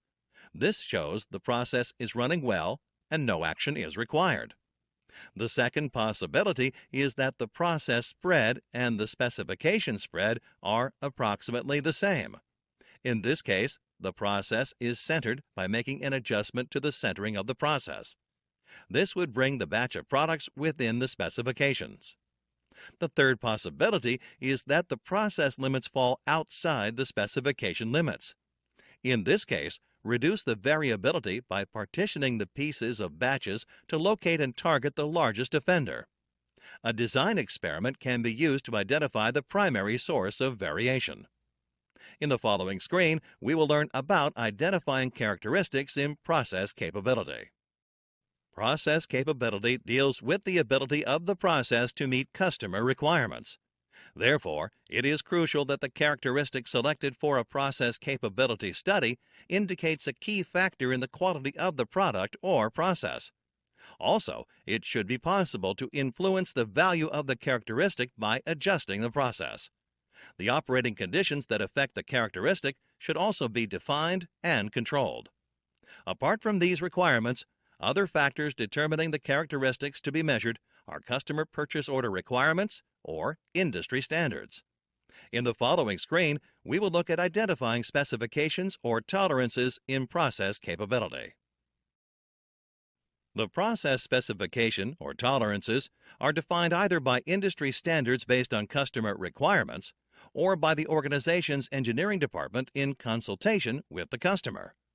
A stability study, followed by a comprehensive capability study, also helps in identifying if the process mean meets the target or the customer mean. The process capability study indicates whether the process is capable. It is used to determine if the output consistently meets specifications and the probability of a defect or defective. This information is used to evaluate and improve the process to meet the tolerance requirements. In the following screen, we will learn about process performance indices. Process performance is defined as a statistical measurement of the outcome of a process characteristic, which may or may not have been demonstrated to be in a state of statistical control. In other words, it is an estimate of the process capability of a process during its initial setup, before it has been brought into a state of statistical control. It differs from the process capability in that for process performance, a state of statistical control is not required. The three basic process performance indices are Process Performance, or PP, Process Performance Index, or PPK, and Process Capability Index, denoted as PPM or CPM. Click each index to know more. PP stands for Process Performance. It is computed by subtracting the lower specification limit from the upper specification limit, the whole divided by natural process variation, or Six Sigma. PPK is the Process Performance Index and a minimum of the values of the upper and lower process capability indices. The upper and lower process capability indices are calculated as shown on the screen. PPU, or Upper Process Capability Index, is given by the formula USL minus X divided by 3S. PPL, or Lower Process Capability Index, is given by X minus LSL divided by 3S. Here X is process average, better known as X bar, and S is sample standard deviation. CPM denotes the Process Capability Index mean, which accounts for the location of the process average relative to a target value. It can be calculated as shown on the screen. Here, MYU stands for process average. Sigma symbol denotes the process standard deviation. USL is the upper specification limit, and LSL is the lower specification limit. T is the target value, which is typically the center of the tolerance. XI is the sample reading, and N is the number of sample readings. We will look at the key terms in process capability in this screen. ZST, or short-term capability, is the potential performance of the process in control at any given point of time. It is based on the sample collected in the short term. The long-term performance is denoted by ZLT. It is the actual performance of the process over a given period of time. Subgroups are several small samples collected consecutively. Each sample forms a subgroup. The subgroups are chosen so that the data points are likely to be identical within the subgroup, but different between two subgroups. The process shift is calculated by subtracting the long-term capability from the short-term capability. The process shift also reflects how well a process is controlled. It is usually a factor of 1.5. Let us look at short-term and long-term process capability in the next screen. The concept of short-term and long-term process shift is explained graphically on this screen. There are 3 different samples taken at time 1, time 2, and time 3. The smaller waveforms represent the short-term capability, and they are joined with their means to show the shift in long-term performance. The long-term performance curve is shown below, with the target value marked in the center. It is important to note that over a period of time, or subgroups, a typical process will shift by approximately 1.5 times the standard deviation. Also, long-term variation is more than short-term variation. This difference is known as the sigma shift and is an indicator of the process control. The reasons for a process shift include changes in operators, raw material used, wear and tear, and time periods. We will discuss the assumptions and conventions of process variations in the following screen. Long-term variation is always longer than short-term variation. Click each term to know more. Short-term variations are due to the common causes. The variance is inherent in the process and known as the natural variation. Short-term variations show variation within subgroup and are therefore called within subgroup variation. They are usually a small number of samples collected at short intervals. In short-term variation, the variation due to common causes are captured. However, common causes are difficult to identify and correct. The process may have to be redesigned to remove common causes of variation. Long-term variations are due to common as well as special causes. The added variation, or abnormal variation, is due to factors external to the usual process. Long-term variation is also known as the overall variation and is a sample standard deviation for all the samples put together. Long-term variation shows variations within the subgroup and between subgroups. Special causes increasing variation include changes in operators, raw material, and wear and tear. The special causes need to be identified and corrected for process improvement. This screen explains how the factors of stability, capability, spread, and defect summary are used to interpret the process condition. This table gives the process condition for different levels or types of variation with reference to common causes and special causes. The table is read as follows. In the first scenario, the process has lesser common causes of variation, or CCV, and no special causes of variation or SCV. In this case, the variability is less, the capability is high, the possibility of defects is less, and the process is said to be capable and in control. Next, if the process has lesser CCV and some SCV are present, then it has high variability, low capability, and a high possibility of defects. The process is said to be out of control and incapable. The third possibility is that the process has high CCV and no SCV. In this case, the variability is moderate to high, the capability is very low, and possibility of defects is very high. Although the process is in control, it is incapable. Finally, at the other extreme is the situation where the process has high CCV and SCV is also present. Here the process has high variability, low capability, high possibility of defects, and is out of control and incapable. This table is a quick reference to understand process conditions. In the next screen, we will compare the CPK and CP values. When CPK and CP values are compared, three outcomes are possible. When CPK is lesser than CP, it can be inferred that the mean is not centered. When CPK is equal to CP, the inference is that the process is accurate. The process is considered capable if CPK is greater than 1. This will happen only if variations are in control. CPK can never be greater than CP. If this situation occurs, the calculations have to be rechecked. We will look at an example problem for calculating process variation in the following screen.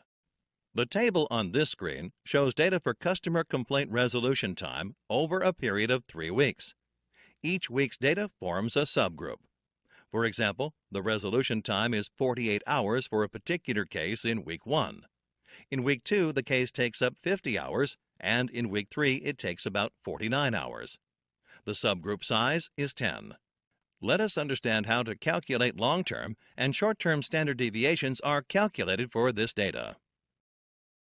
The average for each week is calculated by dividing the total number of complaints resolved by the subgroup size.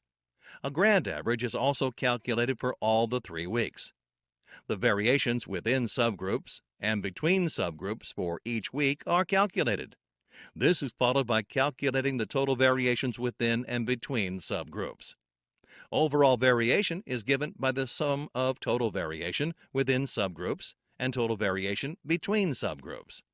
Finally, the standard deviations for the short term and the long term are calculated using the formulae given on the screen. The results for the process variation calculations are as follows. The grand average for all 3 weeks is 47.5. The total variation within subgroups is 1023.8. The total variation between subgroups is 161.67. Both these variations are added to give the overall variation of 1,185.5. The short-term standard deviation is 6.2, and the long-term standard deviation is 6.4. Note that the overall variation can also be calculated with the usual sample variance formula. Let us discuss the effect of mean shift on the process capability in this screen. The table given here shows the defect level at different sigma multiple values and different mean shifts. From the table, it can be seen that when the mean is centered within the specification limits and the process capability is 1, that is, plus or minus 3s, fits within the specification limits. The DPMO is 2700%, and the probability of a good result is 99.73%. If the mean shifts by 1.5 sigma, then a tail moves outside the specification limit to a greater extent. Now the DPMO increases to over 66,000.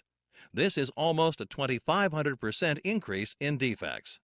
If the process has a process capability of 2, that is, plus or minus 6s, fits within the specification limits, and the mean shifts by 1.5 sigma, then the probability of a good result is 99.99966%.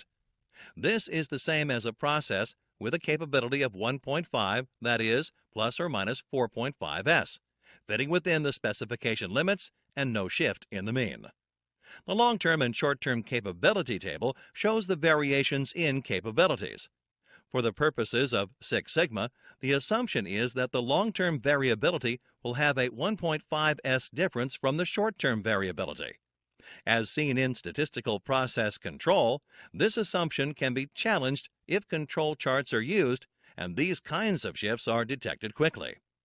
In the chart, it can be seen that the mean shift is negligible as the process capability increases. Therefore, for a Six Sigma process, the long-term variation does not have much effect. In the next screen, we will look at key concepts in process capability for attribute data. The customary procedure for defining process capability for attribute data is to define the mean rate of nonconformity. Defects and defectives are examples of nonconformity. Defects per million opportunities, or DPMO, is the measure of process capability for attribute data. For this, the mean and the standard deviation for attribute data have to be defined. For defectives, P-bar is used for checking process capability for both constant and variable sample sizes. For defects, C-bar and U-bar are used for constant and variable sample sizes, respectively. The P-bar, C-bar, and U-bar are the equivalent of the standard deviation denoted by sigma for continuous data. In this topic, we will learn about the patterns of variation in detail. Let us start with the classes of distributions in the following screen. When data obtained from the measurement phase is plotted on a chart, it is observed that it exhibits a variety of distributions depending on the data type and its source. These distribution patterns will help you understand the data better. Probability, statistics, and inferential statistics are the methods used to describe the parameters for the classes of distributions. Click each method to know more. Probability is based on the assumed model of distribution, and it is used to find the chances of a certain outcome or event to occur.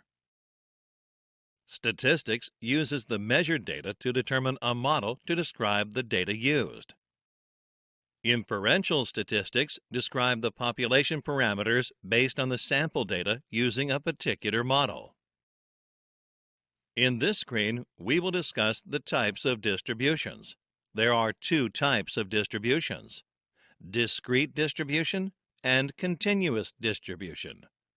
Discrete distribution includes binomial distribution and Poisson distribution. Continuous distribution includes normal distribution, chi-square distribution, t-distribution, and f-distribution. Let us learn about discrete probability distribution in the following screen. Discrete probability distribution is characterized by the probability mass function. It is important to be familiar with discrete distributions while dealing with discrete data. Some of the examples of discrete probability distribution are binomial distribution, Poisson distribution, negative binomial distribution, geometric distribution, and hypergeometric distribution. We will focus only on the two most useful discrete distributions, binomial distribution and Poisson distribution. Like most probability distributions, these distributions also help in predicting the sample behavior that has been observed in a population. Let us learn about binomial distribution in the following screen. Binomial distribution is a probability distribution for discrete data.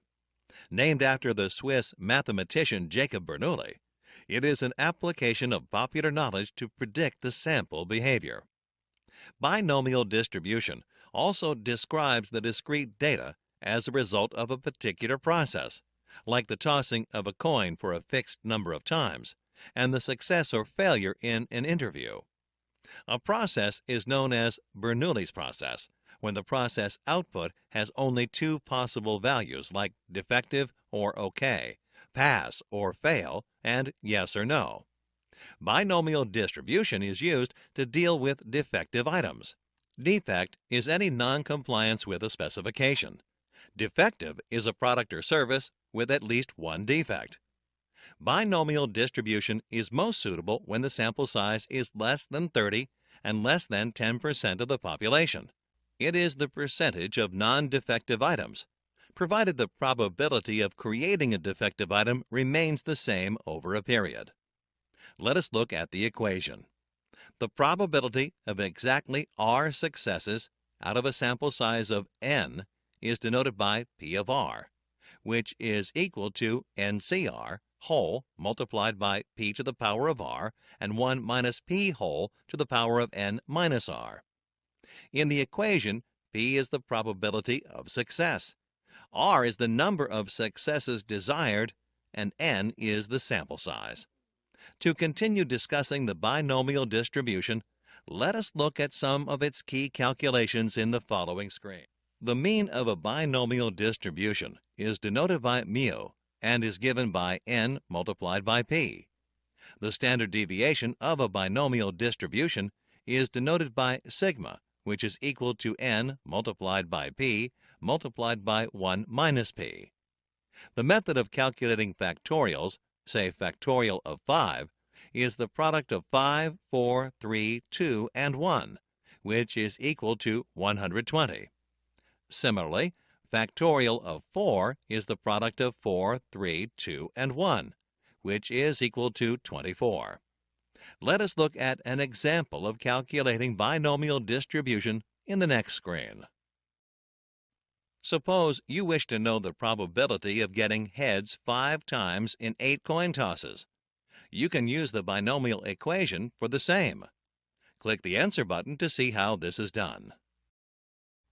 The tossing of a coin has only 2 outcomes, heads and tails. It means that the probability of each outcome is 0.5, and it remains fixed over a period of time. Additionally, the outcomes are statistically independent. In this case, the probability of success denoted by P is 0.5. The number of successes desired is denoted by R, which is 5, and the sample size is denoted by N, which is 8.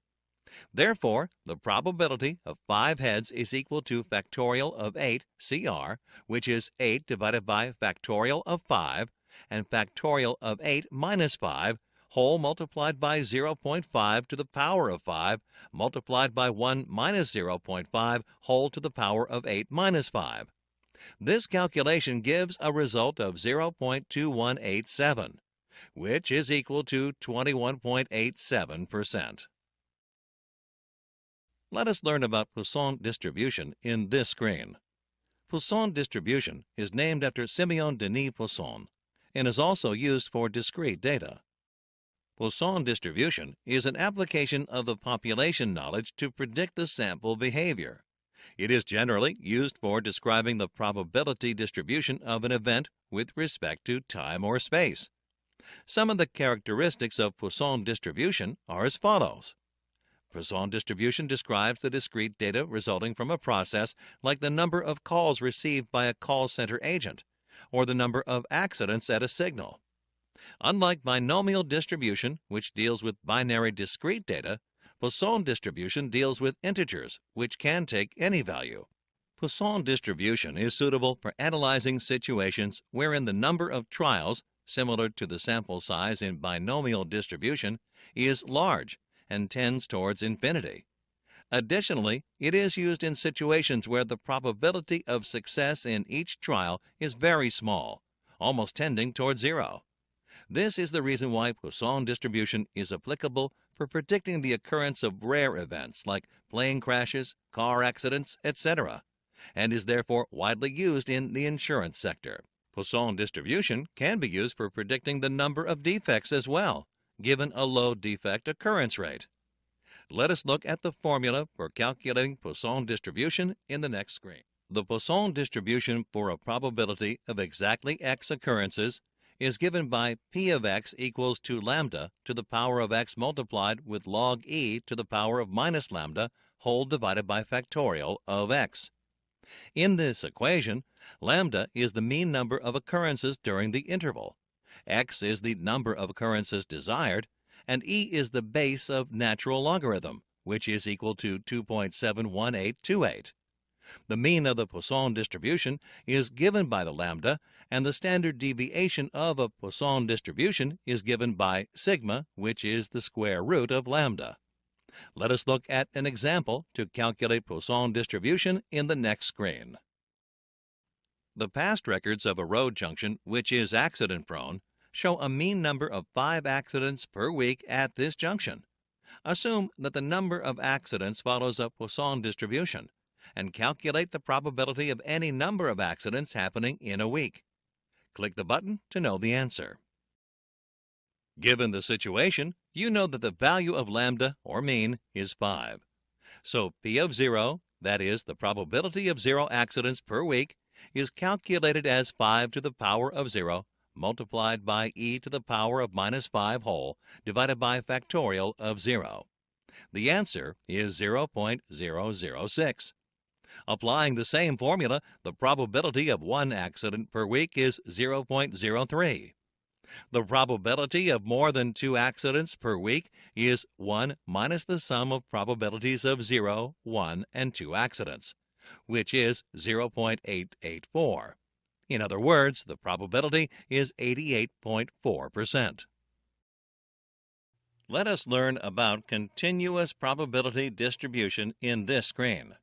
Continuous probability distribution is characterized by the probability density function. A variable is said to be continuous if the range of possible values falls along a continuum. For example, loudness of cheering at a ball game, weight of cookies in a package, length of a pen, or the time required to assemble a car. Continuous probability distributions help in predicting the sample behavior observed in a population. Let us learn about normal distribution in this screen. The normal or Gaussian distribution is a continuous probability distribution. The normal distribution is represented as n and depends on 2 factors. Mu, which stands for mean, and sigma, which gives the standard deviation of the data points.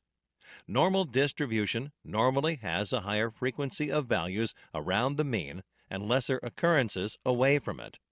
It is often used as a first approximation to describe real-valued random variables that tend to cluster around a single mean value. The distribution is bell-shaped and symmetrical. The total area under the normal curve is 1, which is P of x. Various types of data, such as body weight, height, the output of a manufacturing device, etc., follow the normal distribution. Additionally, normal distribution is continuous and symmetrical, with the tails asymptotic to the x-axis, which means they touch the x-axis at infinity. Let us continue to discuss normal distribution in the following screen. In a normal distribution, to standardize comparisons of dispersion or the different measurement units like inches, meters, grams, etc., a standard z variable is used. The uses of z value are as follows. While the value of z, or the number of standard deviations, is unique for each probability within the normal distribution, it helps in finding probabilities of data points anywhere within the distribution. It is dimensionless as well. That is, it has no units such as millimeters, liters, coulombs, etc. There are different formulas to arrive at the normal distribution. We will focus on one commonly used formula for calculating normal distribution, which is z equals y minus mu whole divided by sigma. Here, z is the number of standard deviations between y and the mean, denoted by mu. Y is the value of the data point in concern. Mu is mean of the population or data points, and sigma is the standard deviation of the population or data points. Let us look at an example for calculating normal distribution in the following screen. Suppose the time taken to resolve customer problems follows a normal distribution with a mean of 250 hours and standard deviation of 23 hours. Find the probability of a problem resolution taking more than 300 hours. Click the button to know the answer. In this case, y is equal to 300, mu equals 250, and sigma equals 23. Applying the normal distribution formula, Z is equal to 300 minus 250 whole divided by 23. The result is 2.17. When you look at the normal distribution table, the Z value of 2.17 covers an area of 0.98499 under itself. This means the probability of a problem taking 0 to 300 hours to be resolved is 98.5%, and therefore the chances of a problem resolution taking more than 300 hours is 1.5%. Hey there learners, check out our certified Lean Six Sigma Green Belt certification training course and earn a Green Belt certification. To learn more about this course, you can click the course link in the description box below. Let us understand the usage of Z-table in this screen. The graphical representation of Z-table usage is given here. The probability of areas under the curve is 1. For the actual value, one can identify the Z-score by using the Z-table. As shown, this probability is the area under the curve to the left of point plus A to 0. Using the actual data, when you calculate mean and standard deviation, and the values are 25 and 5 respectively, it is the normal distribution. If the same data is standardized to a mean value of 0 and standard deviation value of 1, it is the standard normal distribution. In the next screen, we will take a look at the Z-table. The Z-table gives the probability that Z is between 0 and a positive number. There are different forms of normal distribution Z-tables followed globally. The most common form of Z-table with positive Z-scores is shown here. The value of A, called the percentage point, is given along the borders of the table in bold and is to 2 decimal places. The values in the main table are the probabilities that Z is between 0 and plus A. Note that the values running down the table are to 1 decimal place. The numbers along the column change only for the second decimal place. Let us look at some examples on how to use a Z-table in the following screen. Let us find the value of P of Z less than 0. The table is not needed to find the answer once we know that the variable Z takes a value less than or equal to 0. First, the area under the curve is 1, and second, the curve is symmetrical about Z equals 0. Hence, there is 0.5 or 50% above chance of Z equals 0 and 0.5 or 50% below chance of Z equals 0.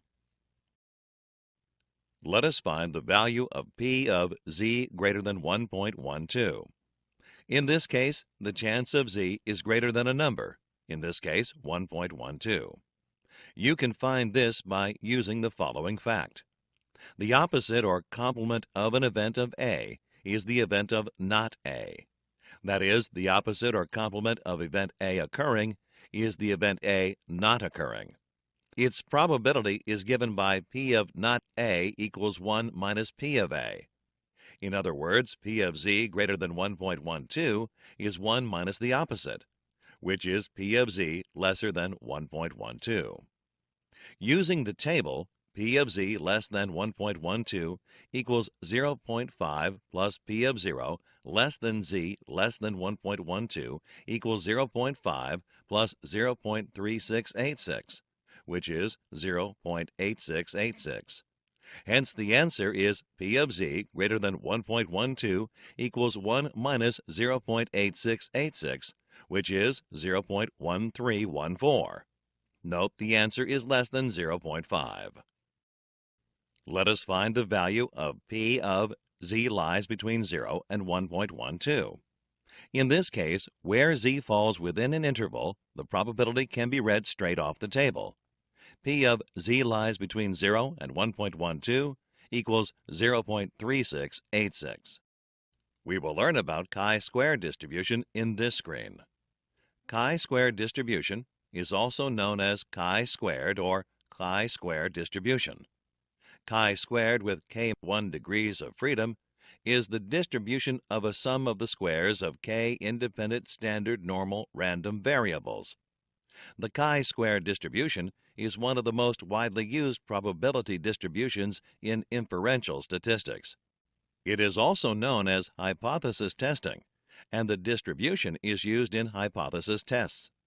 When used in hypothesis tests, it only needs one sample for the test to be conducted.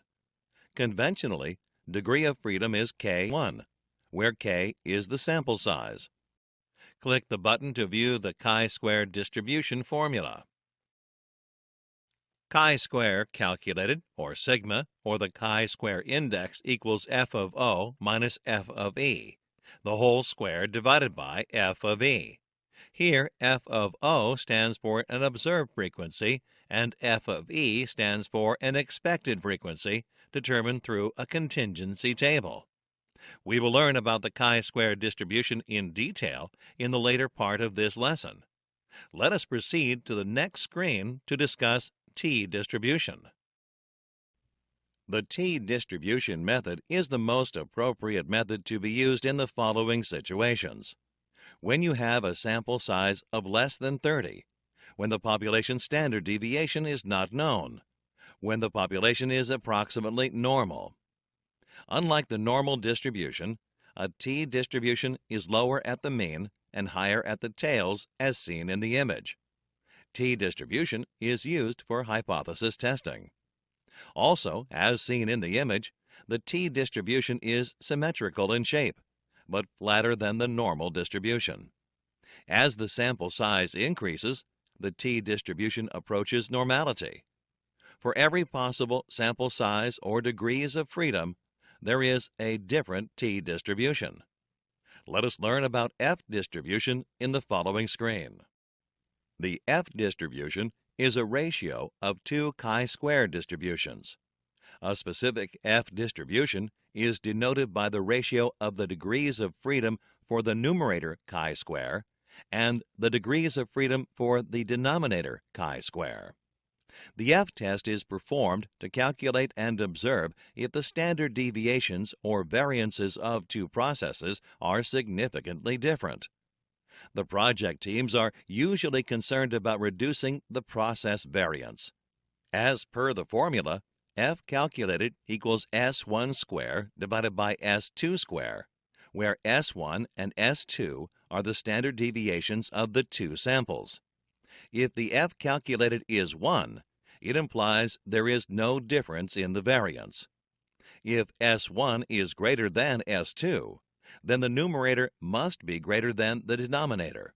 In other words, df1 equals n1 minus 1, and df2 equals n2 minus 1. From the f-distribution table, you can easily find out the critical f-distribution at alpha and the degrees of freedom of the samples of two different processes, df1 and df2.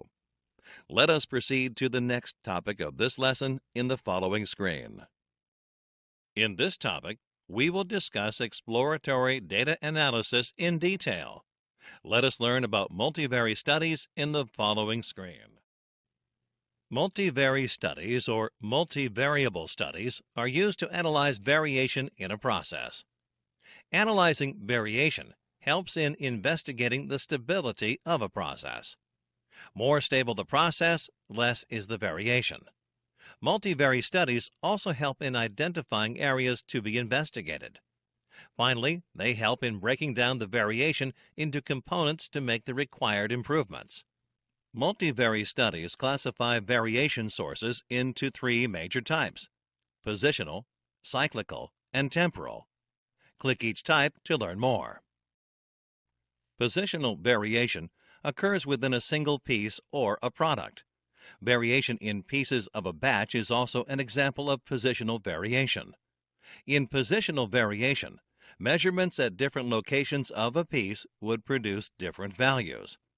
Suppose a company is manufacturing a metal plate of thickness 1 inch, and the plate thickness is different at many points. It is an example of positional variation. Some of the other examples can be pallet stacking in a truck, temperature gradient in an oven, variation observed from cavity to cavity within a mold, region of a country, and line on invoice. cyclical variation occurs when measurement differs from piece to piece or product to product, but over a short period of time. Time is important because certain measurements may change if a product, such as a hot metal sheet, is measured after a long interval. If the measurement at the same location in a piece varies with different pieces, it is an example of cyclical variation. Other examples of cyclical variations are batch-to-batch variation, lot-to-lot variation, and account activity week to week. Temporal variation occurs over a longer period of time, such as machine wear and tear, and changes in efficiency of an operator before and after lunch. Temporal variations may also be seasonal. If the range of positional variation in a piece is more in winter than in summer, it is an example of temporal variation. The variation may occur because of unfavorable working conditions in winter. Process drift, performance before and after breaks, seasonal and shift-based differences, month-to-month closings, and quarterly returns can be examples of temporal variation. We will learn about creating a multivariate chart in this screen. The outcome of multivariate studies is the multivariate chart. It depicts the type of variation in the product and helps in identifying the root cause. There are 5 major steps involved in creating a multivariate chart.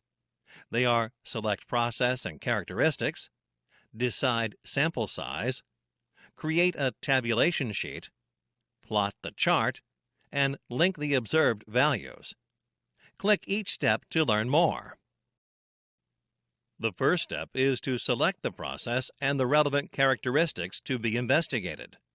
For example, selecting the process where the plate of 1-inch thickness is being manufactured.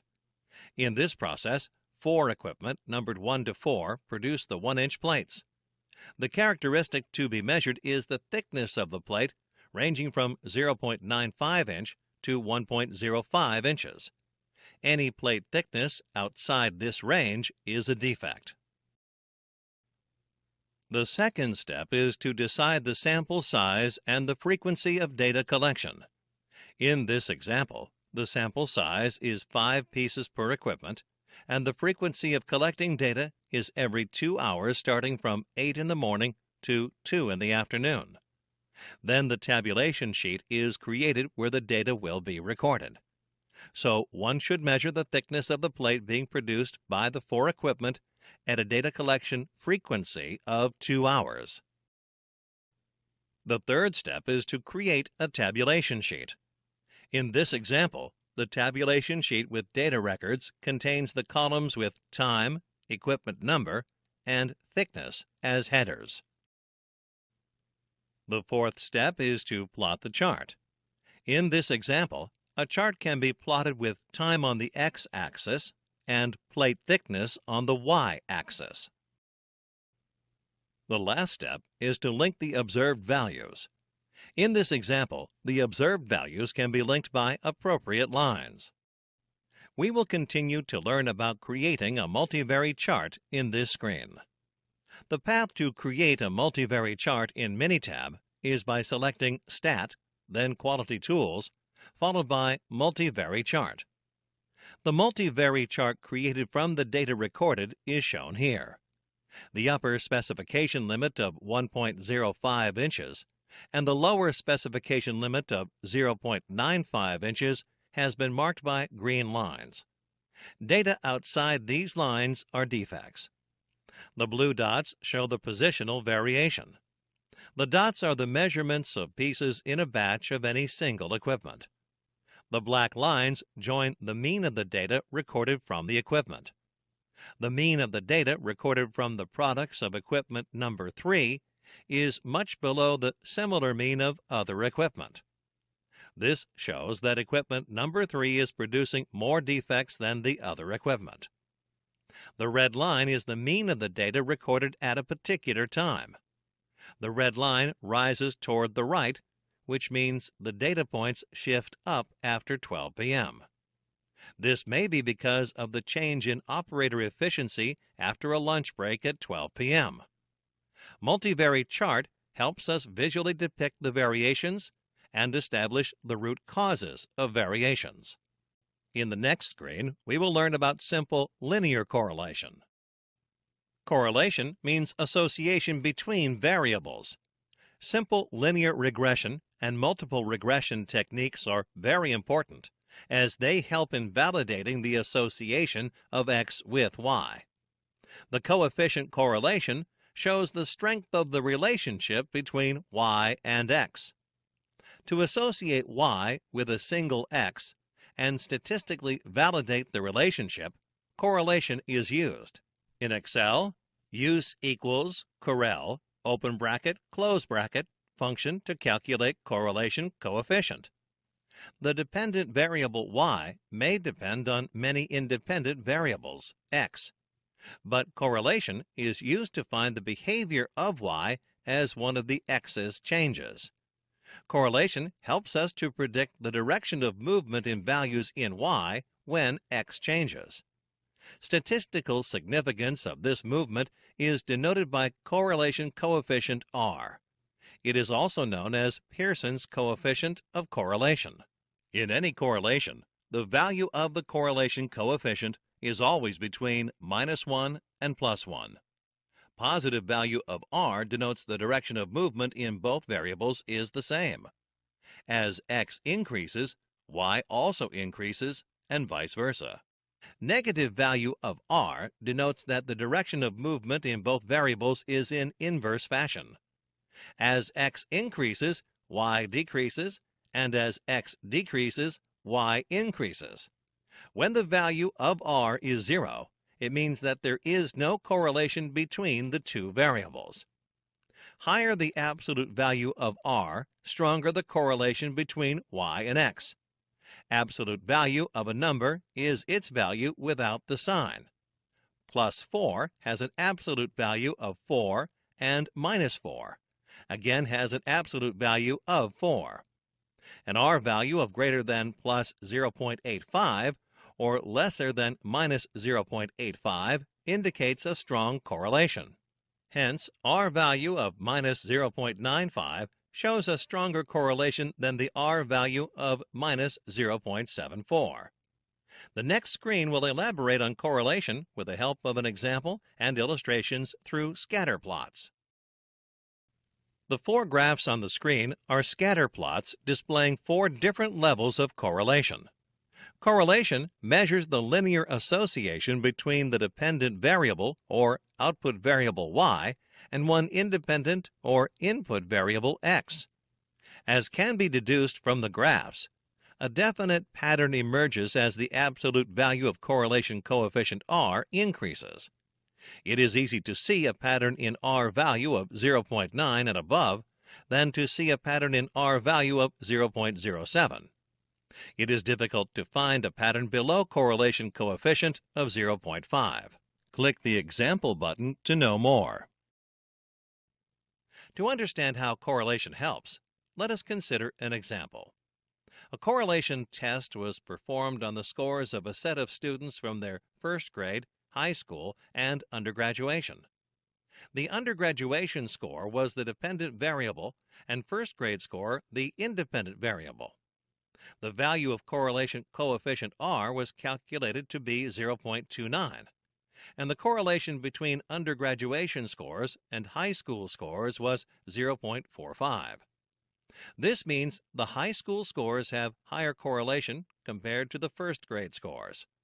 This states the performance of students in high school is a better indicator of their performance in undergraduation than their performance in the first grade. Although the correlation exists, as both the values of R are less than 0.85, it will be difficult to draw a straight line on the scatter plot. In this screen, we will learn about regression. Although correlation gives the direction of movement of the dependent variable Y as independent variable X changes, it does not provide the extent of the movement of Y as X changes. This degree of movement can be calculated using regression. If a high percentage of variability in Y is explained by changes in X, one can use the model to write a transfer equation Y is equal to Fx and use the same equation to predict future values of y given x and x given y. The output of regression on y and x is a transfer function equation that can predict values of y for any other value of x. Transfer function is generally denoted by f, and the equation is written as y equals to f of x. Y can be regressed on one or more x's simultaneously. Simple linear regression is for one x, and multiple linear regression is for more than one x. The next screen will focus on key concepts of regression.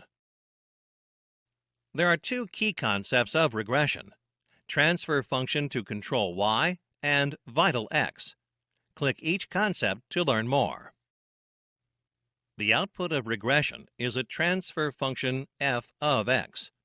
Although the transfer function f of x gives the degree of movement in y as x changes, it is not the correct transfer function to control y, as there may be a low level of correlation between the two. The main thrust of regression is to discover whether a significant statistical relationship exists between y and a particular x, that is, by looking at p-values. Based on regression, one can infer the vital x and eliminate the unimportant x's. The analyze phase helps in understanding if there is statistical relevance between y and x. If the relevance is established using metrics from regression analysis, one can move forward with the tests. The simple linear regression, or SLR, should be used as a statistical validation tool in the beginning of this phase. In this screen, we will understand the concept of simple linear regression. A simple linear regression equation is a fitted linear equation and is represented by the equation shown here. In this equation, y is the dependent variable and x is the independent variable. A is the intercept of the fitted line on the y-axis, which is equal to the value of y at x equal to 0. B is the regression coefficient, or the slope of the line, and C is the error in the regression model, which has a mean of 0. The next screen will focus on the least squares method in simple linear regression. With reference to the error mentioned earlier, if correlation coefficient of y and x is not equal to 1, meaning the relation is not perfectly linear, there could be several lines that could fit in the scatter plot. Notice the two graphs displayed. For the same set of 5 points, two different types of lines are drawn, and both of them have errors. Error refers to the points on the scatter plot that do not fall on the straight line drawn. The second graph shows the y-intercept. Statistical software like Minitab fits the line which has the least value of error squared and added. As is clear from the graph, error is the distance of the point from the fitted line. Typically, the data lies off the line. In perfect linear relation, all points would lie on the line and error would be 0.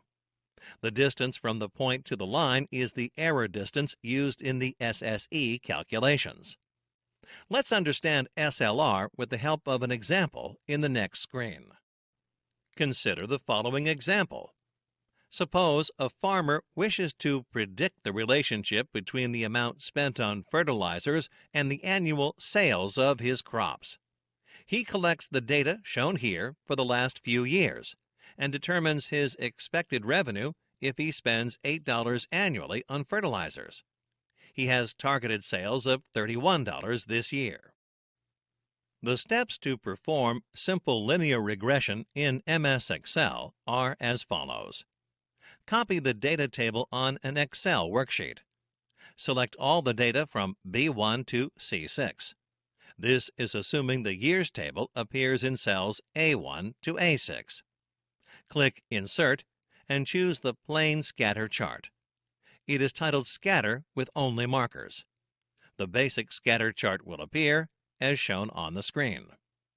Right-click on the data points in the scatter chart and choose the option Add Trend Line.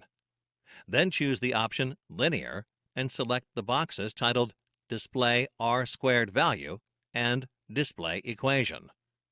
A linear line will appear which is called the best fit line or the least squares line. To use the data for regression analysis, the interpretation of the scatter chart is as follows. The r-square value, or the coefficient of determination, conveys if the model is good and can be used. The r-square value here is 0.3797. It means 38% of variability in y is explained by x. The remaining 62% variation is unexplained or due to residual factors. Other factors like rain amount and variability, sunshine, temperatures, seed type, and seed quality could be tested. The low value of r-square statistically validates poor relationship between y and x. Thus, the equation presented cannot be used for further analysis. In a similar situation, one should refer to the cause and effect matrix and study the relationship between y and a different x variable. We will discuss multiple linear regression in this screen. If a new variable x2 is added to the r-square model, the impact of x1 and x2 on y gets tested. This is known as multiple linear regression. The value of r-square changes due to the introduction of the new variable. The resulting value of r-square, which can be used in cases of multiple regression, is known as r-square adjusted. The model can be used if r-square adjusted value is greater than 70%. We will look at the key concepts in the next screen. The key concepts in multiple linear regression are as follows. The residuals, or the differences between the actual value and the predicted value, give an indication of how good the model is. If the errors or residuals are small and predictions use x's that are within the range of the collected data, the predictions should be fine. The sum of squares total can be calculated as follows. Sum of squares total, or SST, equals the sum of squares of regression, or SSR, plus sum of squares of error, or SSE. To arrive at sum of squares of regression, SSR, use the formula SSR equals sum of squares total, or SST, minus sum of squares of error, or SSE. Since SSR is SSE subtracted from SST, value of SSE should be less than SST. R squared is sum of squares of regression, or SSR, divided by sum of squares total, or SST. Calculating SST and SSE helps in determining SSR and R square. To get a sense of the error in the fitted model, calculate the value of y for a given data using the fitted line equation. To check for error, take two observations of y at the same x. The most important thing to remember in regression analysis is that the obtained fitted line equation cannot be used to predict y for values of x outside the data. For example, it would not be possible to predict the amount spent on fertilizers for a forecasted sales of $15 or $60. Both data points lie outside the data set on which regression analysis is performed. If y is dependent on many x's, then simple linear regression analysis can be used to prioritize x, but it requires running separate regressions on y with each x. If an x does not explain variation in y, then it should not be explored any further. These were the interpretations of the simple linear regression equation. In the next screen, we will learn that despite a relationship being established between two variables, the change in one may not cause a change in the other. Let us discuss the difference between correlation and causation in the following screen. A regression equation denotes only a relationship between the y and the x. This does not mean that a change in one variable will cause a change in the other. If number of schools and incidents of crime in a city rise together, there may be a relationship, but no causation. The increase in both the factors could be due to a third factor, that is, population. In other words, both of them may be dependent variables to an independent variable. Consider the graphs shown on the screen. The graphs on the left show the relations between number of sneezes and incidence of death with respect to population. Both have a positive correlation. Finding a positive correlation between incidence of deaths and number of sneezes does not mean we assume sneezing is the cause of somebody's death, despite the correlation being very strong, as depicted in the graph on the right. Let us proceed to the next topic of this lesson in the following screen. In this topic, we will discuss hypothesis testing in detail. Let us learn about statistical and practical significance of hypothesis test in the following screen. The differences between a variable and its hypothesized value may be statistically significant, but may not be practical or economically meaningful. For example, based on a hypothesis test, Nutra Worldwide Inc. wants to implement a trading strategy which is proven to provide statistically significant returns. However, it does not guarantee trading on this strategy would result in economically meaningful positive returns. When the logical reasons are examined before implementation, the returns are economically significant. The returns may not be significant when statistically proven strategy is implemented directly. The returns may not be economically significant after accounting for taxes, transaction costs, and risks inherent in the strategy. Thus, there should be a practical or economic significant study before implementing any statistically significant data. The next screen will briefly focus on the conceptual differences between a null and an alternate hypothesis. The conceptual differences between a null and an alternate hypothesis are as follows. Assume the specification of the current process is itself the null hypothesis. Null hypothesis, denoted as the basic assumption for any activity or experiment, is represented as HO. Null hypothesis cannot be proved. It can only be rejected or disproved. It is important to note that if null hypothesis is rejected, alternative hypothesis must be right. For example, assuming that a movie is good, one plans to watch it. Therefore, the null hypothesis in this scenario will be movie is good. Alternative hypothesis, or HA, challenges the null hypothesis or is the converse of the null hypothesis. In this scenario, alternate hypothesis will be movie is not good. In the following screen, we will discuss type 1 and type 2 error. Rejecting a null hypothesis when it is true is called type 1 error. It is also known as producer's risk. For example, the rejection of a product by the QA team when it is not defective will cause loss to the producer. Suppose when a movie is good, it is reviewed to be not good. This reflects type 1 error.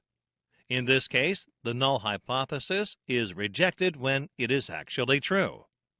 The two important points to be noted are significance level, or alpha, is the chance of committing a type 1 error.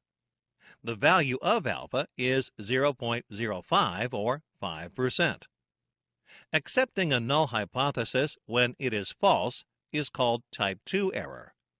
It is also known as consumer's risk.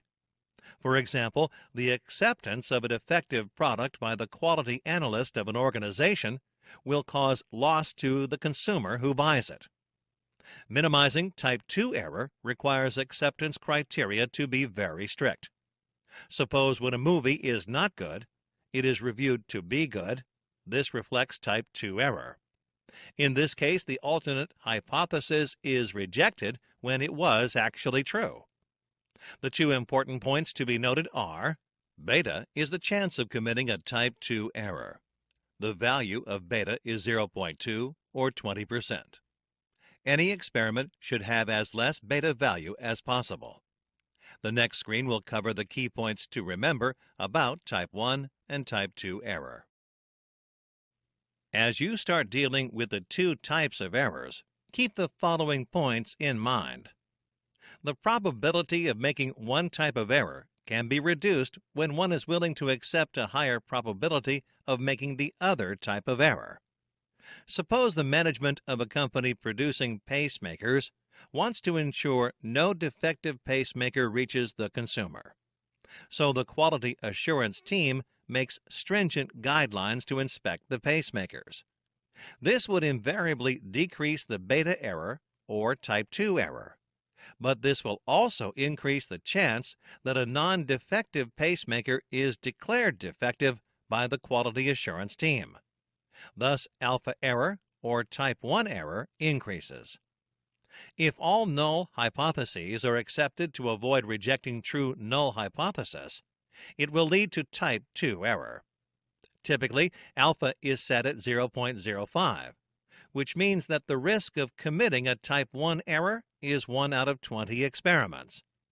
In case of any product, the teams must decide what type of error should be less and set the value of alpha and beta accordingly. In the next screen, we will discuss the power of test. The power of a hypothesis test, or the power of test, is the probability of correctly rejecting the null hypothesis when it is false. Power of a test is represented by 1 minus beta, which is also the type 2 error. The probability of not committing a type 2 error is called the power of a hypothesis test. The power of a test helps in improving the advantage of hypothesis testing. The higher the power of a test, the better it is for purposes of hypothesis testing.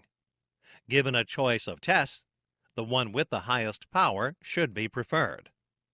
The only way to decrease the probability of a type 2 error, given the significance level or probability of type 1 error, is to increase the sample size. It is important to note that quality inspection is done on sample pieces and not on all the products. So beta error is a function of the sample size. If the sample size is not appropriate, the defects in a product line could easily be missed out, giving a wrong perception of the quality of the product. This will increase the type 2 error. To decrease this error, the quality assurance team has to increase the sample size. In hypothesis testing, alpha is called the significance level, and 1 minus alpha is called the confidence level of the test. In the next screen, we will focus on the determinants of sample size for continuous data. The sample size can be calculated by answering 3 simple questions. How much variation is present in the population? At what interval does the true population mean need to be estimated? And how much representation error is allowed in the sample? Continuous data is data which can be measured. The sample size for continuous data can be determined by the formula shown on the screen. We will learn about the standard sample size formula for continuous data in the next screen. Representation error, or alpha error, is generally assumed to be 5% or 0.05. Hence, the expression of 1 minus alpha divided by 2 amounts to 0.975 or 97.5%. Looking up the value of Z97.5 from the Z table gives the value 1.96. The expression reduces to the one shown on screen. When alpha is 5%, Z is 1.96. To detect a change that is half the standard deviation, one needs to get at least 16 data points for the sample. Click the Example tab to view an example of continuous data calculation using standard sample size formula. The population standard deviation for the time to resolve customer problems is 30 hours. What should be the size of a sample that can estimate the average problem resolution time within plus or minus 5 hours tolerance with 99% confidence. To know with 99% confidence that the time to resolve a customer problem ranges between 25 and 35 hours, the value of Z for 99.5 must be 2.575. A good result should fall outside the range of 0.5%, which is 1 in 200 trials. It is expected that 199 out of 200 trials will confirm a proper conclusion. The calculation gives a result of 238.70. One cannot have 0.70 of a sample, so one needs to round up to the nearest integer. If there are 239 samples, the significance level is greater than 0.01, which indicates the confidence is less than 99%. Using 239 reduces alpha and increases the confidence level. The rounded up value 239 means the expectations are being met for the confidence level of the test. We will learn about the standard sample size formula for discrete data in this screen. Like continuous data, one can find out the sample size required while dealing with discrete population.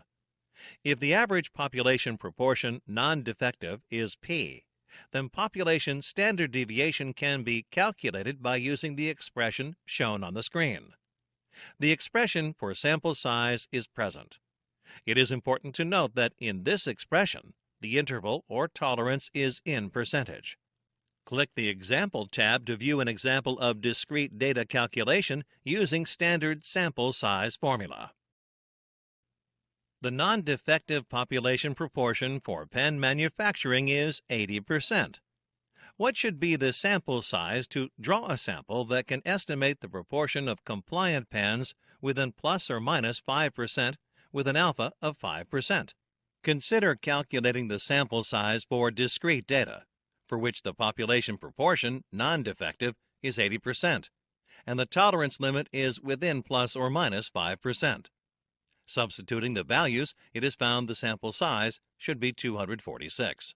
In this example, to know if the population proportion for good pens is still within 75 to 85%, and to have 95% confidence that the sample will allow a good conclusion, one needs to inspect 245.86 pens. 0.86 of a pen cannot be inspected, so the value is rounded up to maintain the confidence level. Inspecting 245 or fewer pens reduces the confidence level. This means the Z value would be lower than 1.96 and alpha would be greater than 0.05. Suppose one is willing to accept a greater range in the estimate. The proportion is within 20% of the past results and approximately within one standard deviation of the proportion. Delta changes to 0.20, and the number of needed samples is 15.4 is approximately equal to 16. This screen will focus on the hypothesis testing roadmap. Though the basic determinants of accepting or rejecting a hypothesis remain the same, various tests are used depending on the type of data. From the figure shown on the screen, you can conclude the type of test to be performed based on the kind of data and values available. For discrete data, if mean and standard deviation are both known, the z-test is used.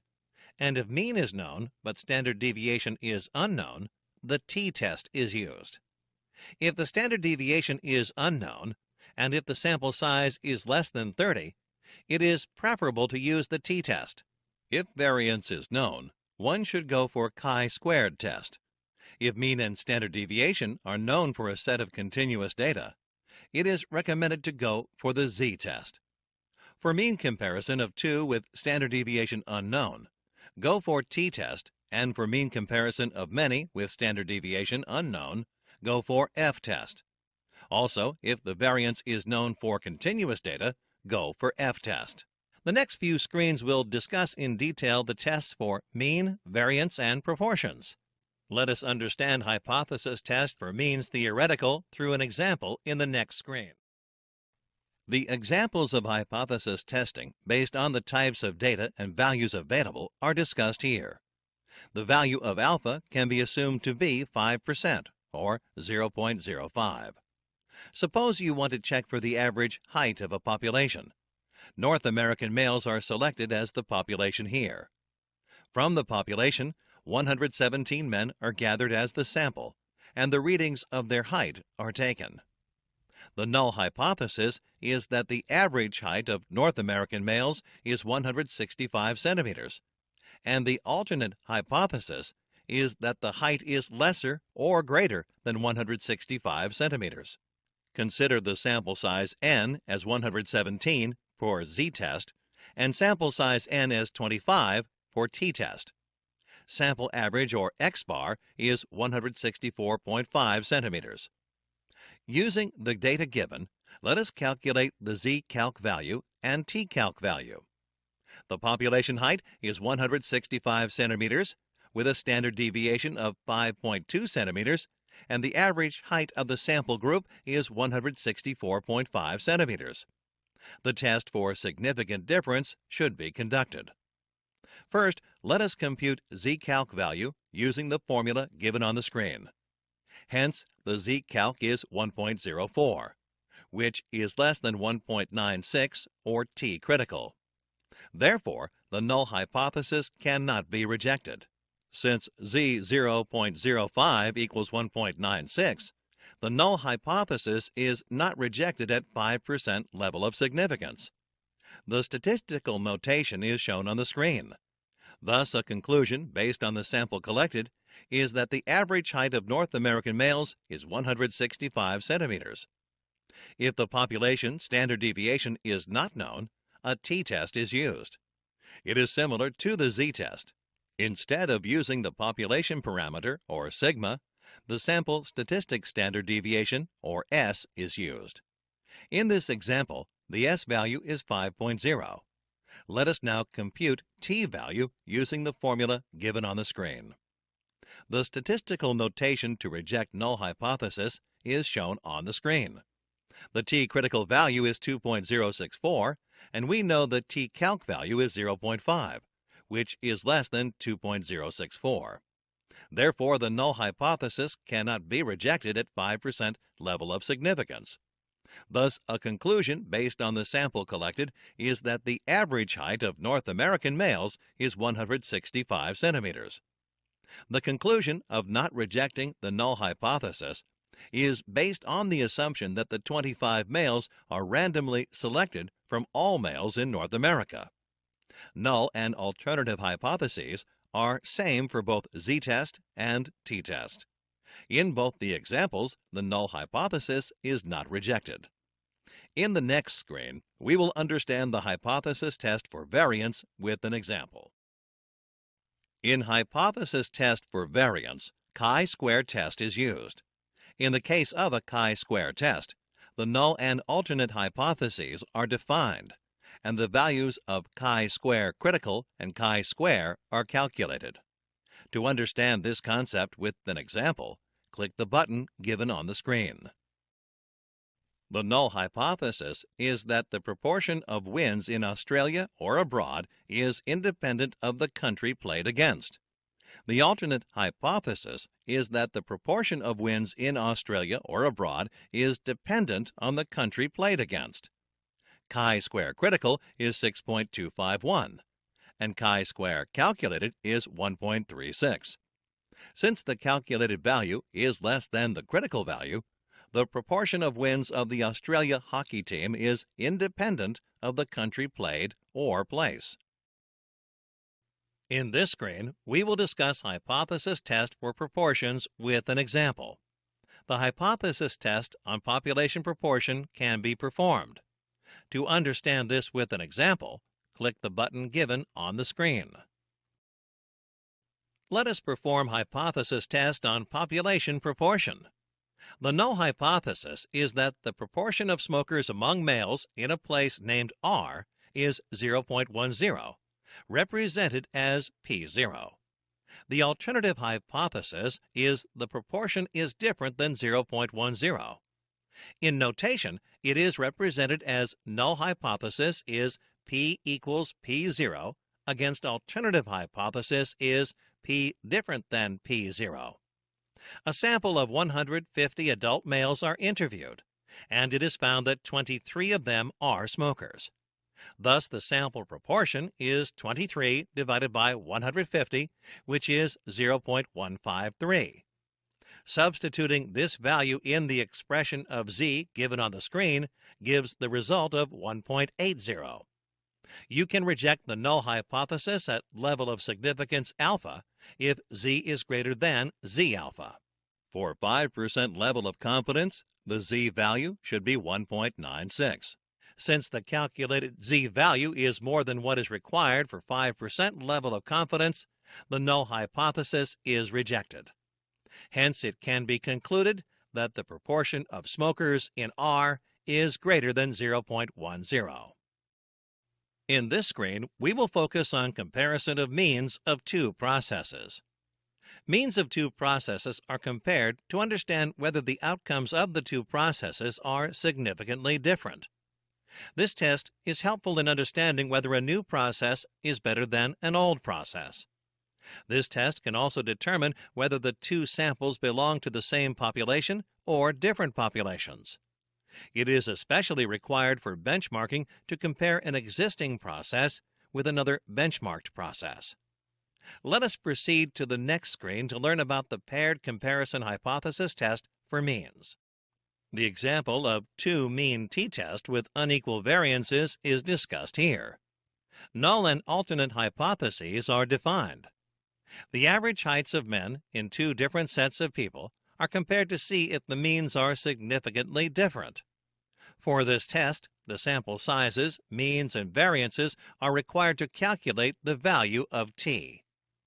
Two samples of sizes N1 of 125 and N2 of 110 are taken from the two populations.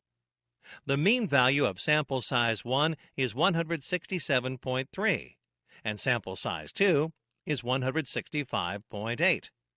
The standard deviation for sample sizes 1 and 2 are 4.2 and 5.0 respectively. Using the formula given on the screen, the t-value is derived as 2.47. The null hypothesis is rejected if the calculated value of t is more than the required value of t. In other words, reject null hypothesis at level of significance A if computed t-value is greater than t of df A divided by 2.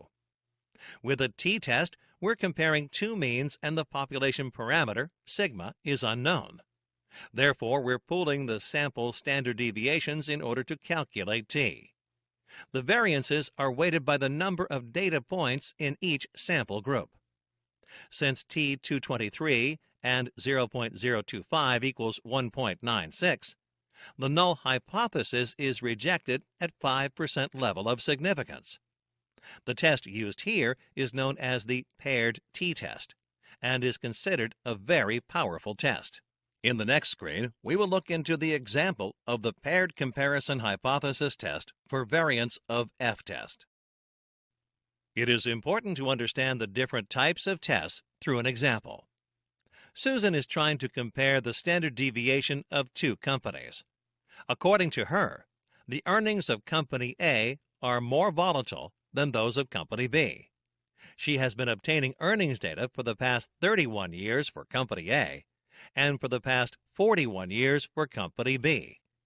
She finds that the sample standard deviation of Company A's earnings is $4.40, and of Company B's earnings is $3.90. Determine whether the earnings of Company A have a greater standard deviation than those of Company B at 5% level of significance. Click the button given on the screen to know the answer. Susan has the data of the earnings of the companies. Distributions rarely have the same spread or variance. When processes are improved, one of the strategies is to reduce the variation. It is important to be able to compare variances with each other. A null hypothesis would indicate no change has occurred. If it can be rejected and the variance is lower, one can claim success.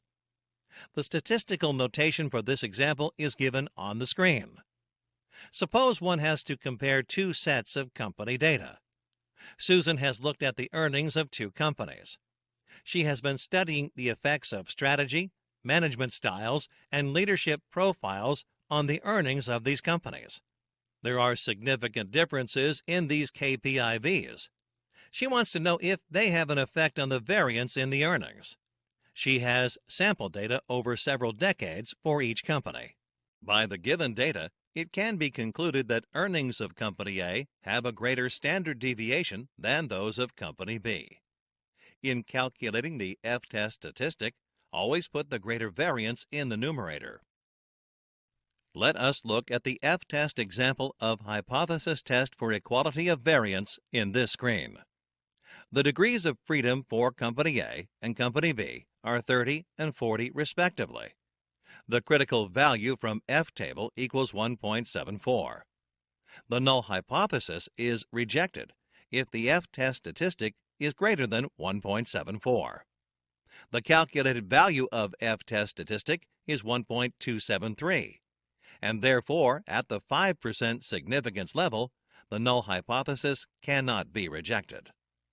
The next screen will focus on hypothesis tests F-tests for independent groups.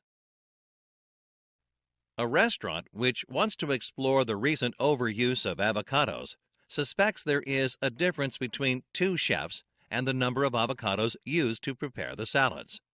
The data shown in the table is the measure of avocados in ounces. The weight of avocado slices used in salads prepared by two different chefs is to determine if one chef is using more avocados than the other.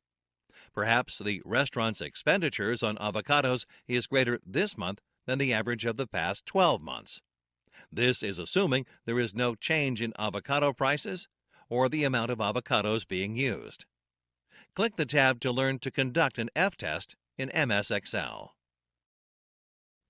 The F-test is conducted in MS Excel through the following steps. Open MS Excel, click Data, click Data Analysis. Please follow the facilitator instruction on how to install add-ins. Select F-test to sample for variances. In Variable 1 range, select the dataset for Group A and select dataset for Group B in Variable 2 range. Click OK. The screenshot of the F-test window is also shown here. In this screen, we will discuss the F-test assumptions. Before interpreting the F-test, the assumptions to be considered are null hypothesis. There is no significant statistical difference between the variances of the two groups, thus concluding any variation could be because of chance. This is common cause of variation. Alternate hypothesis. There is a significant statistical difference between the variances of the two groups, thus concluding that variations could be because of assignable causes too. This is special cause of variation. The following screen will focus on F-test interpretations. The interpretations for the conducted F-test are: from the Excel result sheet, the p-value is 0.03. If p-value is low or below 0.05, the null must be rejected. Thus, null hypothesis with 97% confidence is rejected. Also, the fact that variation could only be due to common cause of variation is rejected. It is inferred from the test that there could be assignable causes of variation or special causes of variation. Excel provides the descriptive statistics for each variable. It also gives the degrees of freedom for each. F is the calculated F statistic. F critical is a reference number found in a statistics book table. P of F less than or equal to F is the probability that F really is less than F critical, or that the null hypothesis would be falsely rejected. Since the p-value is less than the alpha, the null hypothesis can be confidently rejected. Alongside conducting a hypothesis test, a meaningful conclusion from the test has been drawn. The following screen will focus on hypothesis test t-tests for independent groups. As discussed earlier, the table shows the measure of avocados in ounces and the significant difference in their means needs to be inspected. If a significant amount of difference is found, it can be concluded that there is a possibility of special cause of variation. The next screen will demonstrate how to conduct the two-sample t-test. The two-sample independent t-test inspects two groups of data for significant difference in their means. The idea is to conclude if there is a significant amount of difference. If there is a statistical evidence of variation, one can conclude a possibility of special cause of variation. The steps for conducting a two-sample t-test are: open MS Excel, click Data, and click Data Analysis. Select two-sample independent t-test, assuming unequal variances. In Variable 1 range, select the data set for Group A, and select the data set for Group B in Variable 2 range. Keep the hypothesized mean difference as 0. Click OK. In the following screen, we will focus on two-sample independent t-test assumptions. The assumptions for a two-sample independent t-test are: null hypothesis. There is no significant statistical difference between the means of the two groups. Thus, concluding any variation could be because of chance. This is common cause of variation. Alternate hypothesis. There is a significant statistical difference between the means of the two groups. Thus, concluding that variations could be because of assignable causes too. This is special cause of variation. The null hypothesis states the mean of Group A is equal to the mean of Group B. The alternate hypothesis states that the mean of Group A is not equal to the mean of Group B. Note that alternate hypothesis tests two conditions. Mean of A is less than mean of B, and mean of A is greater than mean of B. Thus, a two-tailed probability needs to be used. Before we interpret the t-test results, Hey there learners, check out our certified Lean Six Sigma Green Belt certification training course and earn a Green Belt certification. To learn more about this course, you can click the course link in the description box below. let us compare the two-tailed and one-tailed probability in the next screen. Two-tailed probability and one-tailed probability are used depending on the direction of the alternate hypothesis. If the alternate hypothesis tests more than one direction, either less or more, use a two-tailed probability value from the test. Example, if mean of A is not equal to mean of B, then it is two-tailed probability. If the alternate hypothesis tests only one direction, use a one-tailed probability value from the test. Example, if mean of A is greater than mean of B, then it is one-tailed probability. In the next screen, let us look at the two-sample independent t-test results and interpretations. The results are shown in the table on the screen. The inference is, as the two-tailed probability is being tested, the p-value of two-tailed probability testing is 0.24, which is greater than 0.05. If p-value is greater than 0.05, the null hypothesis is not rejected. This means one cannot reject the fact that there is no significant statistical difference between the two means. Similar to the F-test, Excel provides the descriptive statistics for each group or variable. The t-stat is shown. Excel also shows one-tailed or two-tailed data. For the one-tailed test, the alpha is 0.05. The error is expected to be in one direction. For the two-tailed test, the error is alpha/2 or 0.025. In this example, t-stat or t-calculated is less than either t-criticals. Therefore, the null hypothesis cannot be rejected. Thus, it can be inferred that both the groups are statistically same. We will discuss the paired t-test in the next screen. Paired t-test is another hypothesis test from the family of t-tests. The following points will help in understanding the paired t-test in detail. The paired t-test is one of the most powerful tests from the t-test family. The paired t-test is conducted before and after the process to be measured. For example, a group of students score X in CSSGB before taking the training program. Post the training program, the scores are taken again. One needs to find out if there is a statistical difference between the two sets of scores. If there is a significant difference, the inference could be that the training was effective.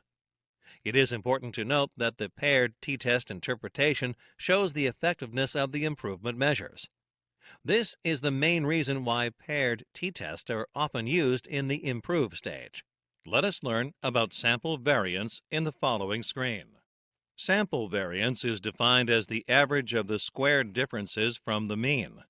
The sample variance, that is S-square, can be used to calculate and understand the degree of variation of a sample. It can also be used in statistics. However, it cannot be used or explained directly because its value does not provide any information. To use the value, you have to first convert it into standard deviation and then combine it with the mean. Click the button to know the steps for calculating the sample variance.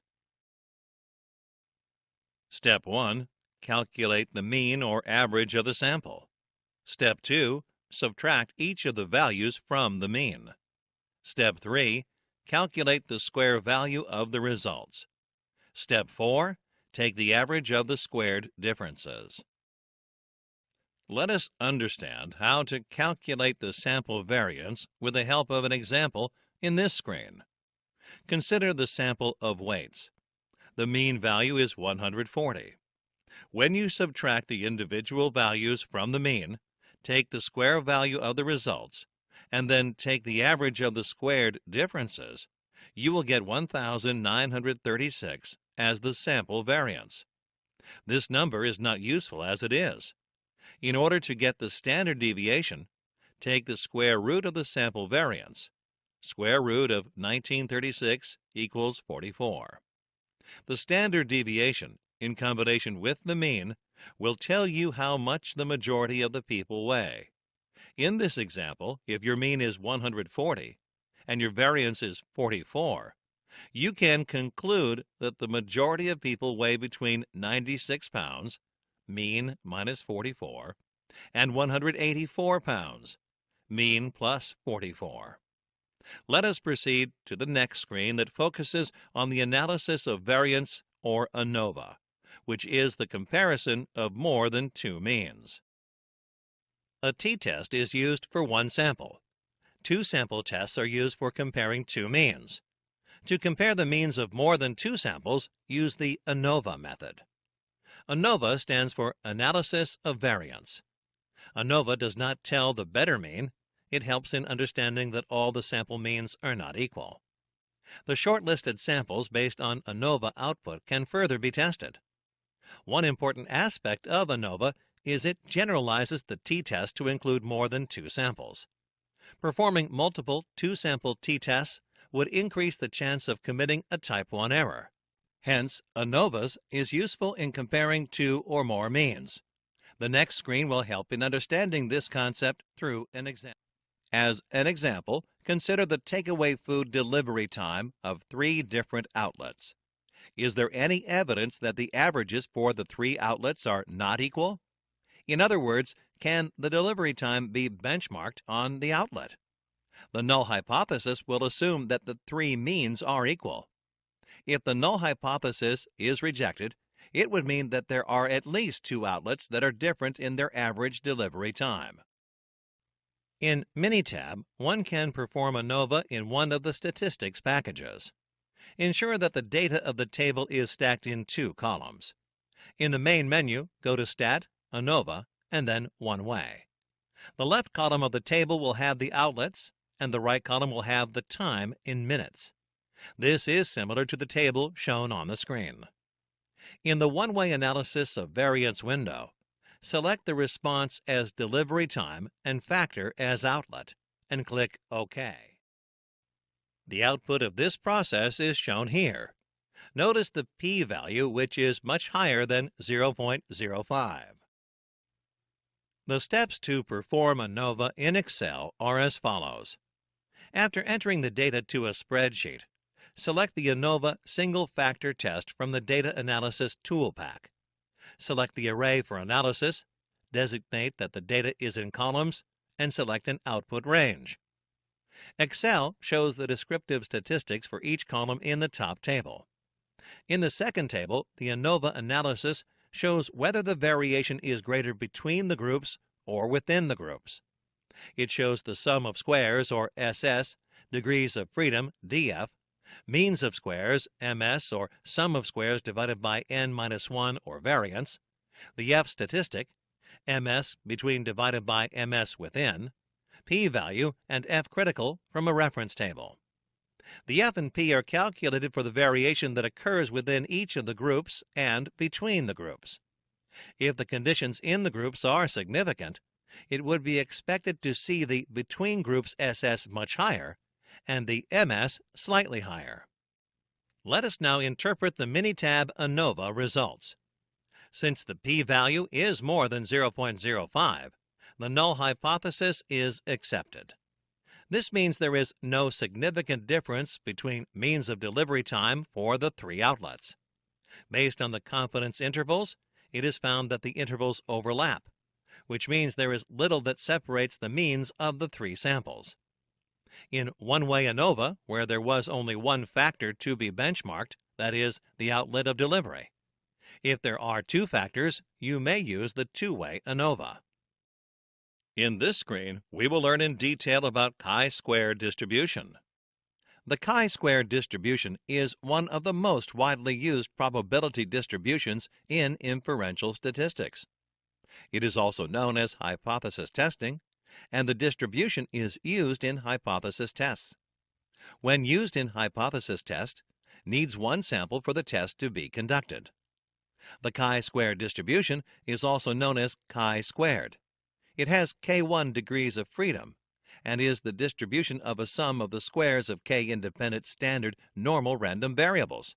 Suppose in a field for 9 players, player 1 comes in and can choose amongst all 9 positions available. Player 2 can choose only amongst 8, and so on.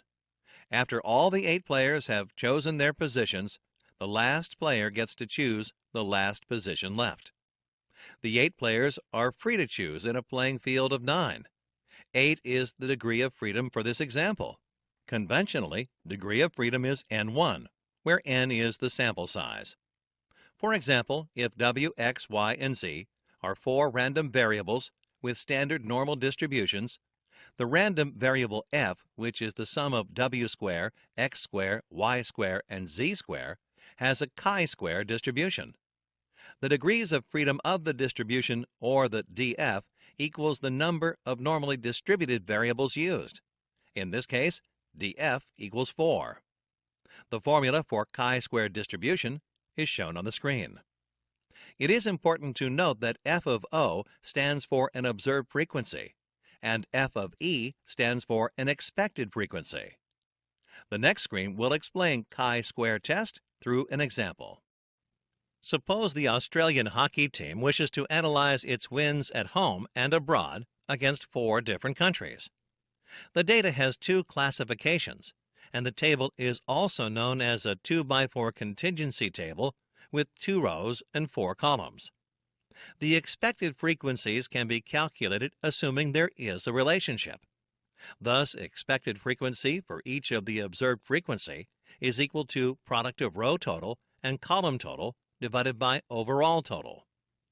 One has to find out how to calculate the expected frequency.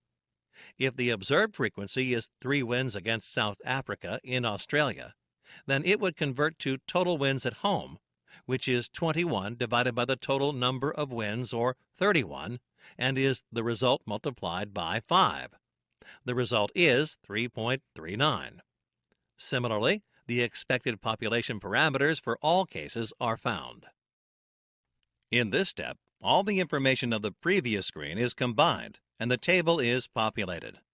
The estimated population parameters are calculated and added.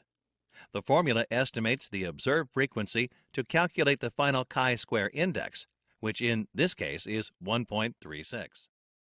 It is important to note that there is a different chi-square distribution for each of the different numbers of degrees of freedom. For the chi-square distribution, The degrees of freedom are calculated as per the number of rows and columns in the contingency table. The equation for degrees of freedom should be noticed. The number of degrees of freedom is equal to 3.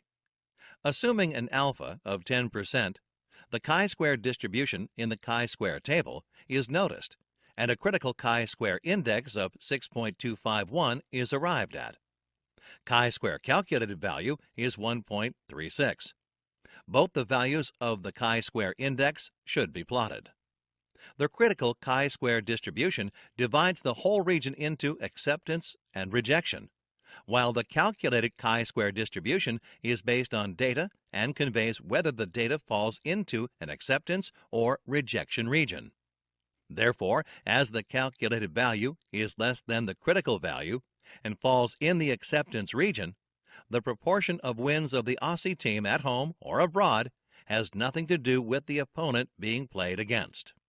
Let us proceed to the next topic of this lesson in the next screen. In this topic, we will learn in detail about hypothesis testing with non-normal data. Let us begin with the Mann-Whitney test in the next screen. The Mann-Whitney test, also known as the Wilcoxon rank sum test, is a non-parametric test which is used to compare two unpaired groups. In this test, the value of alpha is by default set at 0.05, and the rejection and acceptance condition remains the same for different cases. That is, if p is less than alpha, reject the null hypothesis. If p is greater than alpha, reject the alternate hypothesis. The aim of this test is to rank the entire data available for each condition, and then compare the total outcome of the two ranks. Click the button to know the steps to perform the Mann-Whitney test. To perform the Mann-Whitney test, first rank all the values from low to high without paying any attention to the group to which each value belongs. The smallest number gets a rank of 1. The largest number gets a rank of n, where n is the total number of values in the two groups. If there are ties, continue to rank the values anyway, pretending they are slightly different. Then, find the average of the ranks for all the identical values and assign that rank to all these values. Continue this till all the whole number ranks have been used. Next, sort the values into two groups. These can now be used for the Mann-Whitney U-test. Summate the ranks for the observations from sample 1, and then summate the ranks in sample 2, larger group. Let us look at an example of the Mann-Whitney test in this screen. Suppose you have two sets of data, G1 and G2. The G1 values are 14, 2, 5, 16, and 9, and the G2 values are 4, 2, 18, 14, and 8. Now, combine the G1 and G2 values, sort them in ascending order, and mention the group name against each value. Next, rank the groups from 1 to 10 and check if any values are identical. Take an average of the ranks of the identical values and place it against the identical values in the final rank column. Hence, the average final rank is 1.5 for ranks 1 and 2. Similarly, the average final rank is 7.5 for ranks 7 and 8. Next, calculate R1 and R2 by adding the ranks of the groups 1 and 2 respectively. In this example, the R1 value is 28 and R2 value is 27. From the given data, 5 is the value of both N1 and N2. The formula for the Mann-Whitney U-test for N1 and N2 values is U1 equals N1 multiplied by N2 plus N1 multiplied by N1 plus 1 whole divided by 2 minus R1. Similarly, U2 equals N1 multiplied by N2 plus N2 multiplied by N2 plus 1 whole divided by 2 minus R2. In this example, the value of U1 is 12 and U2 is 13. Now, the U value can be calculated by taking the minimum value among 12 and 13, which is 12. Look up the Mann-Whitney U-test table for N1 equals 5 and N2 equals 5. You will get the critical value of U as 2. To be statistically significant, the obtained U has to be equal to or less than this critical value. Our calculated value of U is 12, which is not less than 2. That means there is no statistical difference between the means of the two groups. In this screen, we will learn about the Kruskal-Wallis test. The Kruskal-Wallis test is named after William Kruskal and W. Allen Wallace. It is also a non-parametric test used for testing the source of origin of samples, for example, whether the samples originate from the same distribution or not. The characteristics of the Kruskal-Wallis test are as follows. It is the only way to analyze variance by ranks. This test compares the medians of two or more samples to find out if the samples are from different populations. Since this test is a non-parametric method, it does not assume the normal distribution of the residuals, unlike the analogous one-way analysis of variance. For this test, the null hypothesis is that the medians of all groups are equal, and the alternate hypothesis is that at least one population median of one group is different from the population median of at least one other group. Let us learn about the moods median in the next screen. The moods median is also a non-parametric test that is used to test the equality of medians from two or more different populations.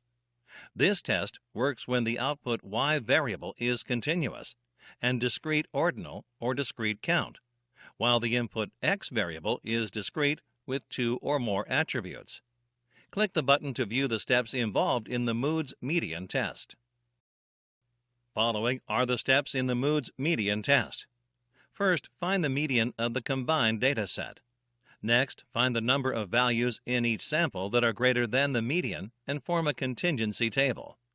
Then, find the expected value for each cell, and finally, find the chi-square value. We will learn about the Friedman test in this screen.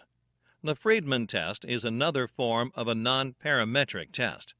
It does not make any assumptions about the specific shape of the population from which the sample is drawn, and therefore allows smaller sample data sets to be analyzed. Unlike ANOVA, the Friedman test does not require the data set to be randomly sampled from normally distributed populations with equal variances. This test uses a two-tailed hypothesis test, where the null hypothesis is that the population medians of each treatment are statistically identical to the rest of the group. In the next screen, we will learn about the one-sample sign test. The one-sample sign test is the simplest of all the non-parametric tests that can be used instead of a one-sample t-test. It is similar to the concept of testing if a coin is fair in showing heads or tails. Here, the null hypothesis, represented as HO, is the hypothecated median or assumed median of the sample which belongs to the population. Click the button to view the steps involved in the one-sample sign test. Following are the steps in a one-sample sign test. First, count the number of positive values. These are the values that are larger than the hypothesized median. Next, count the number of negative values. These are the values that are smaller than the hypothesized median. Finally, test the values to check if there are significantly more positive values or negative values than expected. This screen will focus on the one-sample Wilcoxon test. The one-sample Wilcoxon test, also known as the Wilcoxon signed rank test, is another form of a non-parametric test. This test is equivalent to the parametric one-sample t-test and more powerful than the non-parametric one-sample sign test. Let us discuss the characteristics of this test in the following screen. Some of the characteristics of this test are as follows. This test assumes that the sample is randomly taken from a population, with a symmetric frequency distribution around the median. Also, in this test, the symmetry can be observed with a histogram or by checking if the median and mean are approximately equal. The conclusion in this test is that if the value is on the midpoint, you can continue and accept the null hypothesis. If not, you need to reject the alternate hypothesis. Click the button given on the screen to view an example. Let us consider an example. The median customer satisfaction score of an organization has always been 3.7, and the management wants to see if this has changed. They conduct a survey and get the results grouped by the customer type. The conclusion will be as follows. If the median value is 3.7, the null hypothesis, HO, can be accepted. If not, the alternate hypothesis needs to be rejected. The alpha value will be 0.05. Choose from over 300 in-demand skills and get access to 1,000 plus hours of video content for free. Visit SkillUp by Simplilearn. Click on the link in the description to know more. This lesson will focus on the improve phase of the DMAIC process. The improve phase comes after the analyze phase. In the analyze phase, the data was analyzed and some patterns were found to identify where the problem lies. Design of experiments, or DOE, consists of a series of planned and scientific experiments that test various input variables and their eventual impact on the output variable. Design of experiments can be used as a one-stop alternative for analyzing all influencing factors to arrive at a successful model. DOE is applicable where multiple input variables, known as factors, affect a single response variable. An output variable is the variable which may get affected due to multiple input variables. DOE is preferred over one factor at a time, or OFAT experiments, because it does not miss interactions. With techniques like blocking, experimental error can be eliminated. The trials should be randomized to avoid concluding that a factor is significant when the time at which it is measured or the sequence followed may have influenced the response's result. An example of blocking is highlighted in the table given on the screen. With techniques like replication, many experiments can be conducted to ensure a robust model. We will understand the concept of design experiments through an example in the upcoming screen. To understand DOE and the main effects, consider the following example.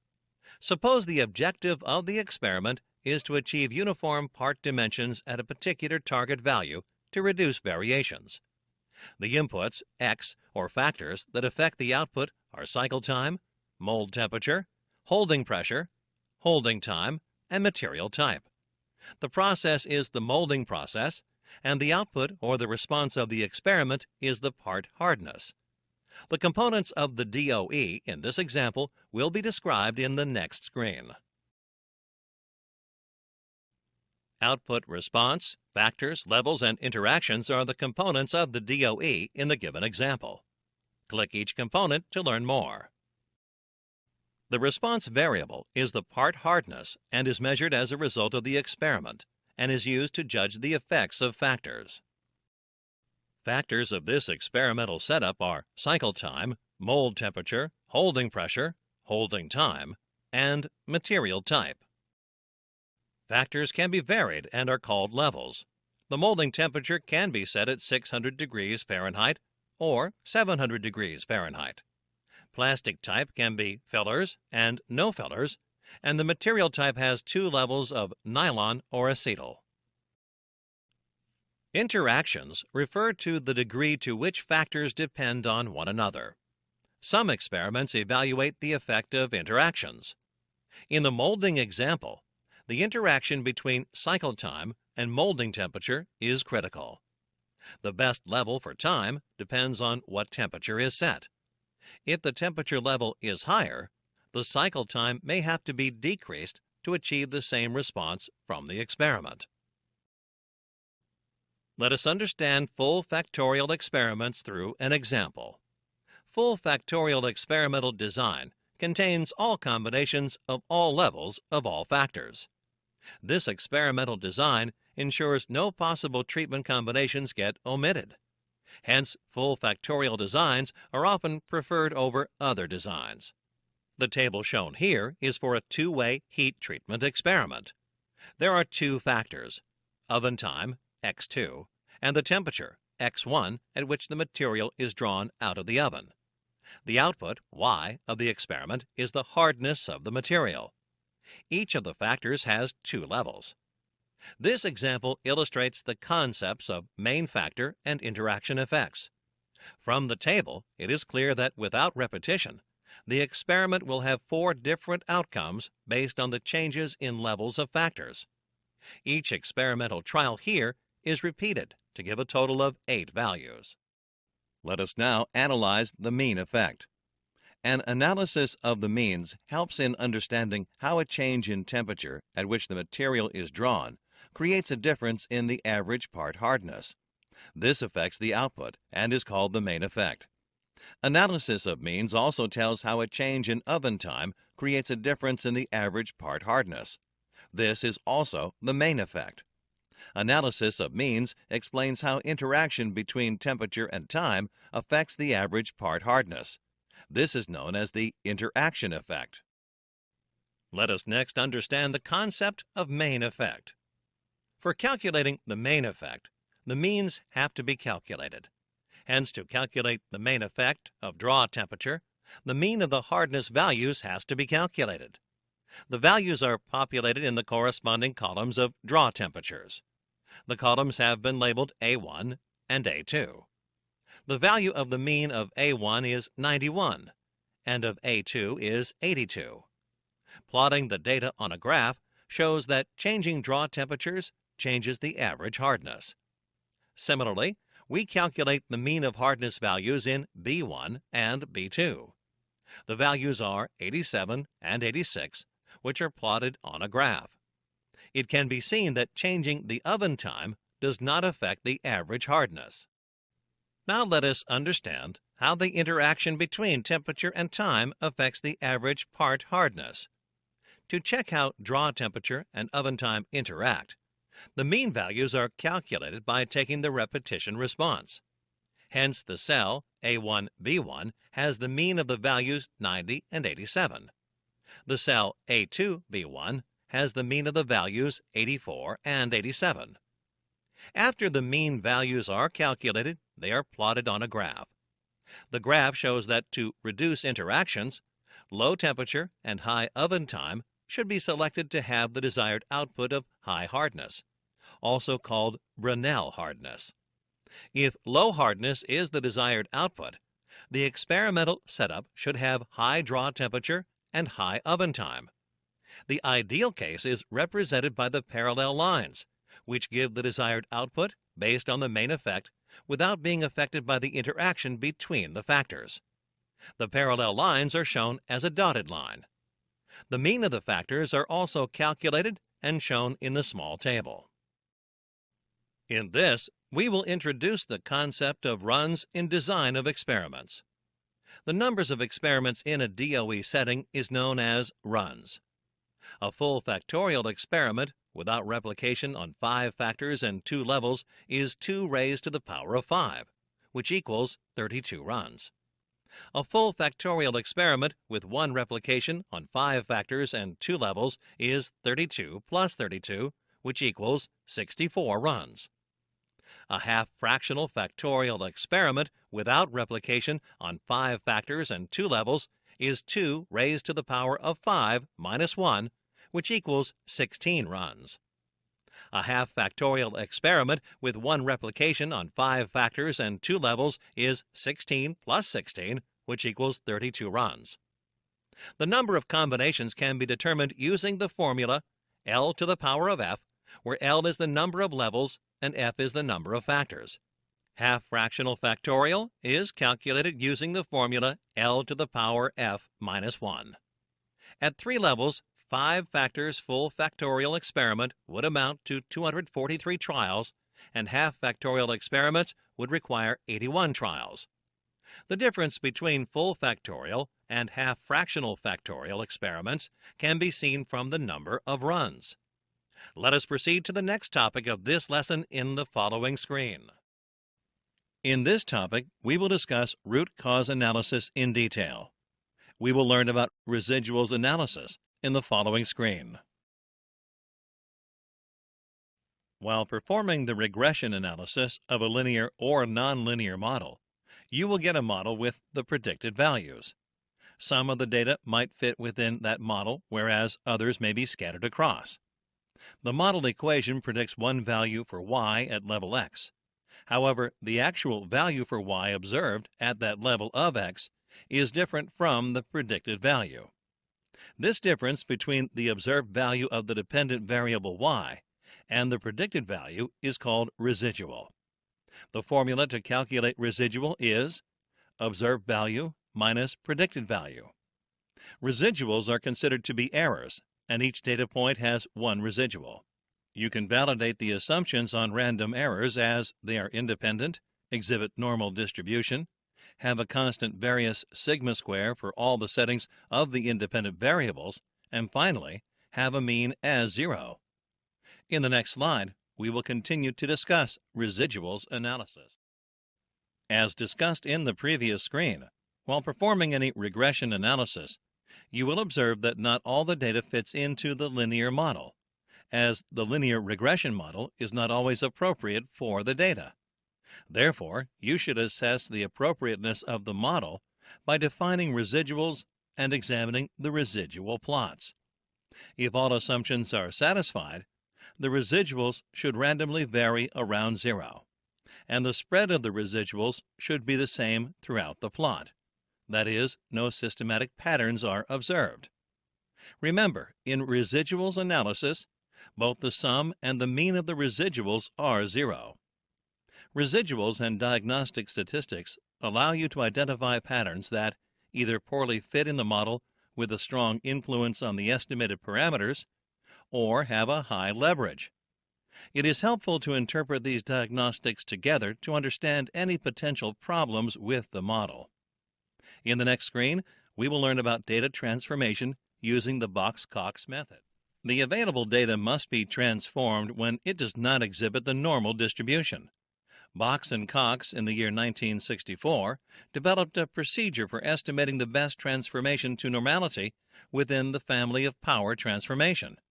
It works by taking the current y data and raising it to the power known as lambda. The formula for transformation of y is represented as y asterisk equals y to the power lambda minus 1, the whole divided by lambda. This formula is used where the value of lambda is not 0. If the value of lambda is 0, you can use natural logarithm to transform y. The family of power transformations can be used for the following: for converting a data set so that parametric statistics can be used. Here, lambda is a parameter to be defined from the data. For any continuous data greater than 0, this will not work when the values are less than or equal to 0, transforming specs. Note that the use of the transformation does not guarantee normality. In the next screen, we will continue the discussion on data transformation using Box and Cox. The table on the screen shows how the data can be transformed using lambda. The first column lists down values of lambda, and the second column shows the transformed value. If the value of lambda is -2, it becomes y to the power -2 after the transformation, which is 1 divided by y squared. Similarly, if the value of lambda is -1 after transformation, it becomes y to the power of -1, which is 1 divided by y, and so on. Note that you will use a different formula when you have the value of lambda as 0, wherein you will take natural log of the value y. Similarly, transform values are also shown on the screen. Click the Example button to know more. Let us look at an example of how data transformation is done using Box-Cox. The difference between original data and the data transformed using Box-Cox is shown on the screen. Figure 1 shows the original data plotted on a histogram. Here you can see that this data is abnormal. In Figure 2, the Box and Cox procedure is applied on the original data and it is transformed. You can see that the data in the second figure is more normal than Figure 1. Let us learn about process input and output variables in the following screen. Process improvement has a few prerequisites. Before a process can be improved, it must first be measured to assess the level of improvement required. The first step is to know the input variables and output variables, and check for any relationship. The SIPOC map and the cause and effect matrix are very helpful. There are many ways to measure the key process variables. Metrics such as the % defective, operation costs, elapsed time, backlog quantity, and documentation errors can be used. Critical variables are best identified by the process owners. Once they are identified, cause and effect tools are used to establish the relationship between variables. A cause and effect matrix is shown on the screen. The key process input variables have been listed vertically, and the key process output variables horizontally. For each of the output variables, a prioritization number is assigned. Numbers which reflect the effect of each input variable on the output variable are entered in the matrix. The process output priority is multiplied with the input variables to arrive at the results for each input variable. The values are added to determine the results for each input variable. For process input variable 1, the output variables are 3, 4, and 7, with a prioritization value of 4, 7, and 11, respectively. Therefore, multiplying the output variables with their corresponding prioritization numbers and adding those gives 117, which is around 33% of the total effect. The process input variables' results are compared to each other to determine which input variable has the greatest effect on the output variables. Click the Cause and Effect Matrix Template button to view another template. A sample of the Cause-Effect Matrix, or CE matrix, is shown here. The CE matrix gives the correlation between input and output variables. In this screen, we will discuss the steps to update the CE matrix. The steps for updating the Cause and Effect Matrix are: list the input variables vertically under the column Process Inputs. List the output variables horizontally under the numbers 1 to 15. These output variables are important from the customer's perspective.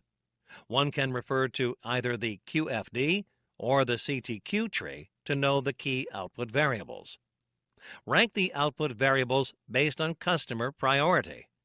These numbers can also be taken from the QFD. The input variables with the highest score become the point of focus in the project. Another method to establish the cause-effect relation is the cause and effect diagram. This is explained in detail in the following screen. The cause and effect diagram is used to find the root cause and the potential solutions to a problem. A cause and effect diagram breaks down a problem into bite-sized pieces and also displays the possible causes in a graphic manner. It is also known as the fishbone, the 4M, or the Ishikawa diagram. It is commonly used to examine effects or problems to find out the possible causes and to indicate the possible areas to collect data. The steps involved in the cause and effect diagram are: all the possible causes of the problem or effect selected for analysis are brainstormed. The major causes are classified under the headings of materials, methods, machinery, and manpower.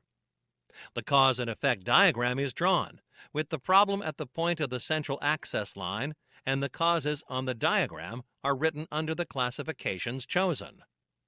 The next screen illustrates the cause and effect diagram with the help of an example. The diagram shows the cause and effect diagram for the possible causes of solder defects on a reflow soldering line. This diagram helps in collecting data and discovering the root cause. During brainstorming, the group looked at all the major causes and then grouped them under the main headings. Under materials, causes like types of solder paste, components, and the components packaging used are considered. The major causes under methods are technology and preventive maintenance. Similarly, operator and schedule are placed under manpower, while tools and oven are grouped under machinery causes. The next screen will discuss another root cause analysis tool in detail. 5Y is one of the tools used to analyze the root cause of a problem. The responsibility of the root cause analysis lies with the 5Y analysis team. The technical experts have a great responsibility, as the conclusion will be drawn from the way the drill down of the symptoms is carried out. The 5Y is a very simple tool, as it poses the why question to every problem till the root cause is obtained. It is important to know that the 5 why tool does not restrict the interrogation to 5 questions. Why can be asked as many times as required, till the root cause for the problem is found. It can be used along with the cause and effect diagram. The following screen will explain the process of the 5 why technique. The process for the 5 why technique is: identify the problem and emphasize the problem statement. Arrange for a brainstorming session with the team, including subject matter experts, process owners, and team members. Explain the purpose and the problem statement. Analyze scenarios working backwards from the problem. Ask why for the answers obtained until the root cause is found. Normally, reasons like insufficient resources and time become the root causes. If the drill down in brainstorming is carried out in the right direction, it is often found that the root cause is related to the process. Therefore, the occurrence of a problem is often due to the process and not an individual or a team. In the next screen, we will understand the concept of the 5 why technique with the help of an example. The process for the 5 why technique is: identify the problem and emphasize the problem statement. Arrange for a brainstorming session with the team, including subject matter experts, process owners, and team members. Explain the purpose and the problem statement. Analyze scenarios working backwards from the problem. Ask why for the answers obtained until the root cause is found. Normally, reasons like insufficient resources and time become the root causes. If the drill down in brainstorming is carried out in the right direction, it is often found that the root cause is related to the process. Therefore, the occurrence of a problem is often due to the process and not an individual or a team. In the next screen, we will understand the concept of the 5 why technique with the help of an example. Hey there learners, check out our certified Lean Six Sigma Green Belt certification training course and earn a Green Belt certification. To learn more about this course, you can click the course link in the description box below. In this topic, we will discuss lean tools in detail. Let us learn about lean techniques in the following screen. The 8 lean techniques are Kaizen, Bokoyoke, 5S, Just-in-Time, Kanban, Jidoka, Tact Time, and Haijunka. Click each technique to know more. Kaizen, or continuous improvement, is the building block of all lean production methods. Kaizen philosophy implies that all incremental changes routinely applied and sustained over a long period of time results in significant improvements. The second technique is Bokoyoke. It is also known as mistake-proofing.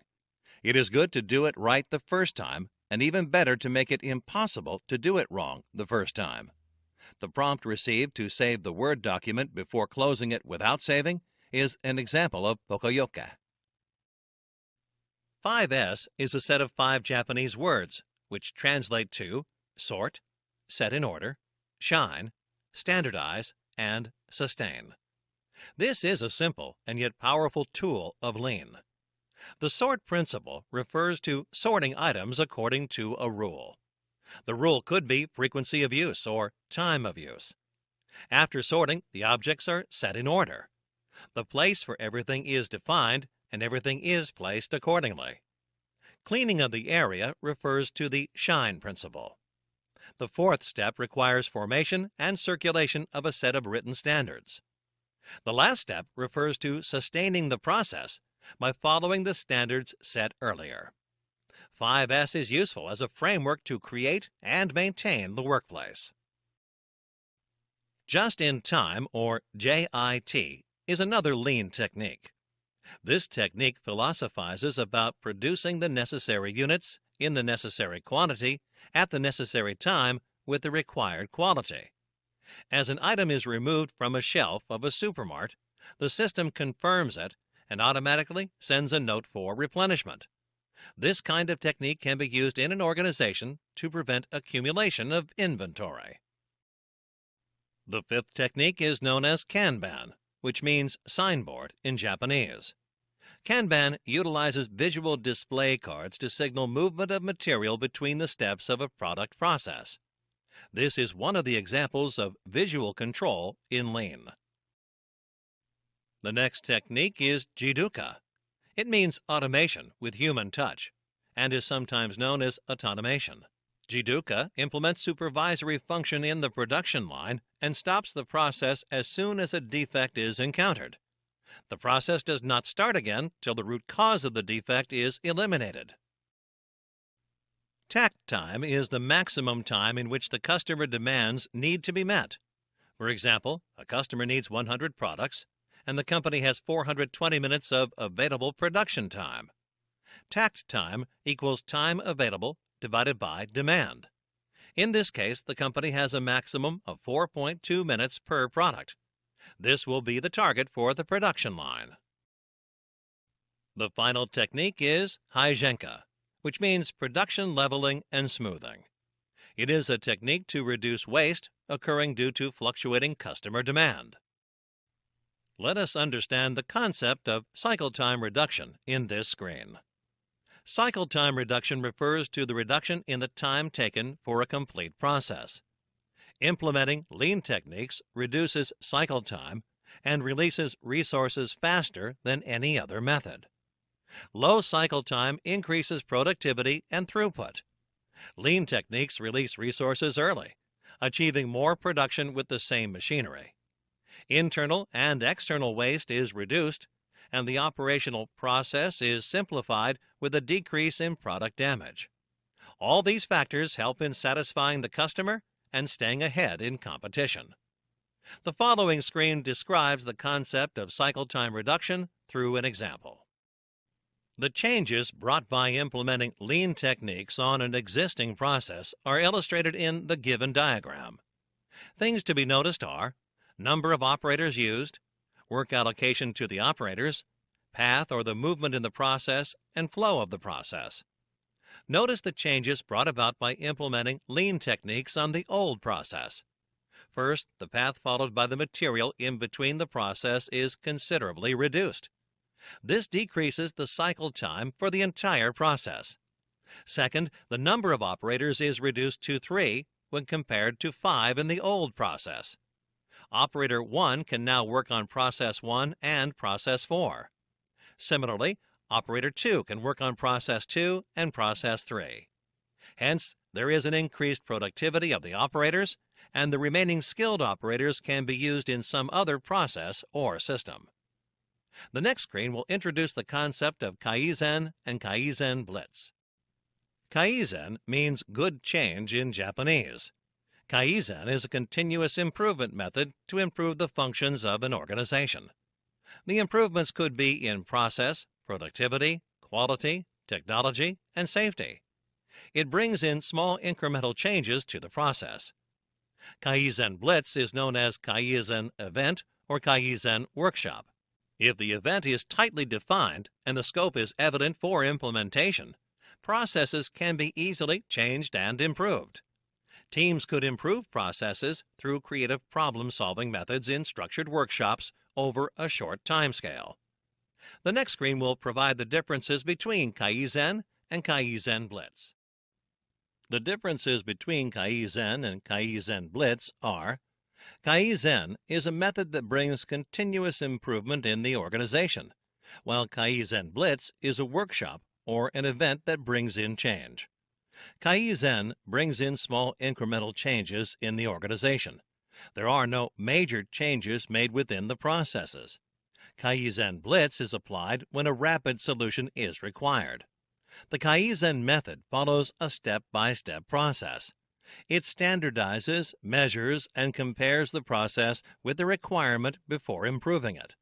Kaizen Blitz plans for the event, executes it, arrives at a solution, and follows it through.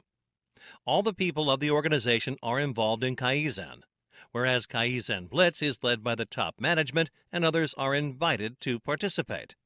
The decision-making lies with the upper management.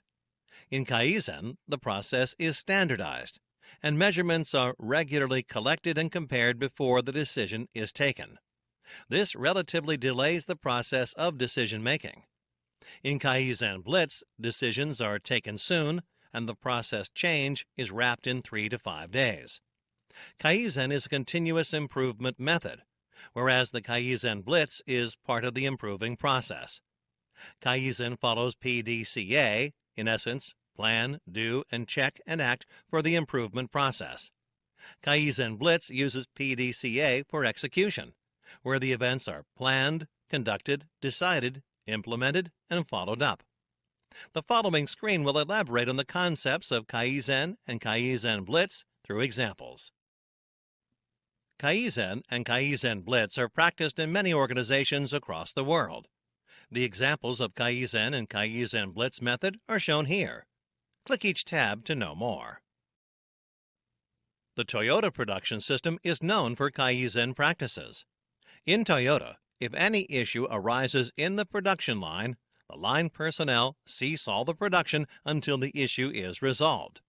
Once the solution is implemented, the team resumes the production cycle. A wood window company in the state of Iowa, U.S., uses the Kaizen Blitz method to redesign their shop floor and replace expensive, non-flexible automation with low-cost, highly flexible cellular applications. Eliminating scraps, reorganizing work areas, and reducing inventory are some of the examples of quick implementation through Kaizen Blitz. The term lean refers to creating more value to customers with fewer resources. It means reducing unwanted activities or processes that do not add value to the product or service for the customer. The lean philosophy is to provide perfect value to the customer through a perfect value creation process that has zero waste. While the ultimate goal is to achieve zero waste, you may not always get that in the first couple of tries. However, you will achieve minimum waste and continue to move towards zero waste eventually. Hence, lean is the path towards perfection. Lean is about optimizing the process from beginning to end, eliminating non-value-adding activities, NVAs, and increasing flow to ensure that parts and services are provided to customers more quickly. If quality is the word to describe Six Sigma, then speed is the word to describe lean. Let's understand the importance of lean. There are many benefits of lean, and some of them are reduced cost, reduced cycle time, more throughput, and increased productivity. Despite all of these benefits, lean is not implemented by most of the organizations because of the misconception that it is only suited in manufacturing areas. The reason for this misconception is the beginning of lean. It began and grew in popularity in the manufacturing areas, starting with Toyota. In recent years, one can notice more applications of lean in other areas, such as healthcare and the transactional space. However, the truth is that lean concepts can be applied in any business and in any process. On the next screen, let's discuss how lean and Six Sigma combine. Lean and Six Sigma are two different principles or methodologies that combine to form and create one powerful continuous improvement methodology. They have various overlapping goals toward the improvement, with the aim of creating the most efficient system. Though the approaches are different, the methods complement each other. Lean Six Sigma takes the power and rigor of Six Sigma methodology and combines it with lean concepts, leading to faster results, better quality, and improved customer satisfaction. Let's look at the differences between Lean and Six Sigma. Lean focuses on efficiency by identifying value from the customer's point of view, removing unnecessary steps in the process, and improving process speed or velocity. On the other hand, Six Sigma focuses on effectiveness with the help of breakthrough processes, identifying root causes, and reduction in variation. Therefore, when Six Sigma is combined with Lean, it is possible to achieve business transformation. So remember, Lean is about speed with a focus on efficiency, Six Sigma is about quality with a focus on effectiveness, and Lean Six Sigma brings the best of both together. To yield a better result, first implement Lean to streamline the process. This helps to understand the chronic problems and the ways to handle them quickly. Once the problem is identified, use Six Sigma methodology to analyze the issues and provide business improvement transformation. In other words, Lean is used to reduce the waste, and Six Sigma is used to reduce the variation. Hey there learners, check out our certified Lean Six Sigma Green Belt certification training course and earn a Green Belt certification. To learn more about this course, you can click the course link in the description box below. The Six Sigma process is known as DMAIC.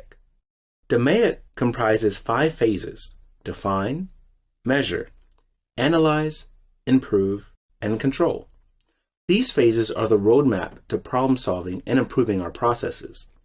The effectiveness of Six Sigma method is derived from its structure. Each phase has an overarching objective and specific deliverables that need to be completed, which helps us achieve the objectives. The purpose of the define phase is to document the problem, the desired outcome, goals, and deliverables. The purpose of the measure phase is to obtain baseline process performance levels and quantify the problem. The focus of the analyze phase is to identify the key root causes for process variation and defects. The purpose of the improve phase is to develop, test, and implement the solutions. The goal of the control phase is to monitor the key factors and maintain the gains. You learned the aspects of the DMAIC process. Now we'll look at the tools used in each phase. The list of tools corresponds to the DMAIC phase in which they are used. The use or application of these tools gives the expected deliverables in each DMAIC phase for a Greenbelt. Some of the tools listed are not required in every Six Sigma Greenbelt project. These tools give us an insight into the problem and lead us toward the real issues in our processes. That is, with more experience, you are likely to know the tools you need for your projects. In the define phase, we use SIPOC, Voice of the Customer or VOC, Critical to Quality, CTQ, the Quality Function Deployment, or QFD, Failure Modes and Effects Analysis, known as the FMEA or the FMEA, and the Cause and Effect CNE matrix. In the measure phase, we use Measurement System Analysis, or MSA, control charts, process capability, and normality plots. In the analyze phase, we use Simple Linear Regression, or SLR, Pareto charts, fishbone diagram, failure modes and effects analysis, the FMEA, multivariate charts, and hypothesis testing. In the improve phase, we use brainstorming, piloting, and also the failure modes effects analysis and design of experiments, DOE. In the last phase, control, we use control charts, a control plan, and measurement system analysis. Pareto chart is a histogram ordered by the frequency of occurrence of events. It is also known as the 80-20 rule, or vital few, trivial many. It helps project teams to focus on the issues which cause the highest number of defects or complaints. To explain further, the given chart plots all the causes for defects in a product or service. The values are represented in descending order by bars, and the cumulative total is represented by the line. Pareto chart emphasizes that 80% of the effects come from 20% of the causes. Thus, a Pareto chart narrows the scope of the project or problem solving by identifying the major causes affecting quality. Pareto charts are useful only when required data is available. If data is not available, then other tools, such as brainstorming and multivoting, should be used to find the root cause of any problem. Network diagrams are one of the tools used by the project manager for project planning. They are also sometimes referred to as arrow diagrams because they use arrows to connect activities and represent precedents and interdependencies between activities of a project. There are some assumptions that need to be made while forming the network diagram. The first assumption is that before a new activity begins, all pending activities have been completed. The second assumption is that all arrows indicate logical precedence. This means that the direction of the arrow represents the sequence that activities need to follow. The last assumption is that a network diagram must start from a single event and end with a single event. There cannot be multiple start and end points to the network diagram. Critical path method, also known as CPM, is an important tool used by project managers to monitor the progress of the project and to ensure that the project is on schedule. The critical path for a project is the longest sequence of tasks on the network diagram. The critical path in the given network diagram is highlighted in orange. Critical path is characterized by zero slack for all tasks on the sequence. This means that the smallest delay in any of the tasks on the critical path will cause a delay in the overall timeline of the project. This makes it very important for the project manager to closely monitor the tasks on the critical path and ensure that the tasks go smoothly. If needed, the project manager can divert resources from other tasks that are not on the critical path to tasks on the critical path to ensure that the project is not delayed. When a project manager removes resources from such tasks, he needs to ensure that the task does not become a critical path task because of the reduced number of resources. During the execution of the project, the critical path can easily shift because of multiple factors and hence needs to be constantly monitored by the project manager. A complex project can also have multiple critical paths. The organizational benefits of Six Sigma are as follows. A Six Sigma process eliminates the root cause of problems and defects in a process. Sometimes the solution is creating robust products and services that mitigate the impact of a variable input or output on a customer's experience. For example, many electrical utility systems have voltage variability up to and sometimes exceeding a 10% deviation from nominal value. Thus, most electrical products are built to tolerate the variability, drawing more amperage without damage to any components or the unit itself. Using Six Sigma reduces variation in a process and thereby reduces waste in a process. It ensures customer satisfaction and provides process standardization.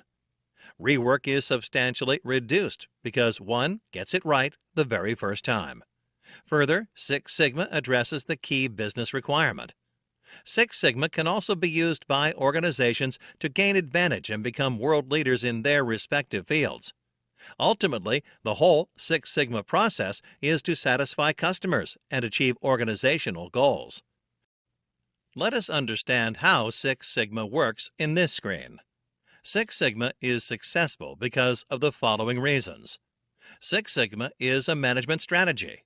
It creates an environment where the management supports Six Sigma as a business strategy and not as a standalone approach or a program to satisfy some public relations need. Six Sigma mainly emphasizes the DMAIC method of problem solving.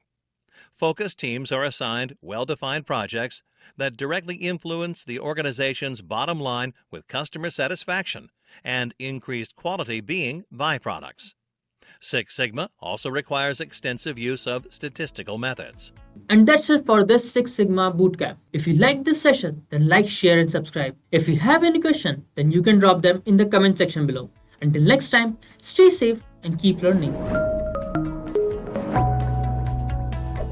Hi there, if you like this video, subscribe to the Simplilearn YouTube channel and click here to watch similar videos. To nerd up and get certified, click here.